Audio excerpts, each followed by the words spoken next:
Welcome to the OG55 New Year's celebration live show. We are talking to you today. We're gonna have a little drinking, little drinking contest, little drinking game actually to start the festivities off. We're gonna talk Disney. We're gonna talk to everyone in the chat, just kind of hang out on this wonderful New Year's Eve going into 2024. Thank you so much for watching OG55. Up next, let's go.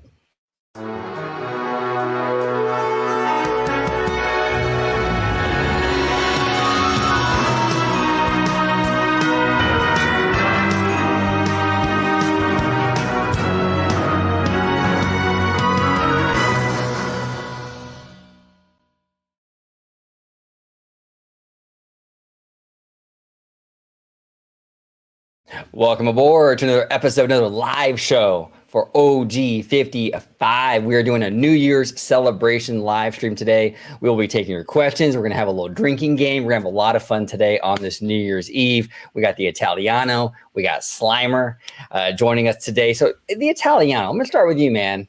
Love the outfit, dude. Love the outfit. Thank you. So good. Love the chest hair, he's showing it, Of course, it's like we're ending 2023, coming in 2024.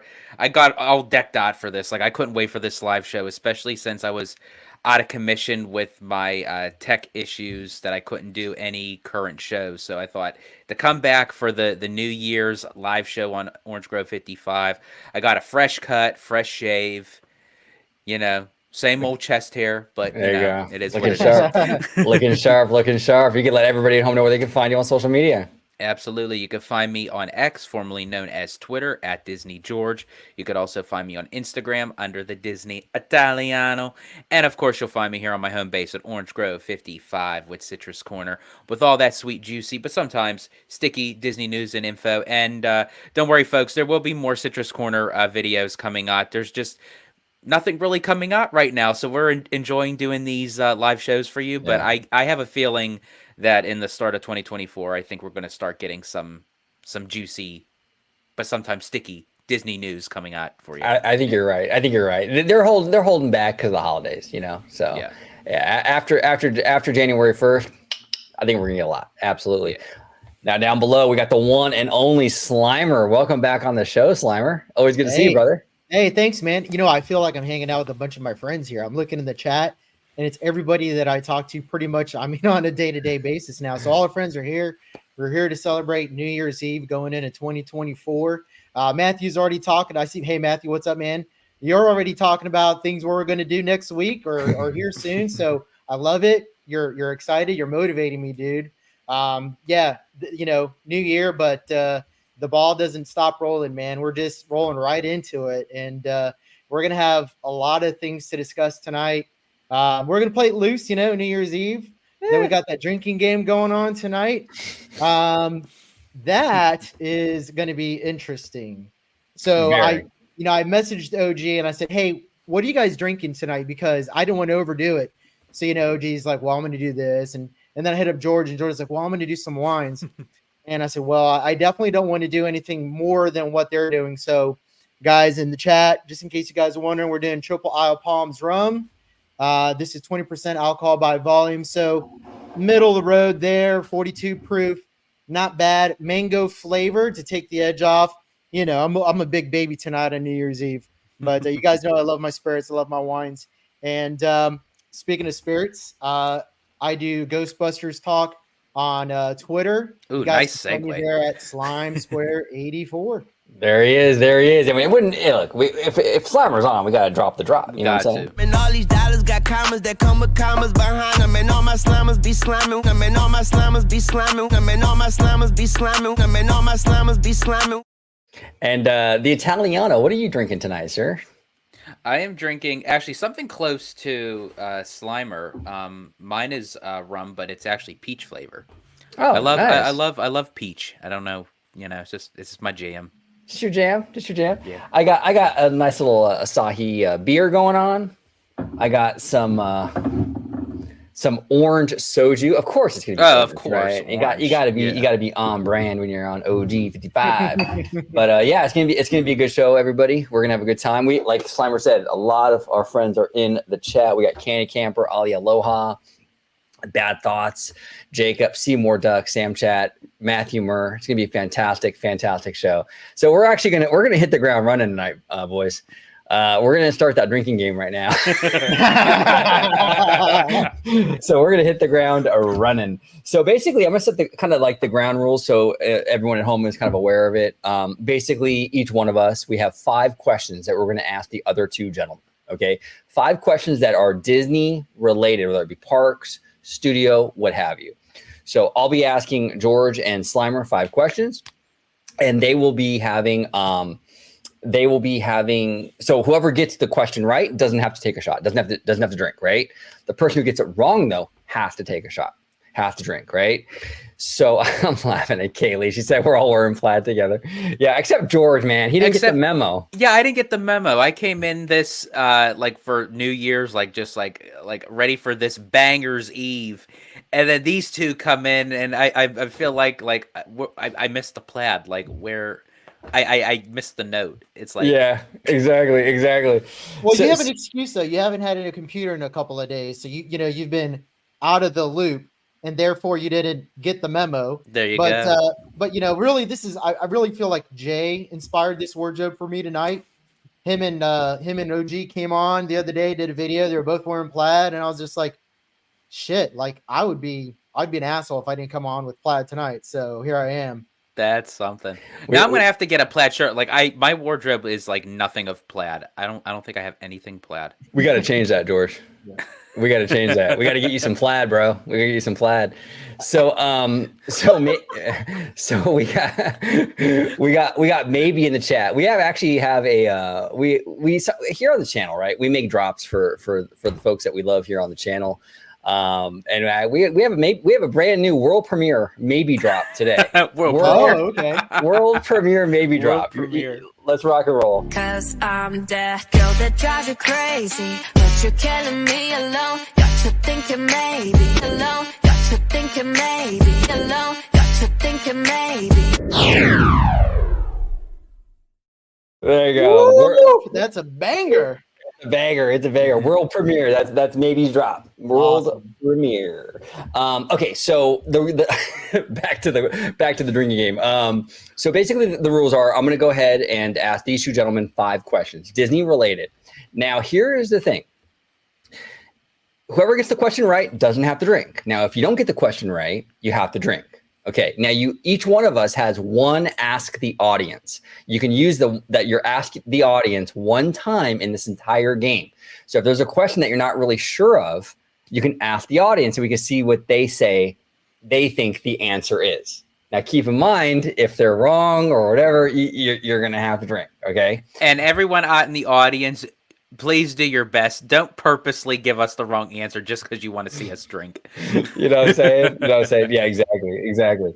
So, all right. So that's basically it. So we each have 5 questions, and we're going to go ahead and we're going to knock it out of the park today. I'll start off the festivities and ask you, gentlemen. I got 5 questions for you. Okay. Let me see. What should I start with? I'll start a little easy on you guys, and then we'll kind of work our way up. How about that? Okay. There are 2. George is popping the berry like, oh shit. All right, so we have 2 Roy Disneys, right? Which Roy had the middle initial of E? George, I got that. Roy E. Disney is Walt's nephew. You got it. Slimer, sorry, buddy. You got to take that shot, bro. Okay, so just to clarify, whoever answers first and gets it right, so this is a race between the both of us, right? Yeah. Okay, all right, here we go. And by the way, that was really good. Nice. Tonight, our buddy here is Dorothy from the Golden Girls. Oh, that's beautiful. Absolutely beautiful. Love that.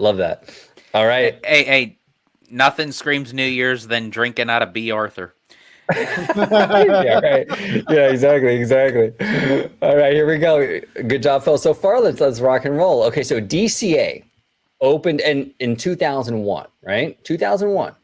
However, what year was DCA rededicated? Ooh. Slimer? I want to say it was rededicated in was it 2013?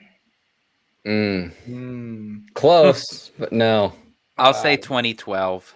You got it, George. Dang. You got it. All right, Slimer's going for number 2. Let's You were see. close though, brother. You were really close. All right, so we'll see what question. Okay, I'll do my kind of harder one right now. This is gonna be interesting. All right. Oh, here we go. Okay. So in the Mary Poppins movie, the original movie, not the sequel, the original movie, Mary Poppins, there's a song. Wait, hold on 1 second. Getting ready. Yeah, George prepared. He's like, oh shit, I'm gonna get this word wrong. Okay, so in the original Mary Poppins, there's a song called Supercalifragilisticexpialidocious, right? You're gonna make us say it backwards, aren't you? See, you already know. So she in this song, Mary says it backwards. Can she's already drinking? How does she say it in the movie? How do you say supercalifragilisticexpialidocious backwards? Do you guys know, or I know of it. I all I know is at the end part it says Rupus. correct? So you took your shot. So Summer, you're aware of it, or you don't know? No, I mean it took me years just to say supercalifragilisticexpialidocious, much less backwards. There we go. All right, you're taking a shot, buddy. All right. Well, my wife's helped me out. She said, "No, you're not taking another shot." So I'm gonna go ahead and do what the wife tells me to do, and we're gonna go with the. She must know. She must know like when those shots kick in. There we go. There's another side of Slimer, guys. And here we go. This is the correct answer. You can say it backwards, which is docious alliexpiastic fragicalibupus, but that's going a bit too far, don't you think? There I would have had it right. There we go. Dosis alliexpiastic fragicalibupus. There we go. All right. So wow, I did that pretty good. Oh Actually. damn, OG! That was pretty good. Woo, let's go. Okay, so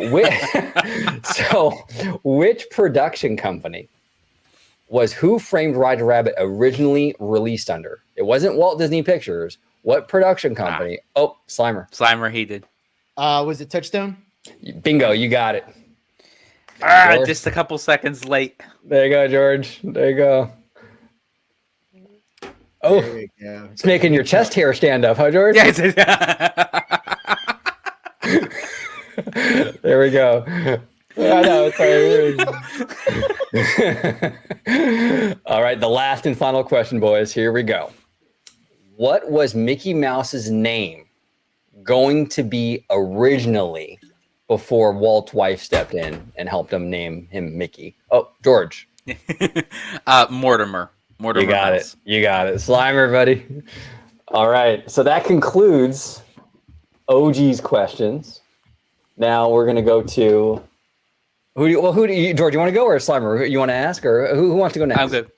George go? won that round between the both of us, so let him go next. You want me to go next? Okay, go ahead. Go ahead, George. Okay, so mine's going to be a little bit different.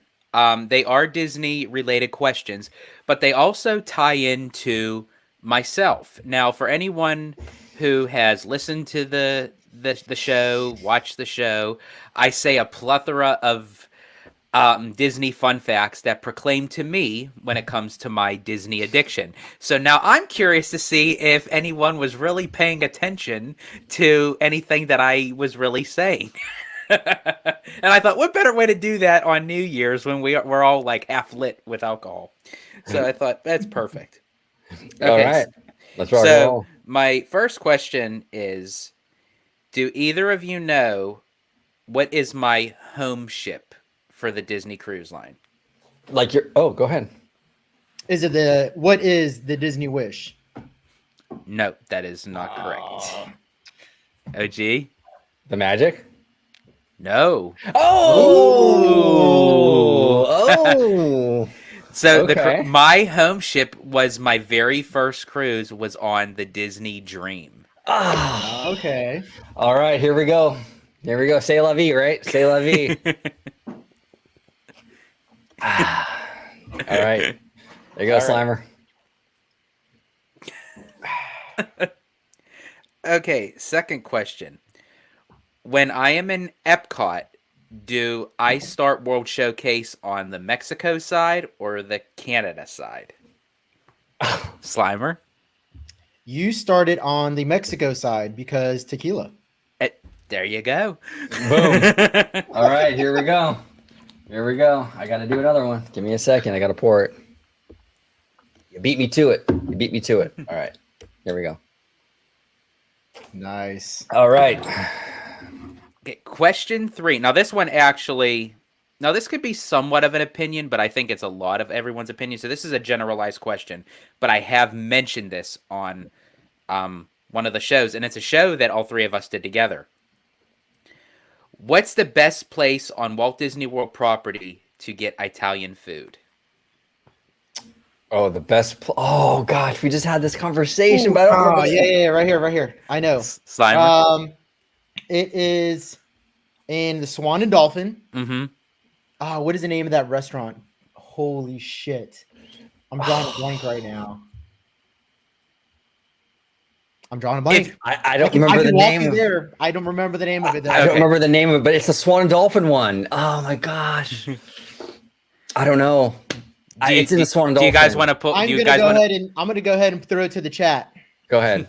So the Italian restaurant in the Swan and Dolphin. Does anyone in the chat know the name of that restaurant? Oh gosh, I remember you saying it. It's a really Italian name too. Mm-hmm. Dang it, George. You know what restaurant I want to say? I want to say Buca di Beppo, but that's a completely different restaurant chain. You should go lay down with that, Slimer. Buca di Dang, what's it called? Anybody in the chat know the restaurant? Nobody knows. Google. They're all on their phones. I know. Yeah, they're all like. Oh man, maybe We're all fake fans. Damn. I know, man. This is tough. Oh. Uh-oh. Do they have Brazilian food? Candid. I heard that's George's favorite. What's that, Brazilians? Yeah, he loves Brazilian. He loves Brazilian. So George, I think it's gonna be yeah. I think you're both for me, buddy. Okay, so before you take your shots, it is wait, we got a right answer. Yeah, there it is. Riff Raff got it.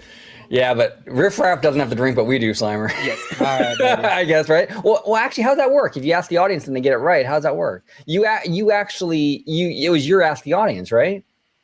Yeah. So I guess do good. I get that one right? No, yeah, you're good. You're All good. right, hold on. You know, for good measure. Very good measure. All right, here we go. Boom. All right. Okay. Now, this is a multiple choice question. Oh shit. Oh, okay. Okay. So I'm actually giving you the answer. You just got to pick the right one. Okay. What special occasion, which I actually just mentioned this actually on one of the last lives. What special occasion was going on during my very first trip to Walt Disney World? Was it the 25th anniversary? Wait, I'm sorry. It was what special occasion? What special occasion? Event. Yeah, that was going on during my very first trip ever to Walt Disney World. Was it the 25th anniversary, the Millennium Celebration, or the grand opening of Animal Kingdom? Slimer? The Millennium Celebration. Yeah, you got it. I knew that one. Oh no. Okay, here we go. Dude, I might lose my hosting abilities after a while, bro. Oh man. All right. Oh man. Okay. Oh jeez. All right, here we go. Okay, now this one is gonna be. This is the last of the 5, and then I just have just for fun, just a bonus one after this. So this one, it's just a fun one because I didn't want to let it go. So yeah. Unlike Frozen. Yeah, exactly. But, okay, so this one I think is the toughest out of them all. But I thought, what the hell? We'll just go for it. Okay. Back in the very early 90s, when I would watch the Disney Channel, there were 3 shows that came on back to back to back. That is not your typical Disney Channel afternoon shows, but they were still part of the early 90s Disney Channel show. Oh, I already know this one. Oh, I'm actually. Go ahead. Finish the question. Finish the question. No, it's just like, what are the three shows? Do you know the three shows? Oh. There were 3 shows. Okay, I got it. Oh. Darkwing Duck, DuckTales, and Chip and Dale Rescue Rangers. Nope, I'm sorry, that's incorrect. Oh, okay. And well, you said those are my 3. So you said early 90s, early 90s, not the 80s. Let me say this. Because I know they came out. They came out in the 80s, but I mean, like I watched it because I was a 90s. Okay. Well, I know one of them for sure is Dumbo's Circus, man. That is. I got one of them. That is okay. one. Okay. Dumbo's Circus, and you said these are Disney Channel shows. These were on the Disney Channel. Yes. Okay, so Disney Channel shows that were 80s but bled into the 90s. Okay. Right. So Dumbo's Circus. Adventures in Wonderland?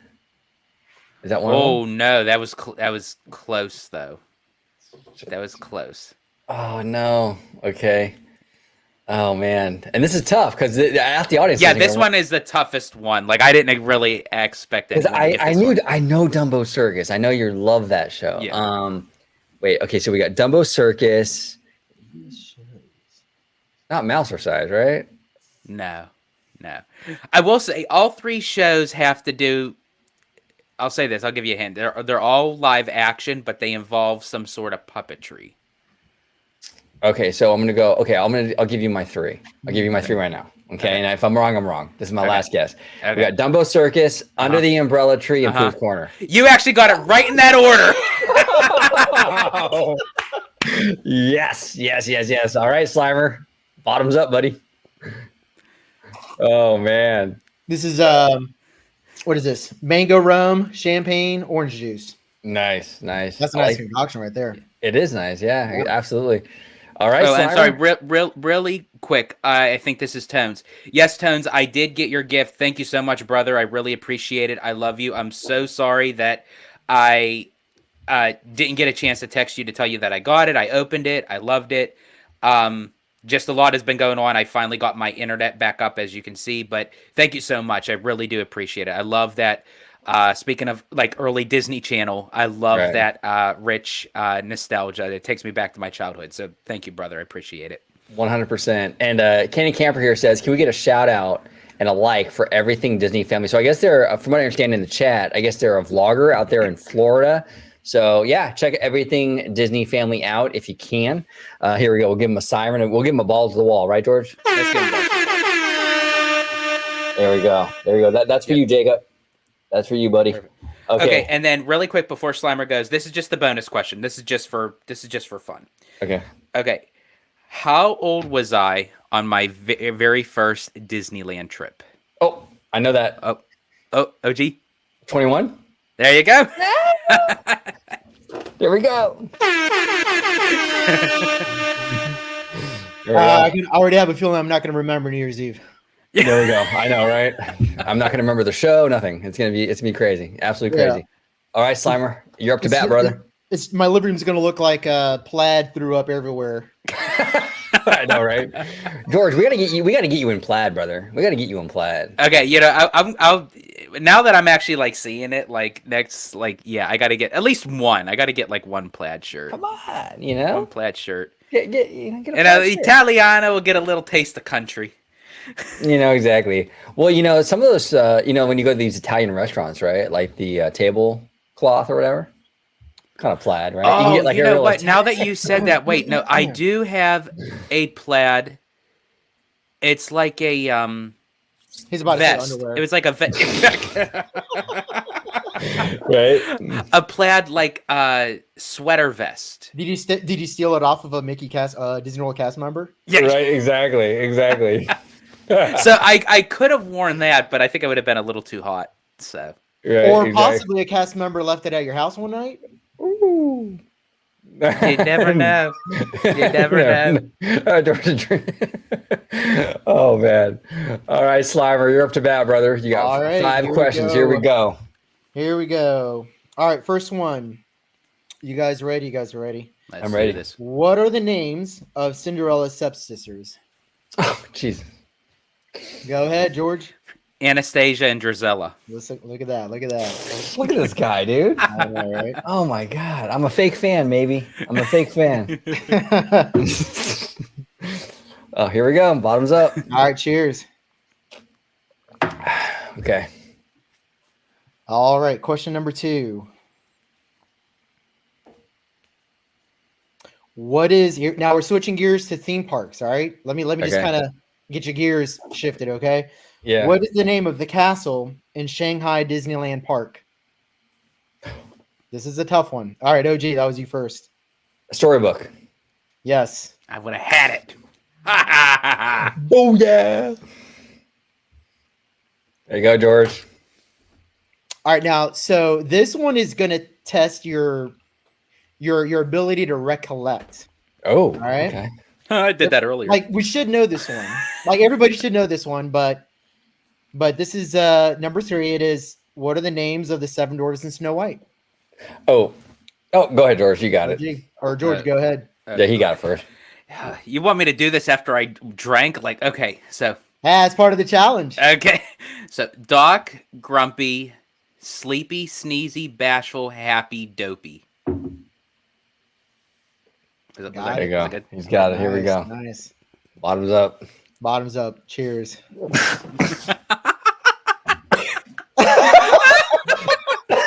Aren't you glad we're almost done with the game? Yeah.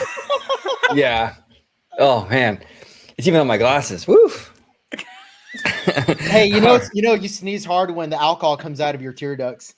Right. Exactly. Exactly. Yeah. All right, exactly. here we go. All right. Let's see. Christian Bale. All right, so this is number 4. Christian Bale is the voice behind which character in Pocahontas? Oh Oh my All right, George, go ahead. Thomas.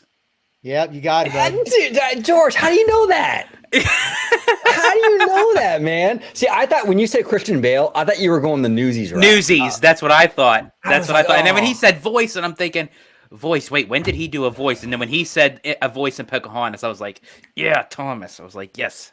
Oh man! All right, here we go. I got another one. Here we go. I'm telling you. Bottoms up, dude. OG, you took your ibuprofen tonight, right? I did. And if you're in the chat, and you don't understand like why you take ibuprofen. Wait till you're 40. Yeah, right here 40 exactly. Those aches and pains catch up to you. Oh, we got Marty in the chat. What's up, Marty? Hey, what's up, man? How's it going? And Kiki and Luca. All right, here we go. Number 5. Kiki Luke. Sorry. I know that comment is great. Absolutely Oh great. my god. All right. Here we go. All right, so what are Mickey Mouse's first spoken words ever? Oh man. And I know this too. But do you, George? Do you really know? And now, don't forget, you can ask the chat. So Yeah, I'm gonna use my ask the audience. Oh, all right, ask the audience. Audience, chime in. crap. Oh, go ahead. Oh, George, you know it? George, you think you know I it? think I know it. Go ahead, George. Go ahead. Oh man, it's either one of the two. Is it? Uh-oh. That's not a good start, George. No, it's not. I thought I had it, and then I had another one. It's either one of these two, and I'm probably wrong. Is it hot dog? Sam chat, you got it. It's hot dog. OG ass. OG wins that one. Wait, hold on. Wait, because I was in the middle of. Hold on. Here you go. Shit, I should have said it sooner than later. I'll do one with you. There we go. There we go. All right. Oh man. Well, I guess Nothing can stop us now. There we go. Oh, trust me, with these drinks, it's definitely going to get stopped. Yeah, exactly. Now, was that 5 already or no? Yeah, that was 5. Okay, so that concludes the drinking game portion of this. Well, New Year's. you know what it is time is faster the more inebriated you are. But we did do 5, yeah. Yeah, exactly. Yeah, it is faster. Simon, moving forward at this point, you're going to have to go with smaller words, bro. I can't.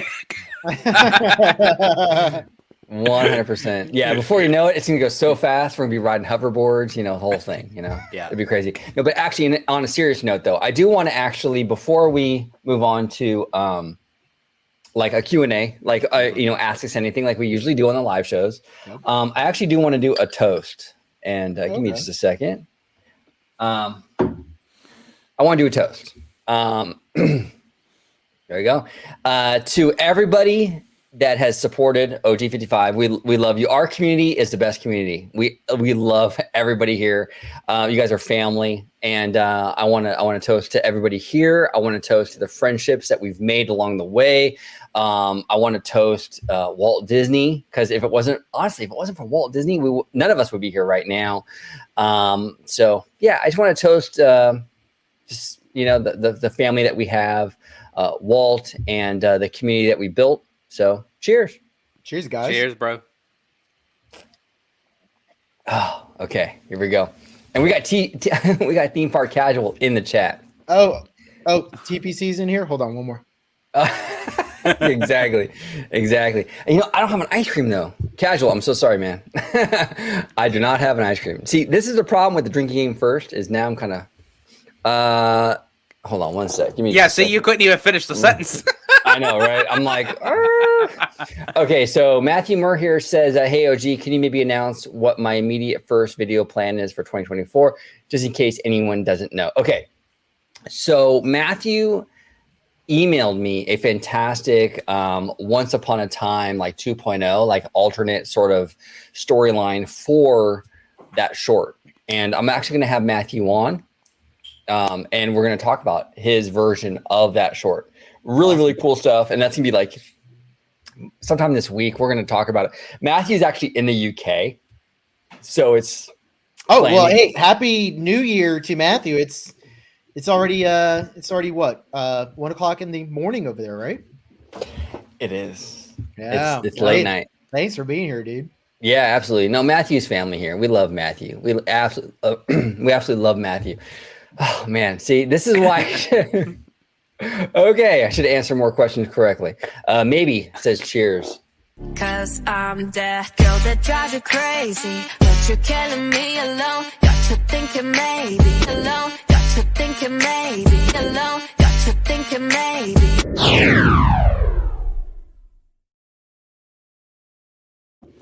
Gotta drop the maybe chat. That really is a banger of a. I'm telling you, man, it's a banger. Okay, so TS Wade is asking, so is Dana Walden really that political? Honestly, Wade, wrong time to ask, but we're trying to go deep here now. It's like, okay. No, is she political? I don't know. Like, honestly, I haven't seen too much political from her. I see that she's on Biden's, I think she's on some sort of panel for Joe Biden, okay, the president. But in terms of like her statements, I don't really see it. You know what I'm saying? I don't really see. George, have you heard anything political from Dana Walden or? No. I don't know, dude. It's a little too deep for us right now. A little too deep. So really quick, OG, before you do Matthews, but I think you got to go a little bit up more because there's more questions that are at the top. Oh, okay, I will. Matthew Moore here says, do you think hand-drawn animation could realistically bridge budgets down or bring budgets down? Those letters are starting to merge. Yeah, could bring budgets Okay, I'm done, dude. I'm fine. All right, so do I think they'll bring budgets down? Possibly. I mean, it depends on where they do the animation at. I mean, the unfortunate thing about hand-drawn animation is it takes a lot of people to do just like computer animation. That's a really tough one. You know, the thing about that is how well prepared is the studio to do a whole production in hand-drawn animation. I mean, the last one they did was Princess and the Frog. So Winnie the Pooh in 2011. I'm sorry, Winnie the Pooh in 2019, but before that, Princess and the Frog. So you would have to get all those animators, round them up, and start the process all over again. I mean, is that, you know, what would be really interesting? And was that Matthew that I said? Yeah, Matthew. If you can find what the budgets were for those two productions, then I think you're going to get an idea of how much it would cost to do another feature-length film in hand-drawn. So look up the budgets for that, and that should give you more insight. Oh, sorry, and really quick. And then the Winnie the Pooh film that was the live action was 2019. The other one was 2011. It's been a while. Yeah. So there might be like an upfront initial investment to get the animation aspect up and running again, but maybe not. I would check out how much Princess and the Frog costs. And I think it they should give need you a to. good I number. think they need to bring down the amount that they're spending because it's way too Yeah. much. Yeah, it needs to hover like right around 50, 75 million cap. Yeah. Yeah, no, 100%. Maybe says, I'll take a shot every time I hear a drop, my OG drink. Okay, well, here we go. Cause I'm that girl that drive you crazy, but you're killing me alone. Got you thinking maybe alone. Got you thinking maybe alone. Got you thinking maybe.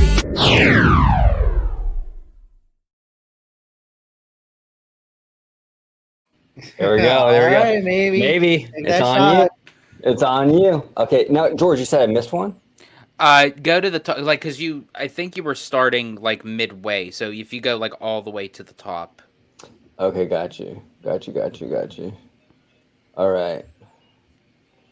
Oh yeah, you're right. You're absolutely right. Okay.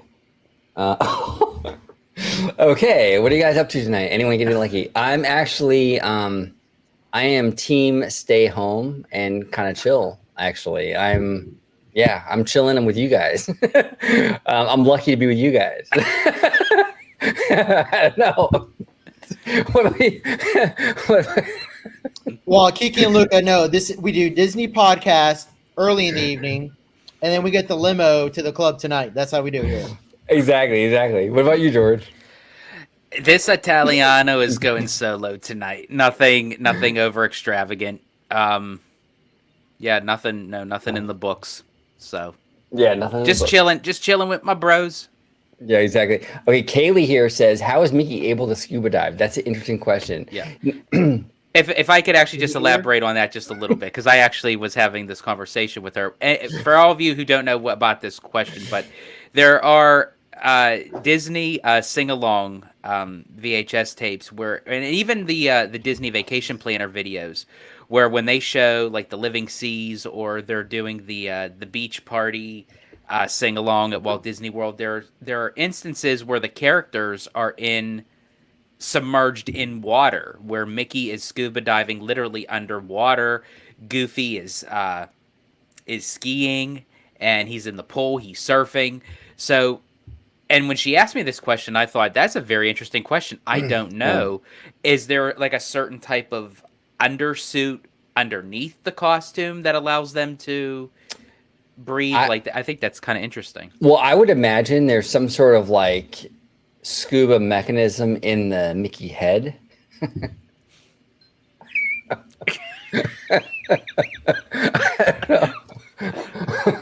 Slimer, I think we lost him. Well, I know I'm just kind of like, I have like a dead glaze staring at the screen, but I mean, Kaylee, they just put a hose under the head mask and it just goes to his mouth? I mean, he's probably wearing goggles underneath, and they probably have a helmet specifically for the scuba diving. Yeah, that's it. They have a completely separate suit. Oh my god. There we go. Kiki and Luca, what is your most fond New Year's Eve memory? George? This one right here. This is my most fond memory. Yeah, I'm right there with Slimer. Like, I mean, I've had a lot of good New Year's Eve, growing up as a kid, being around my family, a big Italian family, would bang the pots and pans and, have a big, dinner and everything. But I enjoy this. I look forward to doing this, and the fact that we're doing it on New Year's Eve. And yeah, absolutely. Not even knowing if I was able to even do it. I was gearing up for the worst that I may not. OG's not trying to distract you in any way. Of course. But on that note, yeah, I'm very excited to be able to do this with everybody. Well, yeah, Kiki and Luke is assuming that we remember New Year's Eves, and that's why I said this one here, because I don't remember any of the other ones. I'm either pass out or sleeping. So yeah, no, I had a really good New Year's Eve. I think it was like in it was like 2006 or 7. It was actually a DCA. That's a good memory. California. It's a good memory. It was actually a DCA. They had like the World of Color. No, when was that actually? No, it couldn't have been 2007. I think it might have been like 2010, maybe. I don't know. Yeah. But they had like the World of Color New Year's Eve show and stuff. It was amazing. I mean, it was a really, really, honestly, DCA has a much better New Year's Eve situation, I guess you can call it. And Disneyland is like, I don't know. So what OG wants to know what they're doing, he calls up customer service. He's like, so what's your New Year's Eve situation over there, guys? Yeah, right. Exactly. Kaylee with 2 E's. What is your best character dining experience, George? That's right up my alley because I got mine because she actually set this question up because this one was a doozy. Okay, so hold on a second. George knows mine very intimately. Yes. Yeah, intimately. Yes, wow. Well, I want to say intimately, but I'll explain here once George goes through mine. But mine's pretty funny actually. Okay, so mine was back when 1900 Park Fair was opened. Essentially, it's almost like the only restaurant on Disney World property that still hasn't reopened from the Pandy, which I'm very surprised and shocked. Yeah. I don't know what the story is behind that. But anyway, they were doing a villains dining dinner, and there was like the Queen of Hearts, the crone from Snow White, Cruella de Vil, Captain Hook, and Prince John, and they were going around the tables and everything, and 1900 Park Fair is a buffet style, so you actually get up and get your food, bring it to the table while they're making their rounds. Well, the only problem with that is the characters took forever to come around, and you didn't even think if you had enough time to get like a picture or an autograph or what have you. And out of all of them, I enjoyed my character experience with Cruella. I was very surprised with that. Like, that one was awesome.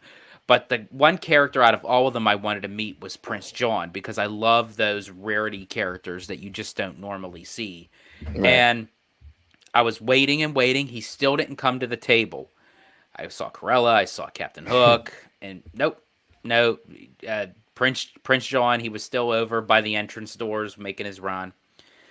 So I went up to get another refill of my buffet plate. And my mom was over on one side getting her plate and everything. And all of a sudden, I see Prince John walking by our table. And I said to myself, oh, hell no. There's no way that, like, no one is at the table and he's just going to pass his furry ass away. And it's like, I have to wait. You threw a chicken nugget at him? No, I literally, I turned around, literally, and I put out my hand and I went, wait! Stop! And literally everybody looked at me because I didn't say Prince John or not, and I just said, "Did you said you really call him furry ass, dude?" Not to his face, but I mean, like, it was like I said it in my head, like, he's not gonna like trot his furry ass away from my table because I've been wanting to see him. Good money. Yeah, come on, man. George went full Karen on that. He was like, I did. Good money. I went, stop. I said, don't move. And literally all eyes were on me, like, because I didn't say Prince John, and then I went, you, yes, you. I said, you stay right there. I'm coming right over. And he's like just standing there like a deer in headlights because like a bear in headlights. Yeah. Or a lion. They're putting more macaroni and cheese on your plate. Yeah. So it's like I'm scooping. I said, you're gonna wait. He literally stood there and waited till I came over. Wow. And I could have easily went over. It was like, no, I already made myself go up there. So yeah, I'm filling up my plate and then I'll be over. But you're gonna wait there. A true prince right there. Yes. That's how the Italiano does it. Yeah, absolutely. One second. 'Cause I'm that girl that drives you crazy, but you're killing me alone. Got you thinking maybe alone. Got you thinking maybe alone. Got you thinking maybe. One more shot, maybe. One more shot. There it is. All right, here we go. Oh, Slimer, so go ahead with your story. Yeah. Oh, so real simple. So this was a couple of years ago. It was my friend. Okay. So it's funny because I'm scrolling over here. I'm focusing really hard, looking at questions. And then George's like, okay, go ahead. And I was like, oh, shit. Like, I took my family over to Crystal Palace over to the Magic Kingdom, and I had no idea that character dining experiences were fucking like astronomically expensive. So, the food was okay. It was 3.5 out of 5. If you guys haven't been to Crystal Palace and Magic Kingdom, it's Winnie the Pooh characters, right? Which is cool. And I get the bill, and the look on my face when I saw the amount, I was jaw dropped. Well, what's really funny is my wife, who's sitting right across from me, she has a candid picture of me reading the bill, and every now and then she'll send it to me. But I sent it to George one day, and it's just the funniest picture because it's not. I mean, it's in the moment of me looking at this $150+ bill. And she timed it perftly, bro. Oh, I man, tell you what, because that picture, I mean, when they say a picture says 1,000 words, like that. Absolutely. But that's my character, my first and probably the highlight of all character dining experiences. So, I mean, we kind of mentioned money, right? So. I got my mind on my money and my money on my mind. Yo, it ain't really work if you're proud. There we go. We got a new money drop. So, gotta use it. Okay, so let me see here. I lost my split. Let me see. Dana Walden. Are we doing this Keek and Luca one here? Which of the 2024 Disney movies will be hits? Oh, yeah, there we go. Is that the next one? Yes. Yeah, that would be it. That's it. Okay, so First Omen, I haven't heard of that one, to be honest. First Omen is that must be a horror movie through I Fox. think so. Yeah. Yeah. Planet of the Apes, I think out the gate will be a hit. Yeah. Inside Out 2, I know a lot of people are kind of like downplaying that. I do think that will be a hit as well. Mm-hmm. Deadpool 3. Yeah. Alien, I'm iffy on. The Amateur, I'm not familiar with.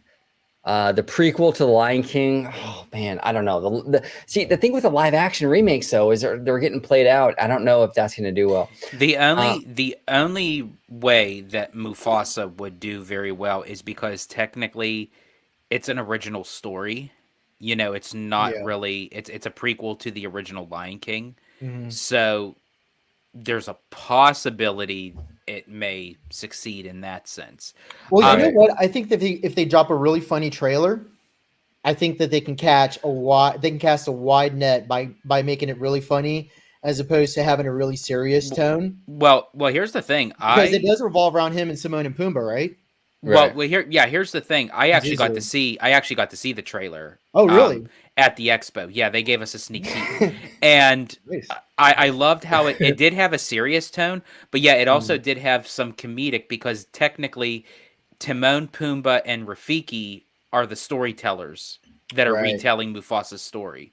And it actually showed Mufasa as a cub and then him kind of going on this journey where he ended up finding, Pride Rock and like laying his paw prints down there. So it looked interesting. I think if they do it well, I think being, as I said, that it's an original story, I think it'll do well. Deadpool 3, that's a no-brainer. Like that's you might as well just give that one the top crown. Yeah, that's the moneymaker right there. Yeah, I agree. With regard to Alien Romulus, Gesundheit.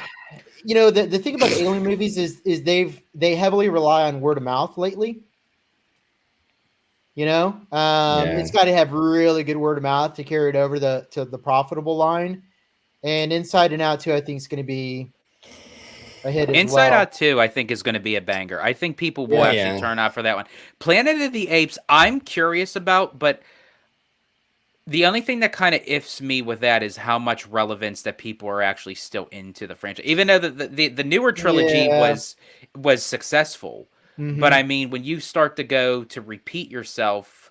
What do you mean the newer trilogy? Like the newer trilogy. Well, it's not technically new, but I mean, like aside from the, oh shit, I spilled that. From the original, like you had the original movies and then you had the Tim Burton one standalone film, and then you had the trilogy with Caesar.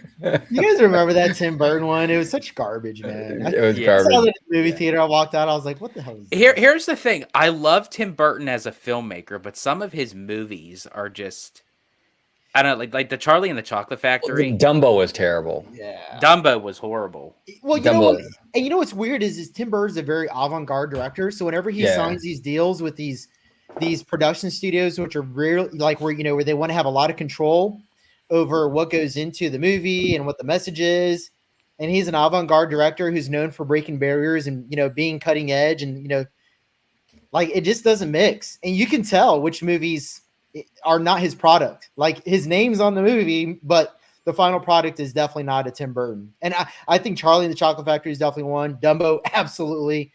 I'm pretty sure Disney eviscerated that movie compared to what he originally envisioned for it. And honestly, I don't like to talk about, kids in that sense because kids, they're innocent and everything. But whoever the casting agent that hired those kids for Dumbo should be fired because those kids cannot act for shit. Wow. Damn. Wow. Okay, George. 24, George. Harsh. Okay, moving on. Hey, Ma, your kids can't act for shit.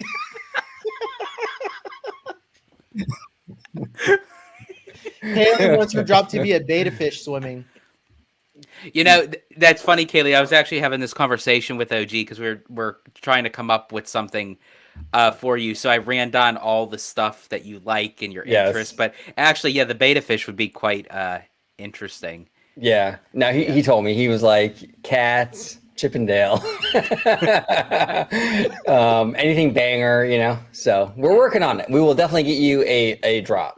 100%. TS Wade, will Disney get better next year or later? Yeah, I think we're going to start seeing. I think we're already starting to see signs of healing and progress with Disney. I do think 2024 will be advancing that, and we'll make progress. Obviously, it's not going to be fixed or like it this year, but I think we'll making steps in the right direction. I think will be had 100%. What do you think, Slimer? T.S. Wade, if you can probably provide some context as to what you mean by getting better. The studio revenue-wise, they did great this year. Profitability was definitely in the negative.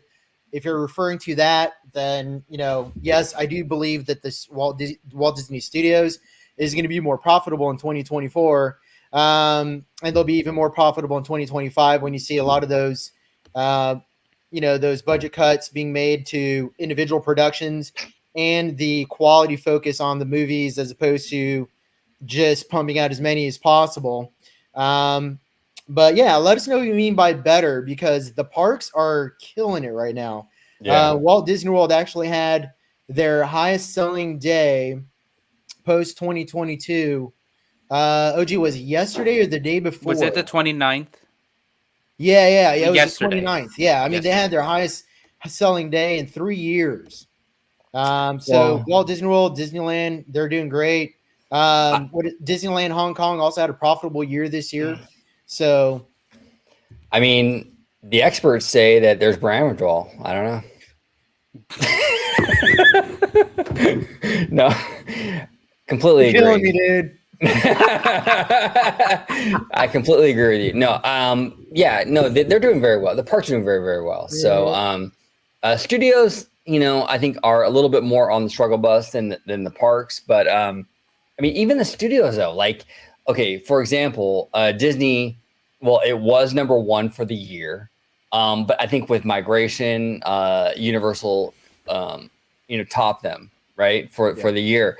But even topping them, they're still neck and neck with Universal. I mean, for number one, I mean, it's it's not the worst case scenario. So I think there's issues, but I think that at the end of the day, they'll work those out.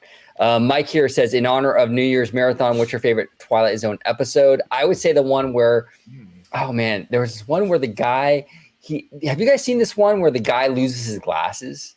Yeah. Yeah. And he's like the only man on Earth, and he loses. That's my favorite. Wait, is that the one? I think that was the one. Okay, mine was something. No, okay, mine is this guy is in like a deserted town, and he's walking around. He can't find anybody. I actually think it was the very first episode. Okay. And he goes into like this saloon and everything, trying to find it, and there's nobody there. But really, in reality, he's in like this sort of kind of like chamber in real time, and they're just kind of like monitoring him. I think he was like an ex soldier or what have you. I think it was like one of the first episodes. I don't know, just something about that episode. It was like very chilling to like watch this episode where it's like he is the only person on screen for like the majority of the episode. Did you say chilling? Mike, Mike, I would love it if they brought back a new Twilight Zone series, even if it was a limited run. I think there's still a lot of stories to be told. Plus, you know, Disney can take that genre and put some ownership on it, being that they do own Twilight Zone Tower of Terror in the theme parks. I was going to ask you, do they own it now, or is it still as a license? Oh, that's a good question. Yeah, you're right. It just might be licensed out, but if they can get the license to actually do a limited series, I'd really be into that.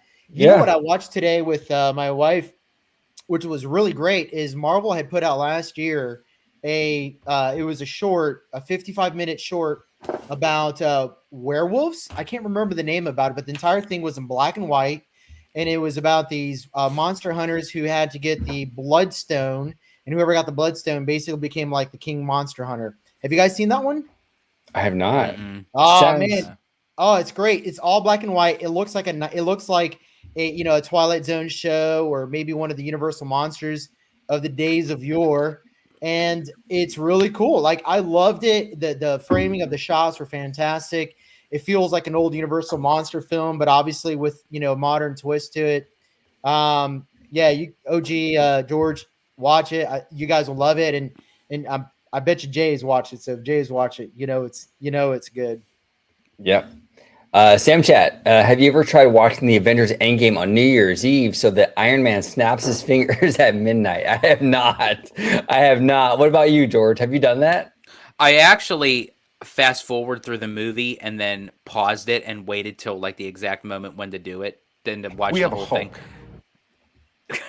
Oh, sorry. We have a Hulk. There you go. There you go. Sorry.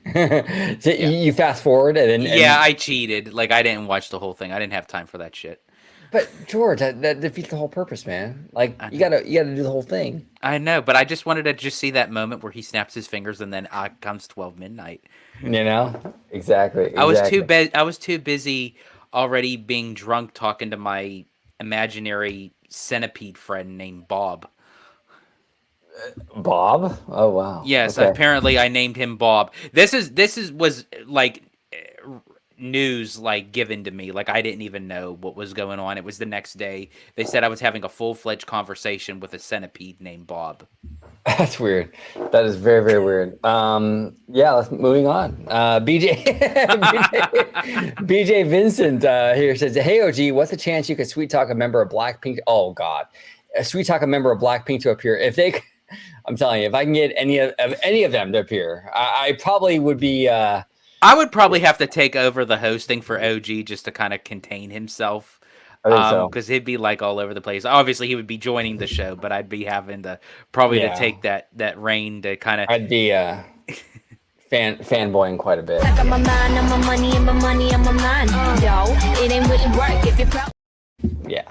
It'd be a situation. 100% a situation. Kaylee here says, question to add to the drinking game. What were... Oh, God. I think I've had enough, Kaylee, but we'll see. What were the few original rides at DCA that could have not changed at any form since opening day? What do you think about that, George? Is it... Was it... what is it called? Jumping Jellyfish. Well, yeah, that, and also Grizzly Peak hasn't changed. That is true. It has not changed. Did Soarin'? Yeah. Well, Soarin' changed, so yeah, okay, yeah. Yeah, well, it kind of did, like the outside, the aesthetics. Yeah. And maybe says, hold on, Sorry. Oh shit. Here we go. Here we Yeah, go maybe. again. Here we go again. Here we go Cause again. I'm that girl that drives you crazy, but you're killing me alone. Got you thinking maybe alone. Got you thinking maybe alone. Got you thinking maybe. All right, maybe I got a little bit left here. It's about a shot's worth, so here we go. There we go. There we go. And to go back to Kaylee's question, also Cheers the to maybe. golden Zephyr. Yes to maybe. The golden Zephyr, dude. Really? Wasn't that an original? I guess so. Let's just go with that. Let's go with This that. is a Let's good go. question here. D23 predictions. Avengers E-ticket, more disappointments. Wow. Well, there's definitely going to Simon. be more disappointments. I will say that. Dang, deep downer Disney. More disappointments? No, man. Come Good on, news. come on. I think we're gonna get good. I think we're gonna get good things this year, brother. I really do. Yeah, me too. Yeah. Oh yeah, I definitely do that. No, let me reiterate. I don't think that's just what we're going to get. I think we're going to get news, but it's also going to be tied into so he can kind of skate under the rug with more of this what ifs. Yeah. Kind of stuff. Well, OG, I think he's gotten wind that people don't like his blue skies narrative. I think he's definitely knows by now. I think he knows. I just don't think he cares. I really don't. He should care. He should care. That's the problem. Mhm. Right. Absolutely. That's why he needs to have his suntan kissed ass like kicked out of the company. No, Well, I think. Go ahead, Summer. Nah, brother. I was just gonna say real quick that if he's gonna be the statesman for the Disney company, there has to be a high degree of likability for that role. And being that just about everybody is really tired of his blue skies approach to new projects, is over it. He can't do that and simultaneously be liked. So this is definitely going to be the question. If he does do that, it's a nail in the coffin for him as far as his reputation. He He won't, can't. man. He won't. I don't think so. I think he's got so much hanging on it. I personally think yes. We're going to have to hear something more of the Avengers E-ticket. We're going to have to. I mean, this thing's been like playing more than the Taylor Swift Eras concert. Like this is like. Yeah. Well, we actually deep dive Disney. We actually talked about this in a prior video. I can't remember which one it was, but I know which one you're talking about. I think the conclusion that we came to is they're going to wait and see what happens with this post-King era of the Marvels, and then they're going to make a decision based off of that. It might not even be based off of Avengers. It might be based off of the Marvel universe because they don't want to pitch them. That's what I would do. I would keep the type of ride system and ride vehicle that they have planned. Don't have it just about the Avengers. They have to kind of get out of that, and that's kind of what Lucasfilm did with Star Wars. They locked themselves in a gridlock, and it's like they can't get themselves out of it because of this one narrative storyline. Now, I do think also too, I can almost guarantee 9 out of 10 we are definitely going to get a full green lit of what they're actually going to be doing with Dino Land. That I can guarantee you. At the end, You can guarantee that, George? I think honestly, I can guarantee that. I can guarantee that. Now Heard it here first. Yes. He guaranteed it. Yes. Just remember, folks, I've been drinking. No, I think so too. Well, the Encanto thing. Well, okay, so we had the Disney 100 special on ABC recently, right? And they really pushed the Encanto stuff. Now that's significant because it's not like, okay, so D20 my brain. Okay. So D23 is a different audience, right? It's like us, basically, the nerds, but like ABC is like the normies, like the soccer moms, right? For them to bring up Encanto to the normies on ABC tells me that Encanto is like kind of like front of mind for Disney, right? And so to have Lin-Manuel Miranda. What was that? I'm sorry. And then to have Lin-Manuel Miranda kind of back it up by saying, who wouldn't want to go through that magical house? I mean, like, he's kind of like putting pressure on the mouse house. So I think that we will see. Yeah, I agree with you, George. I mean, I do think that Encanto is like short list for sure. Even greenlit because of that ABC spot. Now, what do you fellas think? Oh, before finish your thought, and then I have a question for both. No, I was just saying, Encanto is the front runner right now. I think Indy, though, because of Dial of Destiny, which I actually really, really liked. I really liked that movie a lot. People didn't see it. It kind of flopped. I do think that's kind of like back burner right now. Encanto is a hit for Disney. So I do believe that they're pushing that for Animal Kingdom. And I do think that will be the like priority, I think, over there. What do you think? I definitely agree with you. I think because it's funny that on the Disney 100 special, they mentioned Encanto and they showed that concept art, but they kind of cut off that area with Indiana Jones. So I wonder if they're just kind of still playing around with that specific section. OG, if you could back up to Tayo. We skipped Tayo. Oh, I'm sorry. Yeah, absolutely. All good, brother. Oh, but really quick. I have a feeling it's going to be brought up again at the expo. But I feel like this is one of the projects that we're still going to get what ifs because I don't think it's fully in develop yet. And that's the Beyond Big Thunder. I think it's going to be brought up again, but I think we're going to get a whole nother set of wave of ideas because now if the fact that Encanto is going in Animal Kingdom and a little bit of Coco, that was for Magic Kingdom. So now we don't have that anymore. So now what is that going to be? And I think that they're going to give us another what if. I hope not. I hope not either. I really hope not. I'd rather, if you guys aren't going to say, hey, this is, don't bring it up. Yeah, don't bring it up. Take and play out of Universal's playbook. Yeah, no, yeah, absolutely. Tayo, if you okay, if you had enough money to rent out a Disneyland restaurant for your birthday, which would it be? The whole entire restaurant. Wow. Huh. The whole thing. You know what? Okay, so it's not a restaurant, but I'd be happy just with a table. I know, right? Lamplight. That's really good. I'd probably rent out. It's not a restaurant, but it's that damn bar over in Galaxy's Edge. Oh God, Oga's Cantina. I'd rent out Oga's Cantina and invite all my best friends. Nice. I just call it that damn bar. and drinks would be buy one get one, because at least that way you're getting 2 drinks for $20 as opposed to 1 drink for $20. So there you go. It sounds like a deal, but it really isn't. Yeah. Yeah. Exactly. Oh man, it's tough. Yeah. I know. Oh, I got mine. Go ahead, George. I would rent out the complete California Grill to have that whole entire upper part, and then just have the whole restaurant to myself. Invite, all my close friends and family, and which is basically you guys, because you guys are my friends and my family.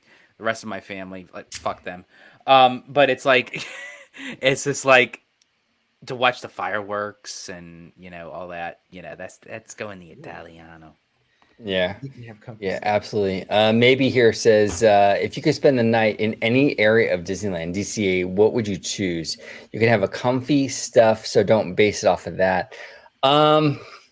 When I was younger, maybe like my dream, I was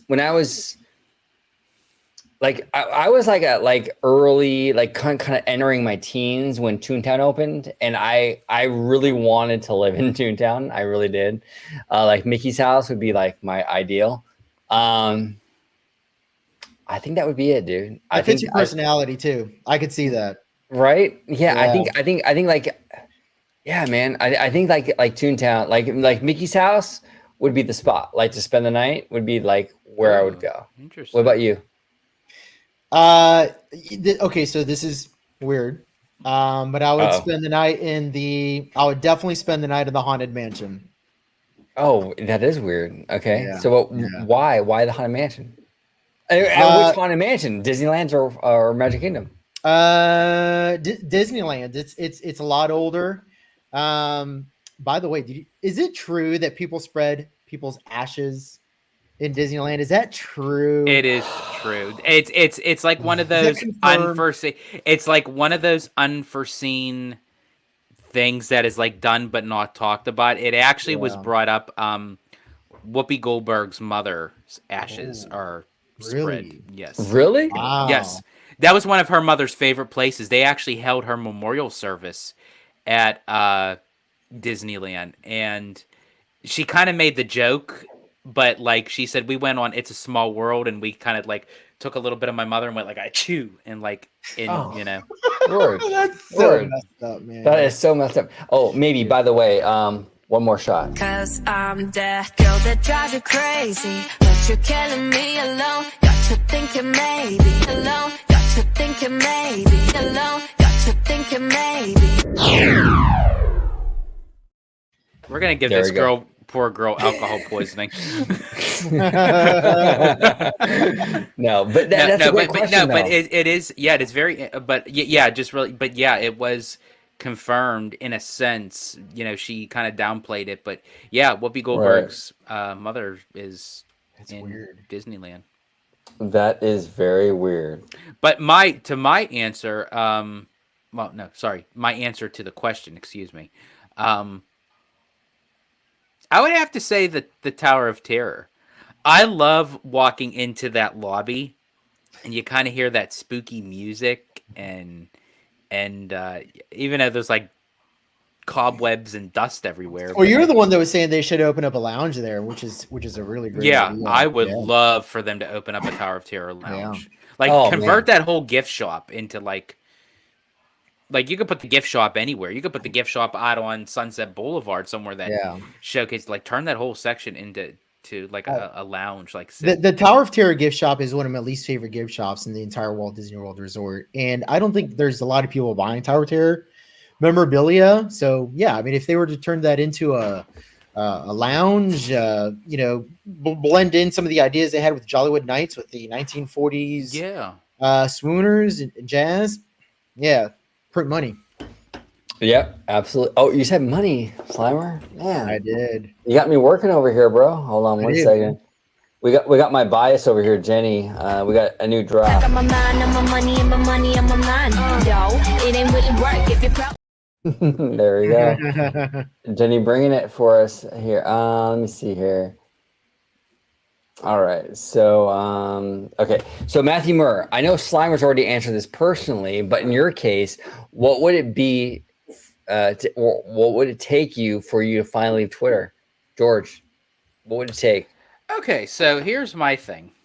There's people all over the place that kind of go in and out with their opinions and, try to bring the morale down and, try to get you to kind of lose your cool and say, you know what, I'm going to give up. And honestly, if there's someone at that time that has to remove themselves and it's like, to better yourself, I completely understand. I respect that. But when it comes time for this Italiano, it only lights my fire more. So I say, bring it, bitch.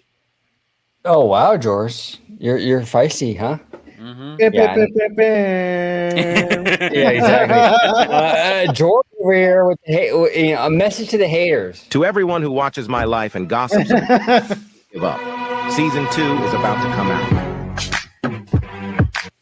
No. I'm just like, I don't do drama. I don't like negativity. I don't like that stuff. So if that's all you really can do in your everyday life, you need to either like one of two things. You either need to get yourself a new life or you need to get laid. Because it's like one of the two things. You got to do something because it's like there's so much more to life than just this negativity spreading and hatred and bullcrap. It's like just move on. Like we don't have to agree, but it's like just Okay, here's the thing. I have a person on Twitter. I'm gonna be like super candid right now, okay? Do I need to get a refill before you start?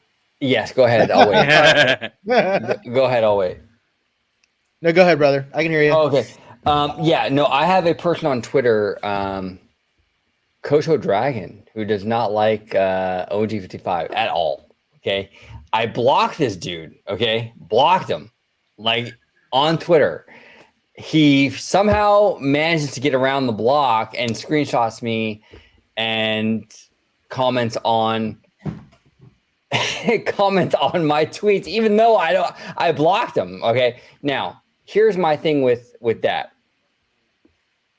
Honestly, I have no animosity towards anybody. And if you feel the need to do that, that's fine. That's your thing, dude. You know what I'm saying?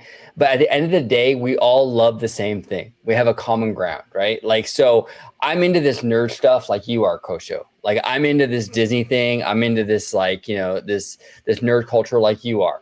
We might have disagreements on here and there stuff, but at the end of the day, I think we have more in common. So, you know what I'm saying? Like, why have the drama? Why have the issue?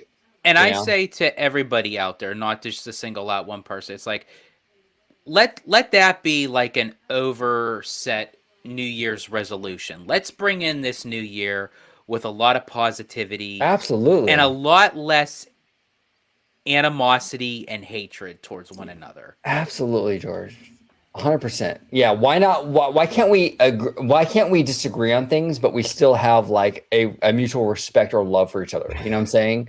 And I feel like on Twitter, it's gotten so toxic and so crazy that it's like, you know, there's like this hatred for people. Like, why? You know, like a friend of the channel, Drunk 3PO. We love Drunk 3PO.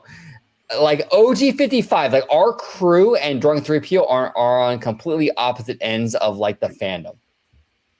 But you know what? We love Drunk 3PO here on the channel. He's a fun dude. He's a really fun dude. You know, what's funny is I've met Jay, and I've met Ryan Kennel, and I've met Jeremy from Geeks and Gamers, all at the same time, actually. And super nice guys, super humble. You would never think that you know, that they were super nice. And I'll tell you, this is one of the things. You got to be able to separate the man from the YouTube personality. Right. You know, everybody has their audience, and I don't want to say we placate to our audience. We certainly don't placate to our audience, but our audience is like what we're saying. And sometimes you find your voice and you find your audience, and sometimes it's not necessarily what you agree with 100%, but it's what makes the cheddar. It's what pays the bills. Okay. And you couldn't be more correct, man. Like, these guys that are on the other side of the aisle, for the most part, really cool guys. They have different opinions. That's cool. I mean, that's what makes America, is that we have different opinions. We could still go to the gun range together. We could still go to Disney World together. We could still have dinner together. You know, we could still come over and have a barbecue. That is the melting pot that is the United States. And that's what really needs to get back to. Yeah. You know, everyone really needs, like, literally everyone needs to just get the thong out of in between their ass cheeks. And, like, come on. You know I love it, man. I love it. Yeah, no, absolutely. Like, I have no issue with anybody that disagrees with me on Disney, nerd culture, whatever. You know what I'm saying? Like, Kosho, you disagree with me? It's fine, brother. It's all good. I don't hate you. You know what I'm saying? Drunk 3PO. I disagree with Drunk 3PO on a lot of stuff, but I love that dude. I absolutely love that dude. He's hilarious. He's great. We have a friendship. We DM all the time. Like, well, there's nothing. You know what's cool with him, brother, is that he's really eclectic in the things that he likes. Yeah. So he never obsesses about any one thing. Like, if you go and check out all his channels, he's all over the place. Right. You know? Oh, dude, 100%. 100%. Yeah. Like the pirate channel. Yeah. He's got a pirate channel, dude. Dude has a pirate channel. It's awesome. Yeah. It's awesome. You know, we've had Drunk 3PO on the show. We talked part Disney with him, you know, and it's just, come on, you know, like, I think the common ground, we have more in common with each other than we have than we have not, you know, not in common or whatever. And I think 100%. That, like, if we can just kind of come together and be like, hey, you know what? Hey, Kosho, I disagree with you on this or that, but at the end of the day, dude, we agree on a lot more. You know what I'm saying? And, like, let's come to the table. And it's I don't know, man. So I say to all of us and everyone out there in the chat and anyone who may see this afterwards, let that be a widespread New Year's resolution for 2024. Let's just all try to be just a little bit more kinder to one another, and even just all it takes is just one little small compliment, just to maybe one person that can make their day. Yeah, It's like that's all it boils down to. that's all you gotta do, man. Exactly. So yeah, exactly. Like, let's just get along. Let's just talk it out. You know what I'm saying? It's not worth fighting over Twitter. It's not worth, it's just a lot of unnecessary drama. Mr. Seymour Duck, which Seymour, we love you, Seymour. You are a family here on the channel. Did a fantastic video with Seymour. It dropped today about Universal Parks, the expansion, Disney box office, all that good stuff. Really good conversation with Mr. Seymour Duck. But he super chatted a $5 donation. Thank you so much, Mr. Duck. Food for 2024. And I'm telling you, with all those $5, Seymour, as I said, you're feeding into my Carl's Jr. habit. I'm gonna have to have a buffet style next time I'm out in California. And what's your go-to, George? It's my number 2. It's the Superstar. Dude, you're a gangster with a Superstar, dude. You know what I'm saying? And maybe we love maybe $9.99. Throwing a shot. Oh, okay. Oh man. Okay. Here we go. See, I'm running out of alcohol. Maybe actually, I'm kind of running low. But here we go. Cheers. Cheers to maybe. Cheers to maybe. And I got a hole in my bottom lip. Yeah, here we go. Cheers to maybe. 'Cause I'm that girl that drives you crazy, but you're killing me alone. Got you thinking maybe alone. Got you thinking maybe alone. Got you thinking maybe.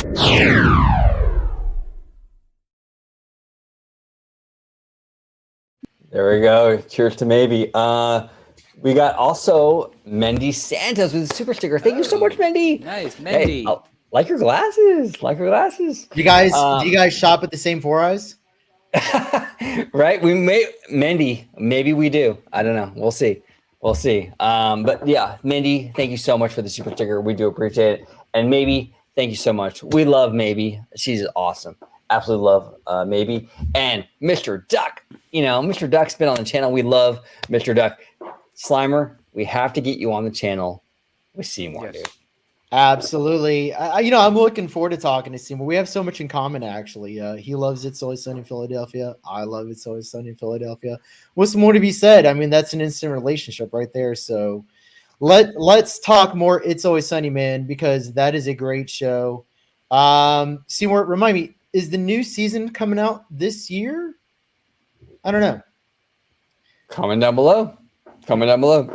Mr. Marty Schneider, who is another friend of the channel. We love Marty. Come on, Marty. Hold on. Marty is in the house. Marty says, most concerning thing about Disney films right now is domestic earnings. Migration has surpassed Wish's $61 million total theatrical run in 11 days. Here's the thing, Marty. In my opinion, domestic isn't the whole story, though. You know what I'm saying? Like, international does matter. Money is money, essentially, is what I'm trying to say here. And migration isn't even going to be released in Japan until March. Yeah, March. So what's going to happen with the Japan money when that thing is already on the streaming service and it hits Japan? So international does matter. Yes, domestic also matters, but you have to look at the whole picture, because at the end of the day, it's like, you have a lot of just overall, issues overseas. Wish is doing very well overseas. Migration might not necessarily do that well overseas. So we have to look at the whole picture before we kind of make an overall assumption. But what are your thoughts on that, Slimer? Something to keep into consideration as we're talking about, international revenue and domestic revenue. So in the United States, theaters take about 40% of all the revenues that movies generate, and then internationally it's 20 to 40% depending on the country. And then the like you stated, OG, the audience that they made the movie for is either going to be a hit or miss when it gets to countries like Japan, for example. I mean, that's a movie about what is it, North American ducks. So I don't know. I mean, I don't know how well that's going to do. It could be a really big hit because Japan has historically, post World War II, has been infatuated with American pop culture. So, it might be something of interest. but it might go completely over their heads and they might not get it. And that's just the game we play with countries like Japan and China. And the thing is these studios with as much money as they put into R&D and trying to figure out what's going to be popular in Eastern Asia, they get wrong sometimes. And that's with lots and lots and lots and lots of data points. So, and then again, they're only looking at 20 to 40% of all profit overseas versus 60% domestic. So it might add some, but I don't think it's going to be substantial. But the thing about the migration is, and George, I love what you did with the script on that film. Thank you. It does cast a wider net than Wish. It's a very easy, poppable, easy to understand trailer. It's a movie about ducks.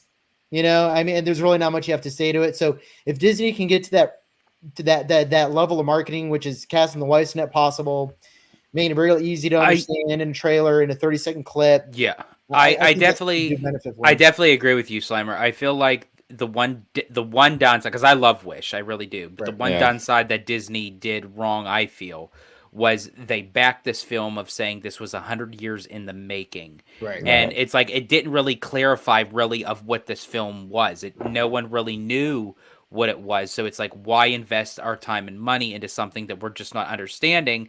But yet they're kind of headlining this as, okay, all the movies that were made in the animation is leading up to this one film. That's all it was really talking about. It didn't really give any kind of logistics of what this film was about. But Marty, I have a question for you, brother, about your comment here. You say, but woke isn't a thing outside of US. Now, are you referring to the notion as because of why migration is succeeding domestically over Wish, because you see Wish as being woke? I'm not like under, if you can kind of clarify with that. Yeah. Well, and here's the thing too, Marty, like at the end of the day, Disney just a few days ago was #1 at the box office. Remember that? Disney was #1. Now with migration's box office intake, now Universal's #1. But essentially, whether it's Disney or Universal, they're neck and neck for #1. Let's be honest. So how much does woke really matter? And that's what I've said in the video with Seymour. How much does woke really matter? Because Disney is seen as the ultra woke, Universal is seen as the anti woke, and yet they're neck and neck at the box office, and they're vying for #1. And that's even what Jack from DSNY Newscast was discussing when we had him on the channel. It's like, what really defies the term woke? Everybody has their own level of what woke means. Yeah, it's not a woke problem. And Marty actually said here, he said gross. It's a net problem. Disney's problem is not the content they're putting out. It's how much they're spending on each individual movie, so that way they can net a profit. Universal basically said you got $1 billion, not counting marketing. Okay, they said you got $1 billion. I think it was actually this. I did the math. It was like 940 or 970 million for all 13 films. The 3 most expensive films were Oppenheimer and Super Mario at 100 million each. Okay, like think about that, 100 million each, and then Fast X was 340 million, and then everything else was a small horror film or a small indie film. Those guaranteed, singles and doubles. All right, which OG, by the way, I absolutely agree with that one. There was a commentator in the chat that said, "Do you think Disney's going to do single and doubles, or do you think they should?" 100%. They should do the singles and doubles of the 80s and 90s. The Honeys I Shrunk the Kids, the Honey I Blew Up the Kids. Yeah. They got to do those, man. They can knock those out for 50, 75 mil. Bang them out, double their profit, hit that 2.5 multiplier and throw it on Disney Plus, call it a wrap. But it's their net is the problem. It's not the messaging. It's how much they're spending on those movies. Well, and it's like, and I agree with you, Slimer. It's like the movie, the game plan with the Rock. That movie was made for as cheap as possible, but yet it almost did $100 million just in the domestic earnings, which just that alone, not even counting what it did overseas, but just the domestic alone, it made its money back and then some, because it was such a small budgeted production. And that just makes me just wonder in general, because with Wish, in the terms of Wish, Disney still has not yet released a date for it to go on Disney Plus. They have So not. despite of how it's kind of like sizzling out, um, it's almost like they still have high hopes of showcasing to the people. It's like still kind of go see this movie in theaters because it's not going on Disney Plus anytime soon. Yeah, And and if that's a they smart move. do, I said it before and I'll say it again. If Disney isn't really going to go to the route of the Premier Access, then what they really should do is put it on Disney Plus, but it stays locked until you do a one-time payment of basically buying it digitally. Right. 100%. 100%. Yeah, there's a lot going on here with that. But like, as I said before, it's like, you have basically neck and neck with the gross box office with Disney and Universal. So how much is woke an issue is what I'm trying to say. How much is woke an issue when you have the anti-woke and the ultimate woke neck and neck? Do people really care about that? Are they invested in that? Did Barbie make $1 billion because it wasn't woke? No, that movie, the lead up to that movie, every YouTube channel on the planet was talking about how woke that movie was. Barbie's a woke movie, but yet it still made $1 billion. Yep. Maverick would be more conservative. It did very well. Yeah. The people don't really care. Look, I'm not saying they don't care at all, but I think the culture war is vastly overrated right now. Maybe it mattered more in 2020. It doesn't matter as much right now, in my opinion. Kiki and Luca here says, do you guys have a mailing address? We do not, Kiki and Luca, but you know what? I was actually thinking about doing that. I think it'd be actually kind of a cool thing to do. We'll work on that. Maybe we'll get like a P.O. box because I think it'd be kind of fun. What do you think about that, George? Would you be on board with that?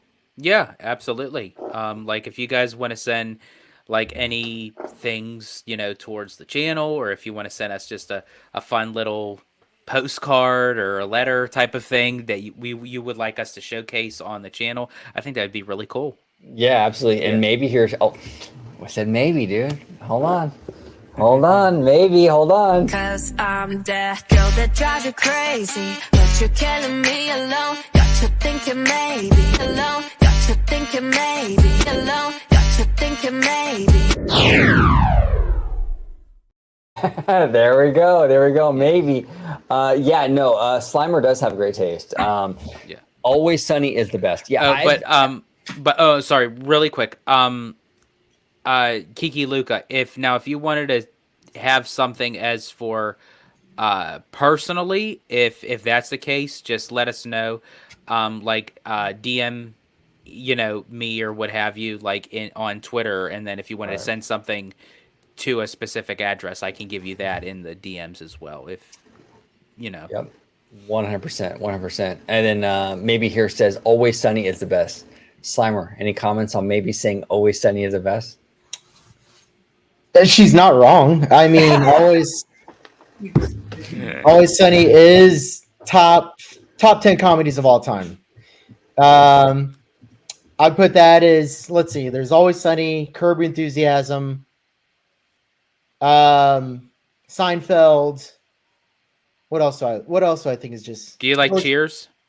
Cheers is funny. I'll put Simpsons. I mean, Simpsons is 34 years. Nice. What else do I think is one of the funniest shows of all time? You'd have to give it to I Love Lucy. Yeah, Golden Girls. Golden Girls. Hilarious. Yeah, where's Dorothy at? Thank you for being a friend.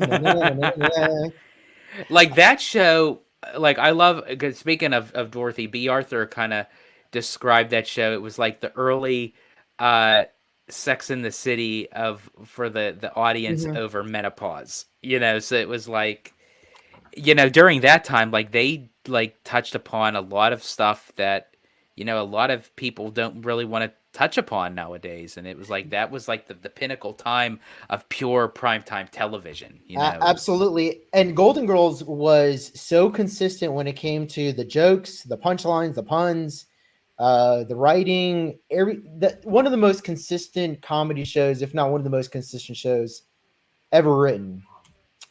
Kaylee says, favorite quote from Blues Brothers. Oh, George, are you a Blues Brothers fan? Oh, I do love the Blues Brothers. Oh boy. All right, so I got one. All right, so the best quote from the Blues Brothers is, Shit, they still owe you money. Fool. Oh yeah. There you go. I honestly, confession, I've not seen the Blues Brothers ever. Really? You've never seen it? Man. Never, ever. But you know what? Even though you haven't seen it, I think you'd connect with it because, that's like your generation of film, and it wouldn't be out of place. I will say this though, it is a musical, but it's a musical about two guys committing crimes to save a nunnery, right? So the nun has no funds, so they have to commit crimes essentially to get money to save the nunnery, and they've been ordained by God to do so. So it's a ridiculous premise, but they have some of the best R&B and blues artists of the era in that film. I think it's so funny, like those kind of movies, like they kind of like went under the radar, but nowadays they became like cult classics. Like it's just oh man. Well, like Little Shop of Horrors is another one, right? Like Little Shop of Horrors, I put in the same class as Little Shop of Horrors. OG, if you've seen that, I don't know if you've. Oh, I have. I love Rick Moranis. Yeah, I would put in that class right there. I think you'd have fun with it. Yeah, absolutely. Mr. Seymour Duck. Everything, everywhere, all at once was a budget of 25 million. You can make good movies at a low budget. Absolutely, Seymour. Absolutely. Marty Snyder just saying, in the U.S. there are a large group of people choosing not to go see Disney. Ask Bud Light. I don't agree. Just saying, watch the numbers here. You know what? Yeah, Marty, watch the numbers. The stock price for Budweiser has rebounded since then. It was a blip on the radar. The whole boycott was a blip on the radar. That company is not going down. It was a temporary, whatever. But here's the other thing too, Marty. Bud Light is a different product. Right. I mean, Bud Light is a blue collar truck driver sort of product where something like that would impact it more than a Disney, right? If you had NASCAR going woke, it would impact NASCAR more than a Disney. Disney is more four quadrant. Going woke, the entire audience isn't conservative, isn't this blue collar sort of like Bible Belt, like a more like a Bud Light or like a NASCAR. So yeah, I get it. Bud Light saw a drop, but even Bud Light, as much as that situation impacted them, it didn't impact it long term. The stock is rebounding just fine. I think the whole culture war thing, while it might be an element of the equation, it's not as much of an issue as like conservatives think it is. And let's be honest, none of these films out right now are doing the numbers that we are used to seeing. Yeah. It's not just Disney. It's all of these studios. It's all of these films. You do have like the diamond in the rough that's kind of in there. Like you had mentioned, OG, about Barbie, about Maverick. There's certain movies right now that are just hindering because of the public kind of forte that it's just like circulating in social media. But all in all, movie theaters aren't doing so well right now. The numbers in movie theaters aren't doing so well, and it's not just because of Disney. If you look at any of these movies, it's like they're not. Like how do you reconcile Barbie, Marty? Let me ask you that. Barbie was, every YouTuber on the planet was calling Barbie super woke. So why did that movie make $1 billion if woke is such a problem? Let me ask you that. Why did Barbie make $1 billion if woke is such a problem? I don't think the general public, the normies, care as much as the activists, conservative activism online. I just don't. Because if you look at Barbie, they promoted the hell out of that film. The marketing on that was just so high. And again, it takes me back to me bringing up Wish. I feel like Disney kind of dropped the ball on the marketing and promoting of that movie, of how they went about doing it, because at the end of the day, honestly, I didn't even really know too much of what Wish was. I went in there just kind of open-minded to see really what it was about. Until I actually saw the movie, I got it. I understood it. But sometimes that can come back and bite you in the ass as far as the studio goes, because a lot of people may not have an interest in seeing something that they just don't understand. Right. 100%, 100%. Mike here says, speaking of Cheers, what do you prefer, the Diane or Rebecca years? Sorry, OG. I don't know if you ducked that because I mentioned Cheers. Like Slimer and I were kind of going back and forth. Yeah. No, go ahead. Rebecca, George, what are you going to say? Oh, I'm right there. It's the Rebecca years. Yeah, it's the Rebecca years. What do you think? Are you Slimer? Are you team Rebecca or team Diane, dude? No. The Rebecca years. Rebecca. Yeah. Mm-hmm. Okay, interesting. Kiki and Luca, breaking news. John Williams rescinds his retirement and open to new projects. What do you like to see him do? Well, look, anything. This guy could do literally. I mean, his credentials. He could pretty much do anything. Like he could do a score on the next Care Bears movie, and it would. You know what I'd like to see him do? I'd like to see him do a non-movie related, non-soundtrack classical album. Oh, there you go. Drop that balls to the wall there, OG. Oh yeah, here we go. There we go. No, I think you know what my honest opinion about this whole thing with John Williams. What have we heard? That Disney is trying to do a Ray movie. He probably got the call. Yeah. And it's probably already done. The demo's probably already done. He already got the call, man. Like I'm telling you, he's doing the Ray movie. That's probably what it is. And he announced his retirement, so now he's got to justify the fact that like he's coming back to do the Ray movie music, and so that's the whole thing. And that's great. Look, dude, John Williams on anything, I'm 100% on board with it. But I think Lucasfilm probably has him set for something, and that's what's going on here. I'll give props to anybody that's over 80 years old and has a work ethic like that. Oh, dude, John Williams is the GOAT. Yeah. John Williams, the absolute GOAT. I love that. He's over it in his 90s. Like that is like phenomenal. Yeah, I mean, if Tchaikovsky was the best classical musician of the 19th century, John Williams, by and large, is the best classical composer of the 20th. Yeah. I mean, how many classic dude? He defined the entire 20th century of film. Right. No, he did. He did. Superman, Star Wars, Harry Potter, Jurassic Park, friggin' what? Come on. All the songs? Come on. Every legendary theme song, every legendary score was John Williams. Mm-hmm. He's you're not going to beat him, dude. He's the Walt Disney of music. Absolutely. Yeah. So maybe I have to say, so you've never seen an episode of The Simpsons. Okay, maybe. Okay, so really quick, I have an assignment for you.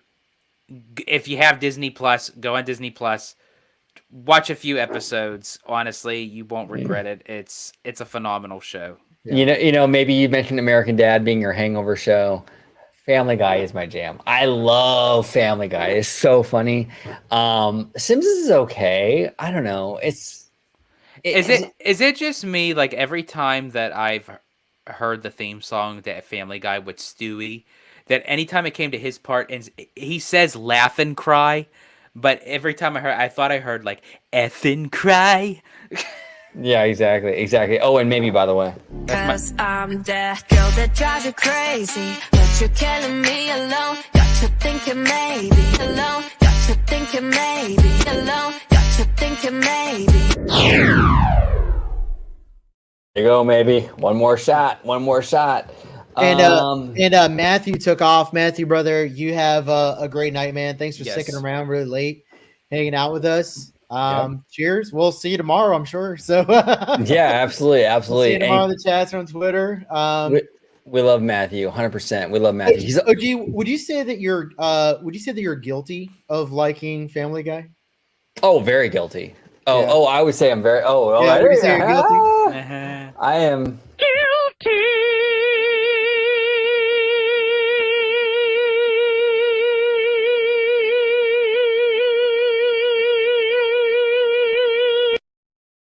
very guilty. Very guilty. Candy Camper here says OG is a shot or two from falling off the shirt. You know what, Candid? Here's the thing with me right now, dude. I actually, like, full disclosure, I actually quit drinking a while ago. I actually quit. I don't drink anymore. It's New Year's, so I said, you know what? I'm gonna do the soju because I'm so K-pop. You know what I'm saying? And I'm gonna do the beer. This OG, just so you know, the soju is so you. Yeah, exactly. Right. Exactly. So it's like, yeah, man, my tolerance is down. I don't drink that much anymore. Maybe here says, dude, OG, are you the type to spill your drinks while drinking? Because me too. Yeah, I actually almost spilt my soju on my Roadcaster, and that would have been a problem. And that Yeah. soju would have put you in a poo poo. Right, exactly. And then Candid follows up here with OG's a woo girl. I don't know what a woo girl is, Candid. I would like you to elaborate. Is that like on John Woo or? Yeah, my John Woo. What is that? John Woo girl? But maybe he understands it because she laughed pretty hard at it. So I don't know. Cause I'm that girl that drives you crazy, but you're killing me alone. Got you thinking maybe alone. Got you thinking maybe alone. Got you thinking maybe. I don't know what a woo girl is. I'm not really sure. Okay, so Marty says woke is a problem with Disney. Yeah, we'll see, man. I mean, I don't know. Was woke a problem for Barbie? I don't know. Well, I'll say this, when it comes to their ESG initiatives for the company, if you go on to Walt Disney World website, look at the corporate, objectives for their ESG initiatives, you can see how that bleeds into their films. But Marty, I'm going to argue that, I love you, Marty. I'm going to argue that their budgets have a lot more to do with their success and failures at the theater versus ESG initiatives that are leaking into their films. Right. And and as someone that's not particularly against, I'm not for ESG initiatives. So that's more of a equality of outcome approach to decisions within the company at all levels. I'm definitely more, me personally, I'm definitely more when it comes to a meritocracy. I believe the best person for the job. I don't believe that we need to have equality of outcome, right? But yeah, that's leaked into the studios. But the budgets tell a different story, and the amount of the amount of revenue they generated at the theater this year definitely tells another story. I mean, and Marty, I actually have a question for you, because I'm just curious, because you bring up interesting points, so I like to get your take on it. I can't recall if you had seen Wish, and correct me if you did, bro, or if you didn't, but he did. Your mind, he did. Okay. Yeah. In your mind, and again, I probably already knew that, but again, I'm like, so anyway, so Marty, do you see Wish as a woke movie? And if you do, even though you did love it, do you see certain woke aspects in it?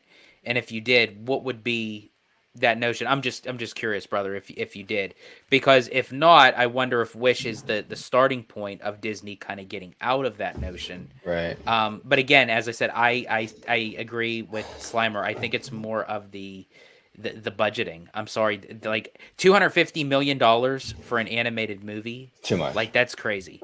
Well, and here's the thing too. I've said it so many times. There is a lag with content. These animated movies take 4 years to produce. Yeah. So what you're seeing from Wish is a product of like 2020 or even 2019.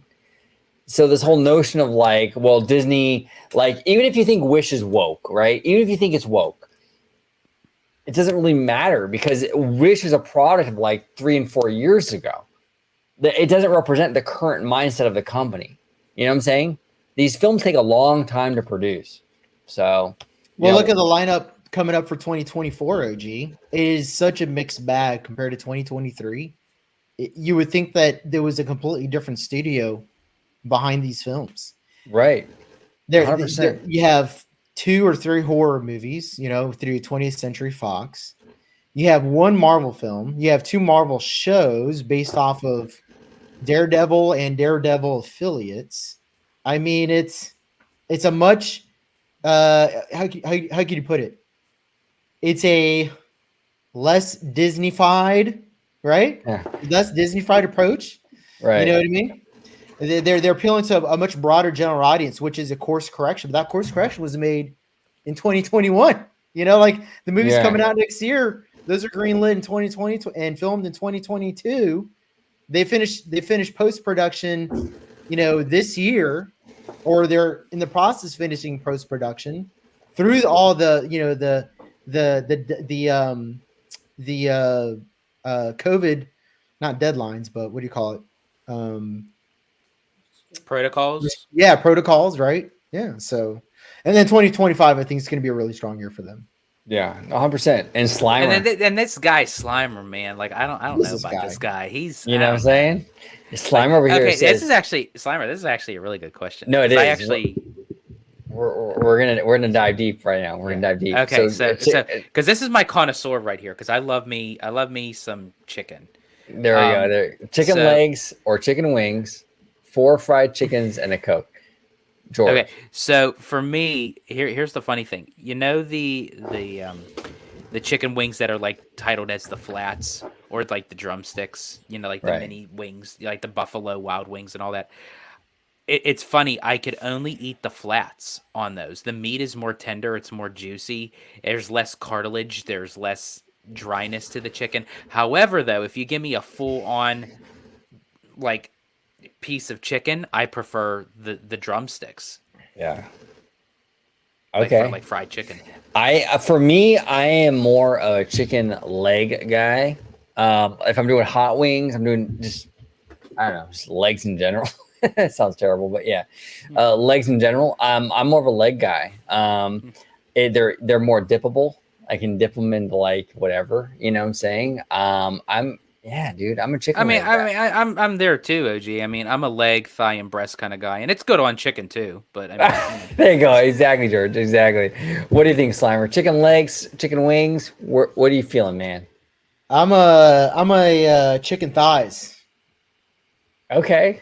Yeah, chicken thighs in the air fryer, man. Nice. So like, you want to elaborate on that? Like, why thighs? Why are you a thigh guy? Did you guys hear that? Yeah, of course. Yes. Yeah, exactly. I have no objections. So, the chicken subject matter expert over here said the chicken thighs are the best because they thick. Yes. They thicker than fog, dog. Chicken thighs are thick. No, they got a lot of moisture. It's probably one of the better parts of the meat. You know. Okay, that's fair. Dark meat. That's fair. We're going down a dark meat tunnel right now, so this is there. You go. Boom. Maybe here says when you see me and OG throwing our Barbie cowboy hats to black, yeah, maybe I'm with you, man. Or maybe not, man, but like, yeah, I'm with you 100%. 100%. Kenny Camper, why are we getting crappy Tiana? Why didn't they stick to the original story of the movie? Why did they have to make a new story for the ride? Is the show going to play a role in the concept? Yeah, I mean, here's the thing, Candid. I don't know. I hate to like prejudge though. That's the thing. Like there's this narrative out there right now that the ride's gonna suck. It's automatically gonna suck. It's like, we don't know that. Like, why don't we give it a chance? I've been in this community a long time, and I've said this many times, but I say it many times because I've lived through this kind of prejudging for years. The prejudging that was going on for Mission Breakout, when that thing was announced, this thing was guaranteed to suck. Per the fandom, Mission Breakout was going to suck. The thing opens, and now people love it, right? It's like, let's give the thing a chance. We don't know yet how good or bad the ride is. Does it suck that like we don't have Dr. Facilier, yada, yada, yada? Yeah, but can we at least judge it based on the actual experience? And not only that, man, Candid, if they had done it based off of the movie, if they had just incorporated the plot of the film into the ride, then everybody would have been complaining that it was too derivative. So it's like, damned, it's like damned if you do, damned if you don't. Personally, I prefer an original story. But we don't know for a fact if it sucks yet. We haven't rode the ride. Nobody rode the ride. The Imagineers that are building it haven't rode the ride yet. So let's give it a shot, man. I mean, it looks cool. I don't know if you've seen those pictures that they posted today. Well, I don't think Disney posted it today, but Guests in the Parks posted it today. Yeah, BioReconstruct. BioReconstruct. Thank you. But they actually posted a photo of the flowers on top of Splash and it already looks better than the original Splash Mountain. So like, let's give it a shot. I think it looks better than the original Splash Mountain. No, absolutely. I think it's an improvement, and I'm telling you guys, it's gonna be better. It's gonna be better than Splash Mountain. I'm telling you, just wait. It's gonna be better. Yeah, give it a chance. Absolutely, give it a chance. Absolutely. Maybe here says Josh Williams is the daddy Josh wish he was. It's John Williams, but Josh Williams works too. Absolutely. Well, you have to think we made her drink like how many shots, so she's. I know. Hey, maybe I'm so sorry. Maybe I am so sorry. But one more time. 'Cause I'm that girl that drives you crazy, but you're killing me alone. Got you thinking maybe alone. Got you thinking maybe alone. Got you thinking maybe. I am so sorry, maybe. I had to do it. I had to drop one more drop on you. BJ Vincent, I know OG, you did a recent video showing concern about Universal's rapid expansion to South Korea and the UK. More power to them, but do you feel Disney should focus more on developing another theme park in the US? No, I do not, BJ. I think that they should focus on the theme parks they have. I think Universal is absolutely growing way too fast, way too soon. Look, too much too fast is a thing. We saw it with Disney in content, with the Marvel Cinematic Universe.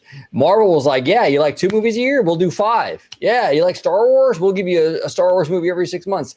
It leads to burnout, okay?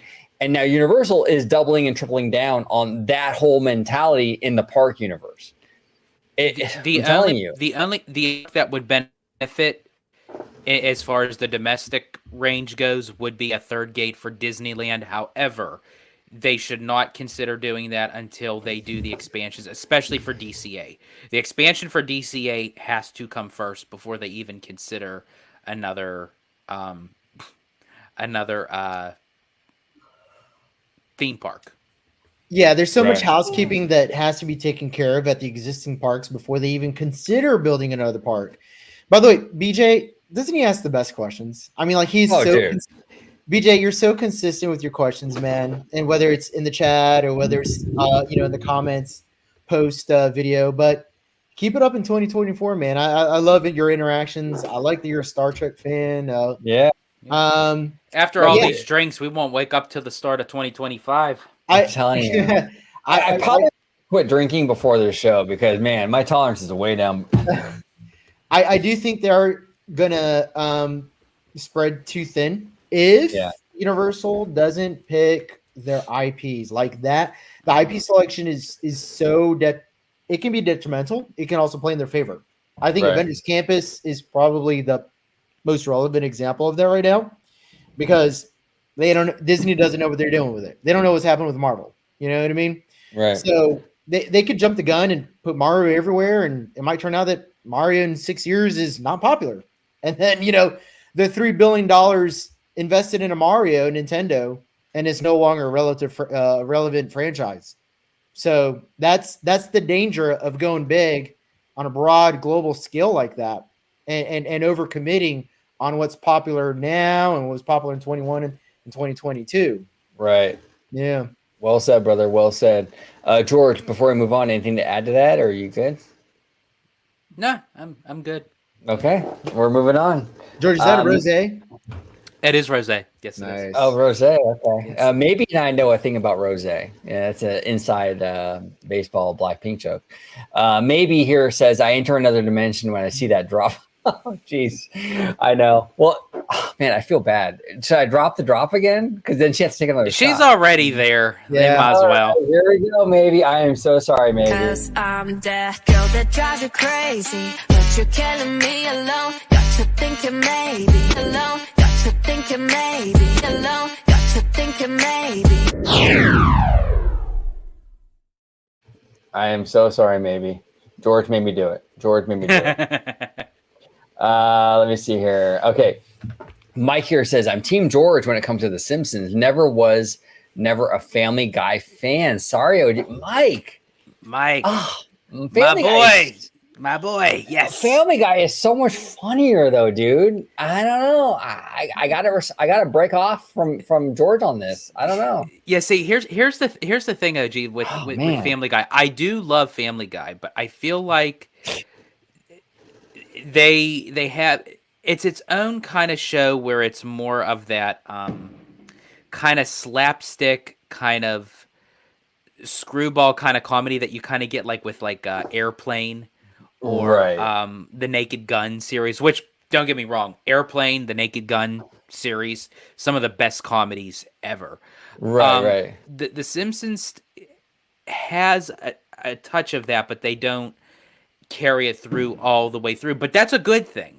I love the different variations of The Simpsons and Family Guy because that's how it differentiates. And I love the crossover episode. When The Simpsons met Family Guy, that was awesome. Was great. But The Simpsons, I don't know. It was just something that it was a show that I grew up with. It's the longest running, not even just animated, but just the longest running primetime television series ever. Yeah, 34 seasons. I just watched the newest season recently, and the last episode of the newest season of The Simpsons, Homer Simpson. Here's the plot, right?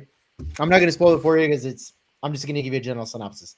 So Homer Simpson leaves the bank. He's pissed off at Marge. He sends her a mean text. And as he sent her a mean text, he's like, skull face, angry face, mad. And then he gets into an accident. The whole episode is him flying through the windshield really, really slow. The whole episode, the whole 30 minutes, he's in the air, airborne, flying through the windshield of his car as he hit a fire hydrant. And he's having an epiphany, and he's having I guess what you would call like a moment. Terms. Yeah, exactly. And that's the whole episode. It's like it's so smart still. Like you got to give it to any writer or any group of writers. South Park, Simpsons, Curb Your Enthusiasm, It's Always Sunny. Like these guys that can write stories for 20 fucking years. Crazy. Like, have you ever watched the Matt Stone, Trey Parker behind the scenes of how they write a South Park episode? Oh, absolutely. And actually, you know who works with them on the writing, and I didn't know this until I watched, I think I know what you're talking about, is Bill Hader. Yeah, he does. Yeah. But they write an episode on a weekly basis. And like, imagine the pressure. Like you have to, pre-write script, edit, film, post-edit, in a week. It's like, crazy. So, Kaylee, I just want to say, here's Mickey Mouse. Oh, Is that his name, Mickey Mouse? Mickey Mouse, yeah. Is that a Maltese? Maltese, yeah. So are you guys able to hold the fort just for like 5 minutes? I'll get my dog. Go. I'll be right back. So let's see who we got here. So going into the questions. Yeah. So there you go, Kaylee. Mickey made an appearance. Yeah, I love you too. So Blues Brothers, OG55 watch party. Yeah, we could.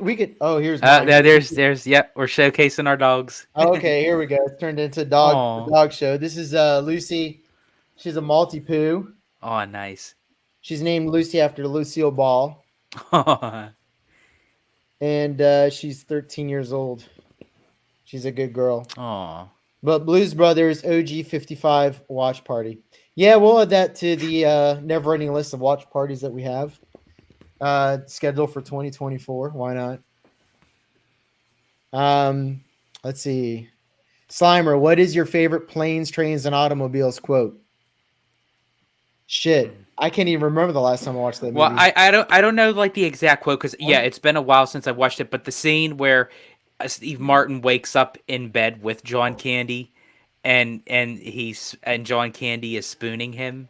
Yeah, like that to me is like my all-time favorite scene in that movie. So, Mrs. Slimer here says $15 and a nice watch.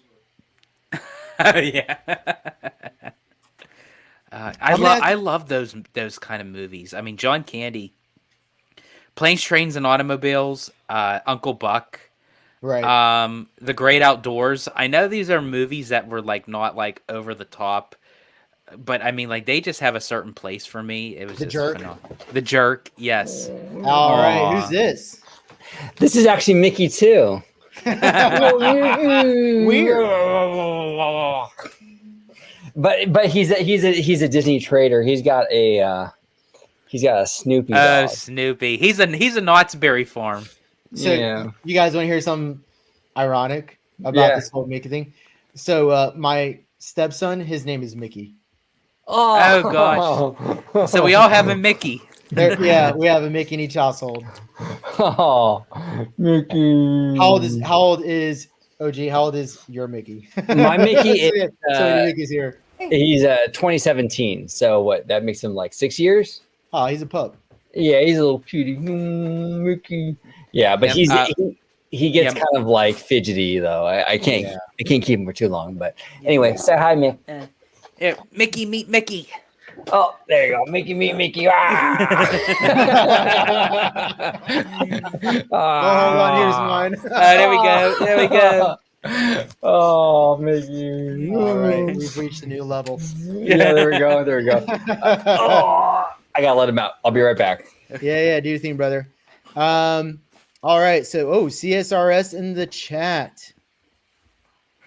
What's up, dude? For that upcoming Armchair Imagineering series, we also do lands for Universal.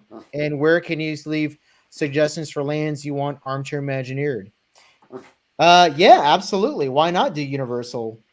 Yeah, we were actually talking about that with the Bad Thoughts podcast guys. Shout out to Candy Camper and Tones. They'll be actually it was Candy Camper's actually generalized idea to I almost said Idina Menzel to Idina Menzel, did you just make that up? Yeah. To do the orange thoughts, and sooner or later, we're gonna dive into Disney. We're gonna start off like with doing the lands, and then maybe do some specifics like with attractions and what have you. And we may even dive into the Universal parks and possibly Knott's Berry Farm. The sky's the limit. It's the blue sky process with Orange Thoughts. So we're very excited to see how that segment for that part of Orange Grove 55 is going to go. We're very excited. Yeah, 100%. Kaylee here says Blues Brothers OG55 watch party. That would be interesting. That would be very, very interesting. We could do a shot every time they say we're on a mission from God. There we go. Yeah, I mean, I've never seen it before, so I'd be very curious to see how that kind of pans out. Our friend maybe here watched Roger Rabbit for the first time. Yeah. So it's always kind of cool to kind of like kind of dive into these older movies if you haven't seen them before. So yeah, I'd be down for that. Absolutely. Mr. Seymour Duck here says, I think it's a number of issues for Disney, like superhero fatigue, Disney Plus streaming where Peacock isn't that big, with COVID training us to stay home and not go out, and bad storytelling. Yeah, that's the thing, Seymour. I agree with you. I'm on the same page as you, Seymour. That's why I kind of don't like when people kind of whittle it down just to like woke, because I think it's so much more complicated than that. You know what I'm saying? The streaming thing is a thing. It's a huge thing.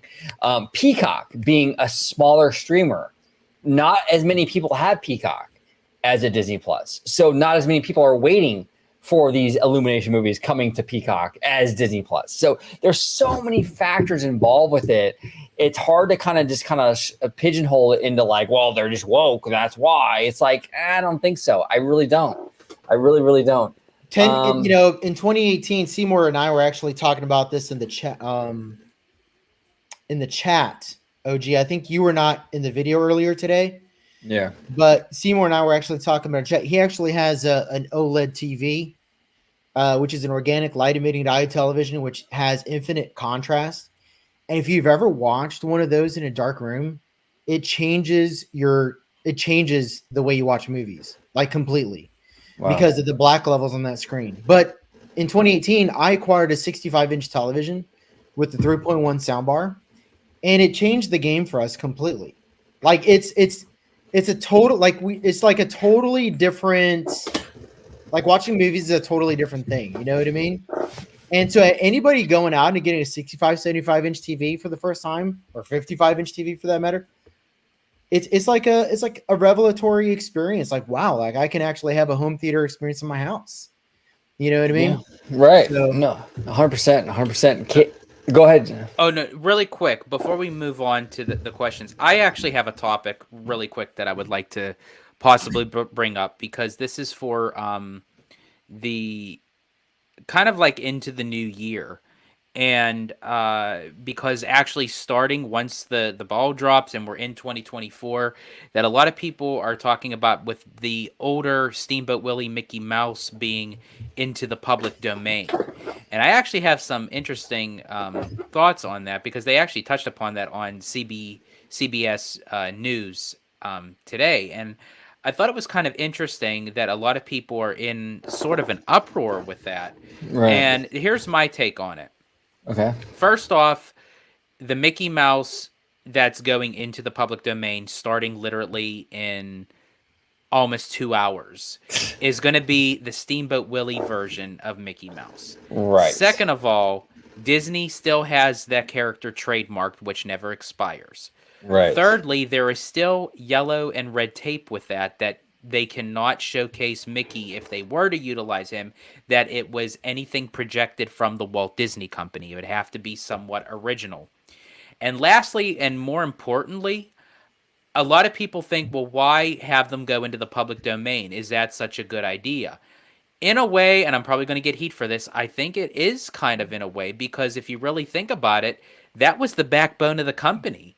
You know, Right. if other products or stories weren't in the public domain, Walt Disney wouldn't have been able to get any kind of rights for his versions of these stories, because Cinderella, Sleeping Beauty, Snow White, they were all Grimm's Brothers fairy tales. They weren't Right. original stories from Walt Disney, but he created his own versions of it. Why? Because they were in the public domain of how he sought out to make those stories. Right.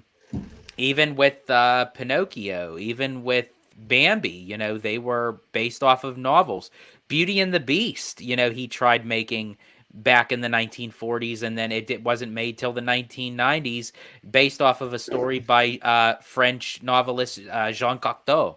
You know, so I mean, like, it's everything is in the public domain, and of how Walt Disney perceived those, they had to be in the public domain.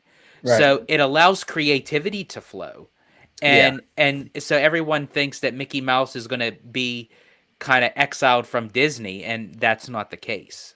Yeah, no, 100%. Well, here's the thing too, and Slimer's gonna be actually checking out in a second, so I want to kind of make this a little bit quick so we can close them out properly. But yes, Disney is losing the copyright for Steamboat Willie, but they have trademarked the hell out of Steamboat Willie, and trademarks do not expire. Right. They've also trademarked the Disney Animation logo, which is now Steamboat Willie since 2007. So it's not like a free-for-all where, like, well, the copyright's up, so anyone can use Steamboat Willie. That's not really the case here. Disney still has legal ramifications against people that use Steamboat Willie's likeness. So it's still going to be a legal challenge for anyone that wants to use it. So it's a little bit of a, like, in my opinion, like, I'm old enough to remember the whole Y2K thing, you know, in like 99 going into 2000, like the kind of like this whole, like, you know, everything's going to shut down. Yeah. And it never happened. You know, it came and went. It's the same kind of thing, I think, with this Mickey Mouse thing. I think that Disney has a lot of legal route to kind of go, and that's why they're not stressing out over it. And, you know, there was like a lot of like sort of kind of natural disasters that happened in that time era. And it was like, you know, trying to find a way to kind of fix the problem. I got a divorce, so that all covered that. So, you know, it's yeah, exactly. Now, real quick, Slimer, before you leave, I got two things for you. Kaylee's asking you, Slimer, what is your favorite planes, trains, and automobiles quote? Yeah. So Kaylee, it's been a couple years since I've seen that movie. But now that you've mentioned it, I will go out of my way to watch that, and I will give you what, in my opinion, is the best quote in that film. It's Slimer craving chicken wings and legs. You know, I'm always craving chicken. It's a good source. It's a good source of protein, maybe. There we go. Slimer, I know you got to take off, buddy. It was great having you, brother. Yeah. As always, if you can let everybody home. And you have a happy New Year, brother. Hey, yeah. Hey, listen. Thanks.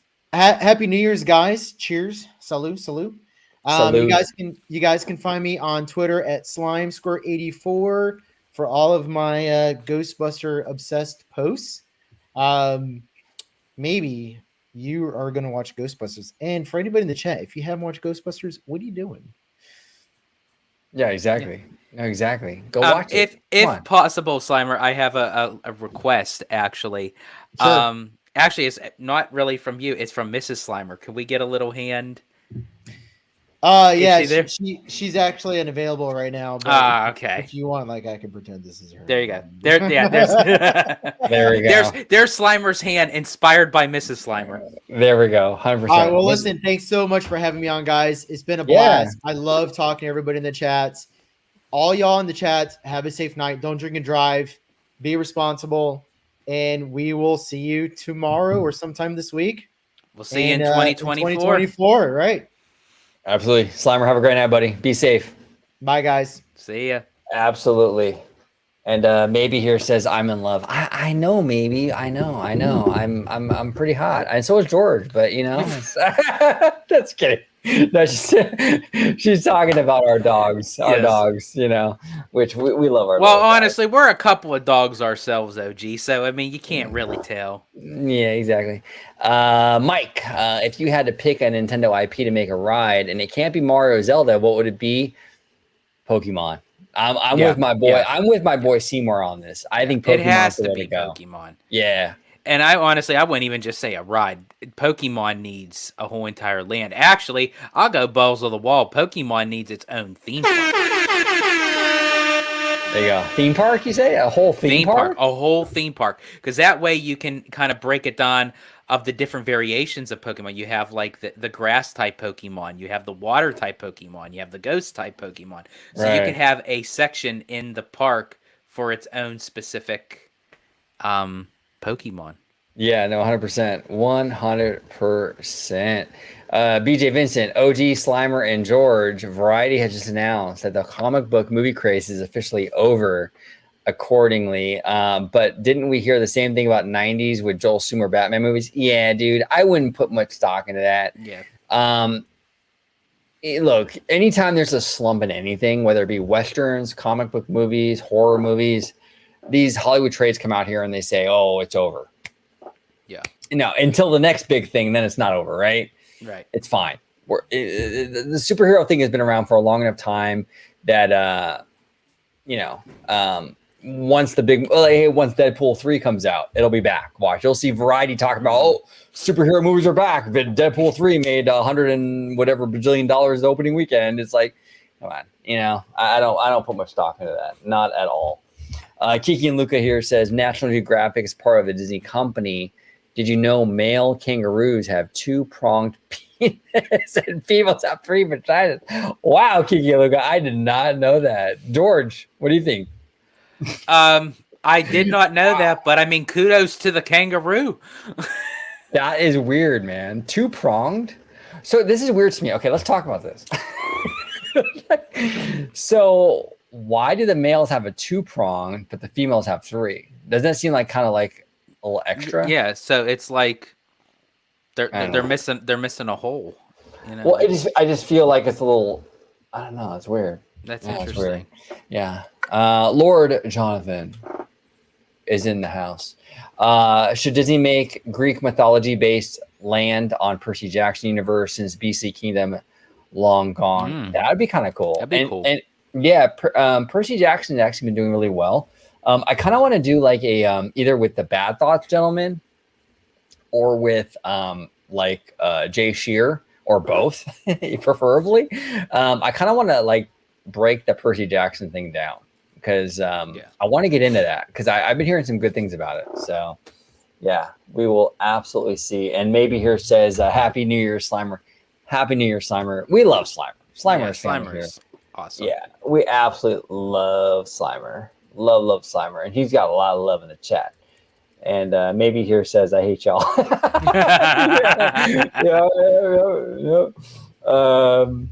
Kenny Camper here says, damn, George, where do you park your chopper at night? It's right in the back.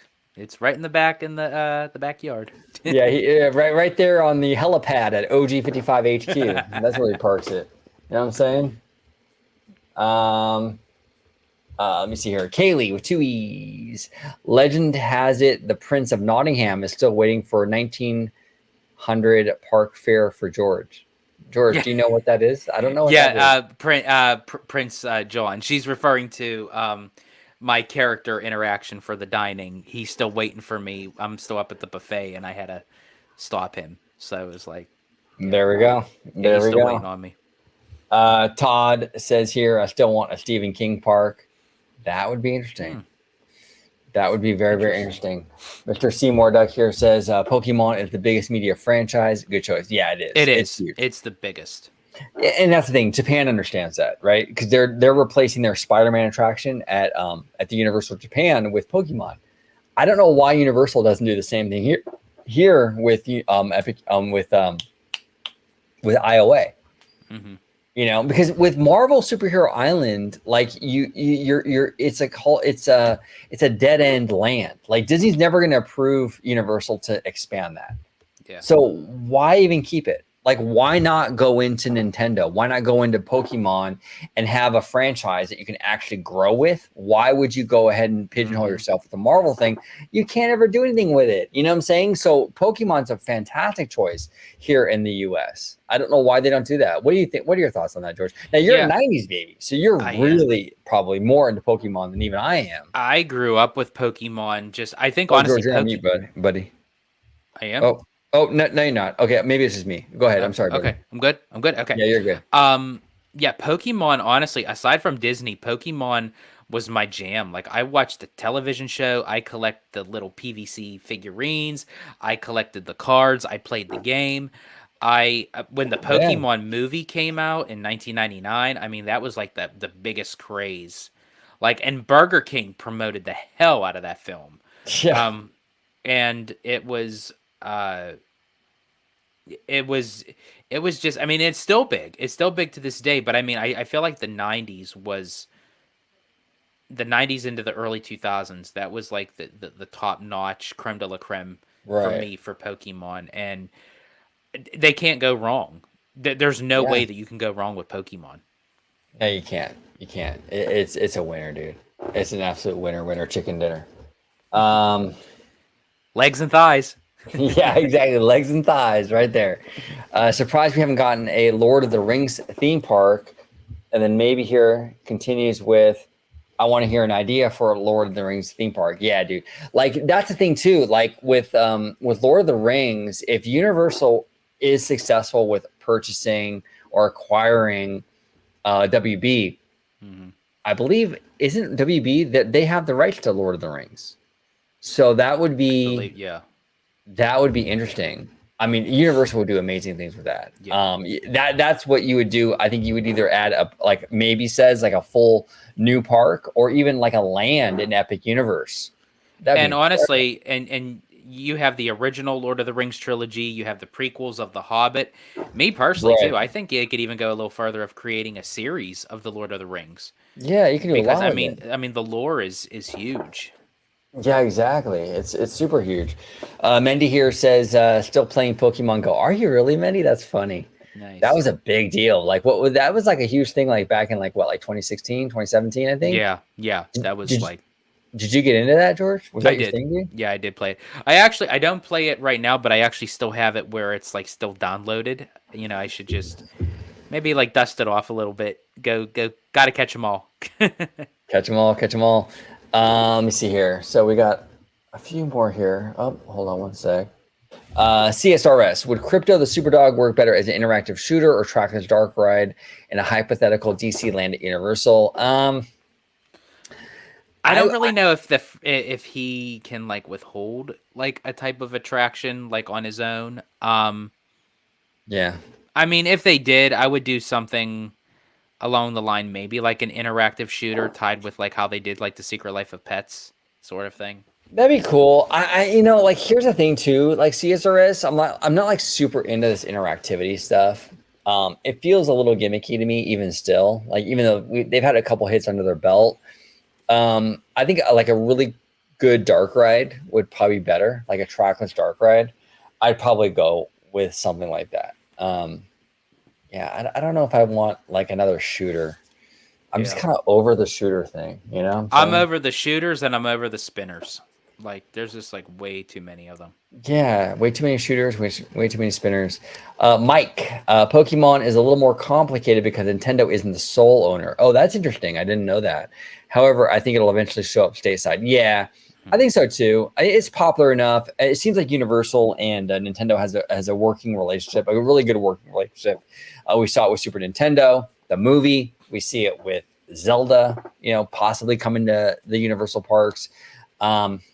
I don't see why they wouldn't, but we'll see. We will absolutely see. Ross Love Disney's here says, been watching for at least 50 plus minutes. Honestly, Ross, thank you so much. We appreciate it. And Ross Loves Disney has been a fan of the channel since I was doing like the solo videos in front of the bookcase, like back in the day, dude, like 2016, 2017. So Ross, I appreciate all the years of support. But Ross here says, been watching for at least 50 plus minutes. The longest live stream I've watched as a recent December college graduate, trading study time for watching OG55 stream. Great and engaging. Well, thank you so much, Ross. I do appreciate you. We appreciate you here. Everyone in the chat. I mean, we know it's New Year's Eve. We know you have options with whether it be hanging out, getting drunk, doing whatever, partying, the content you watch, the fact that you're here. Yes, we appreciate you so much. It really does mean the world to us. Cheers. Yeah. Oh, here we go. Cheers. Absolutely. Cheers. Harley here says, what's your favorite Disney movie? That's a loaded question, Harley. Animated movie? I'm going Beauty and the Beast. Beauty and the Beast. Yeah. Right? Come on. Here we go. Beauty and the Beast. Live action? I don't really have a live action. I tend to lean more towards the old school stuff, though. Like, if I'm going to watch an old school, like, if I'm going to watch a live action Disney movie, it's probably going to be. I actually have a favorite live action Disney movie. Go for it. And it's the original 1961 The Parent Trap, starring Haley Mills. See, yeah, you can't go wrong with that one. I love Parent Trap. Speaking of Haley Mills, I love Pollyanna. I love Treasure Island. I mean, there's so much there. Go on Disney Plus. A lot of people, when they get their Disney Plus, all they do is focus on the Marvel stuff and the Star Wars stuff. Check out the old school Disney stuff. Go watch a little Herbie. Go watch a little Treasure Island, stuff like that. That stuff is fantastic. It really is awesome. And a little piece of cinema history, folks, that if you go and watch 20,000 Leagues Under the Sea, and you see the giant squid, the same guy who worked on the squid actually was brought on as an influencer to help with the shark in Jaws. See, there you go. And who's the editor for Jaws, George? Thelma Shoemaker. See what I'm saying? This guy knows his stuff. You know what I'm saying? We did a show. Was it with Jay Shear? It was with Jay. Yeah. And George brings up the editor, first and last name of the editor for Jaws. I was like taken aback. I was like, oh my God, George, how do you know this? The editor for Jaws, first and last name, incredible. Absolutely incredible. Mindy Santos says here, I got to Disneyland for Pokemon Go. That's funny. Yeah, I mean, it's you can do that. It's like an AR thing on your phone, right? I never really did it, but is that it's like real time, like so you could see like the game in front of your screen, but it's like you're in real time, like wherever you're walking. Sort of kind of like how James Cameron did for Pandora for Avatar. So it's like he is in the sound studio. He's physically looking at what's in front of him, but when he looks on the screen, he can turn the camera, and it's like there's different positions of what he's actually seeing in the world of Pandora. It's crazy. It's crazy. And Candy Camper, we love our Candy Camper. He's saying Bluey is taking over my house. Yeah, Bluey's taking over every house. Candy. Yeah. Bluey I was just up at Walmart today, and like there was like Bluey T-shirts like for adults. Like it's like. Oh my gosh. Yeah, Bluey is like, I'm telling you, man, it's a movement. It's not even a show. It's a movement, bro. It's crazy. He goes on to say here that would love to see some Bluey in the parks. Next biggest thing, merch sales would be crazy, and the ears and the treats. Yeah, well, they don't. That's the thing. Disney doesn't own Bluey. From what I understand, it's an Australian brand, and it's like a licensed thing. So they'd have to work it out with whatever company owns Bluey, but they already have a working relationship with that company, obviously, because it's on Disney Plus. I mean, Disney, like, honestly, make it happen, you know? Yeah. Like, Bluey's huge. I don't know if I'd want a Bluey dark ride, though, because, like, I feel like Bluey is kind of a trend. I don't feel know. like right now it could be like a like incorporated in like a kids show. Like Right. incorporate it like that, like what's like some like puppetry or something. Yeah, like a Disney, like the thing at, like, you know, DCA, whatever. Yeah. You go in, you watch a Bluey show, maybe like a little, like, you know, mini parade or something like that. But yeah, absolutely. Yeah. So we're kind of coming to the end. Oh, he says meet and greet. Oh, yeah, you could do that too. I mean, hey, dude, that PhotoPass money, right? Yep. Oh, I said money. You said money. I said money, and we're bringing the queen. Like, look, dude, when we do the money drop, I usually do Lisa from Blackpink. I'm bringing my bias into. We're bringing the queen, my bias. Jenny. We're bringing Jenny Kim into the equation here. I got my mind on my money and my money on my mind. Yo, it ain't really work if you're proud. Come on, you can't beat Jenny, dude. And it's your bias too. Apparently, you don't even listen to Blackpink, but she's your bias. But honestly, I think that someone had asked, like, what is going to be your New Year's resolution? That's going to be one of my New Year's resolution, is to like really like sit down and like listen to Blackpink. You know, because it's like I'm still kind of incorporated in it because now I'm part of the show. So seeing all these drops and everything, and getting OG his gifts for Christmas, which was like Blackpink Funko Pops and all that stuff. Exactly. So I think honestly that's going to be one of my New Year's resolution. I think I'm going to give like really sit down and give Blackpink a chance, because honestly, just by the drops, I love a good beat. Like songs that have a good beat, like that have like that fist pump type of thing. It's like I'm all for it. The thing about Blackpink, dude, and like I don't want to fanboy too hard. You know, I gotta keep my cool, man. I gotta keep my cool. You know what I'm saying? But like the thing I love about Blackpink is that their music is really good. I was always a hip hop rap fan growing up, and they do incorporate a lot of rap in their songs, which I love. And it's not just the music though. Like their personalities, like they're like sisters. They like look out for each other, and they're just so like you watch their personal vlogs on YouTube, and they're just like super down to earth and amazing. And I don't know. Maybe here says that's my girlfriend for real. Oh damn. And maybe here says Teddy Park is the king of beats. Yes, he is. Teddy Park is the magic man behind Blackpink. 150%. Teddy Park is a goat, dude. I wish I can get Teddy Park to do like my YouTube intros. Like Teddy, call me, bro. Teddy, dude, seriously, I love to, dude, amazing. Maybe here says, who would you want to direct your movies with Hayden and Kristen Bell? George, who would you direct? Who would you want to direct your movie? With Hayden and Kristen Bell. Because remember, she asked us, you know, our movies that we would star with. Right. I said Hayden. I think you said Kristen Bell. Yeah. So if you were doing a movie like a rom-com, Kristen Bell, you know, or whatever movie you would. I know who I would want. Oh. And this guy has directed so many different types of movies. Okay. But for me, I feel like he is the king of rom-coms when it comes to directing, because one of my all-time favorite movies is When Harry Met Sally with Billy Crystal and Meg Ryan. It'd be me and Kristen Bell, directed by Rob Reiner. Oh, interesting. Okay. I would do my the OG55 with Hayden Christensen, just two Jedis on the town, just, you know, fucking shit up, like I said. Directed by Steven Spielberg. There you go. You know what I'm saying? I mean, you can't go wrong with Steven Spielberg, bro. Jenny is AI. You know what, Candid? She's not, bro. Can an AI be this dope? I got my mind on my money and my money on my mind. Yo, it ain't really work if you're proud. No, AI can't do that, bro. AI can't do that. Kaylee here with two E's says favorite Simpsons character. George? I have two.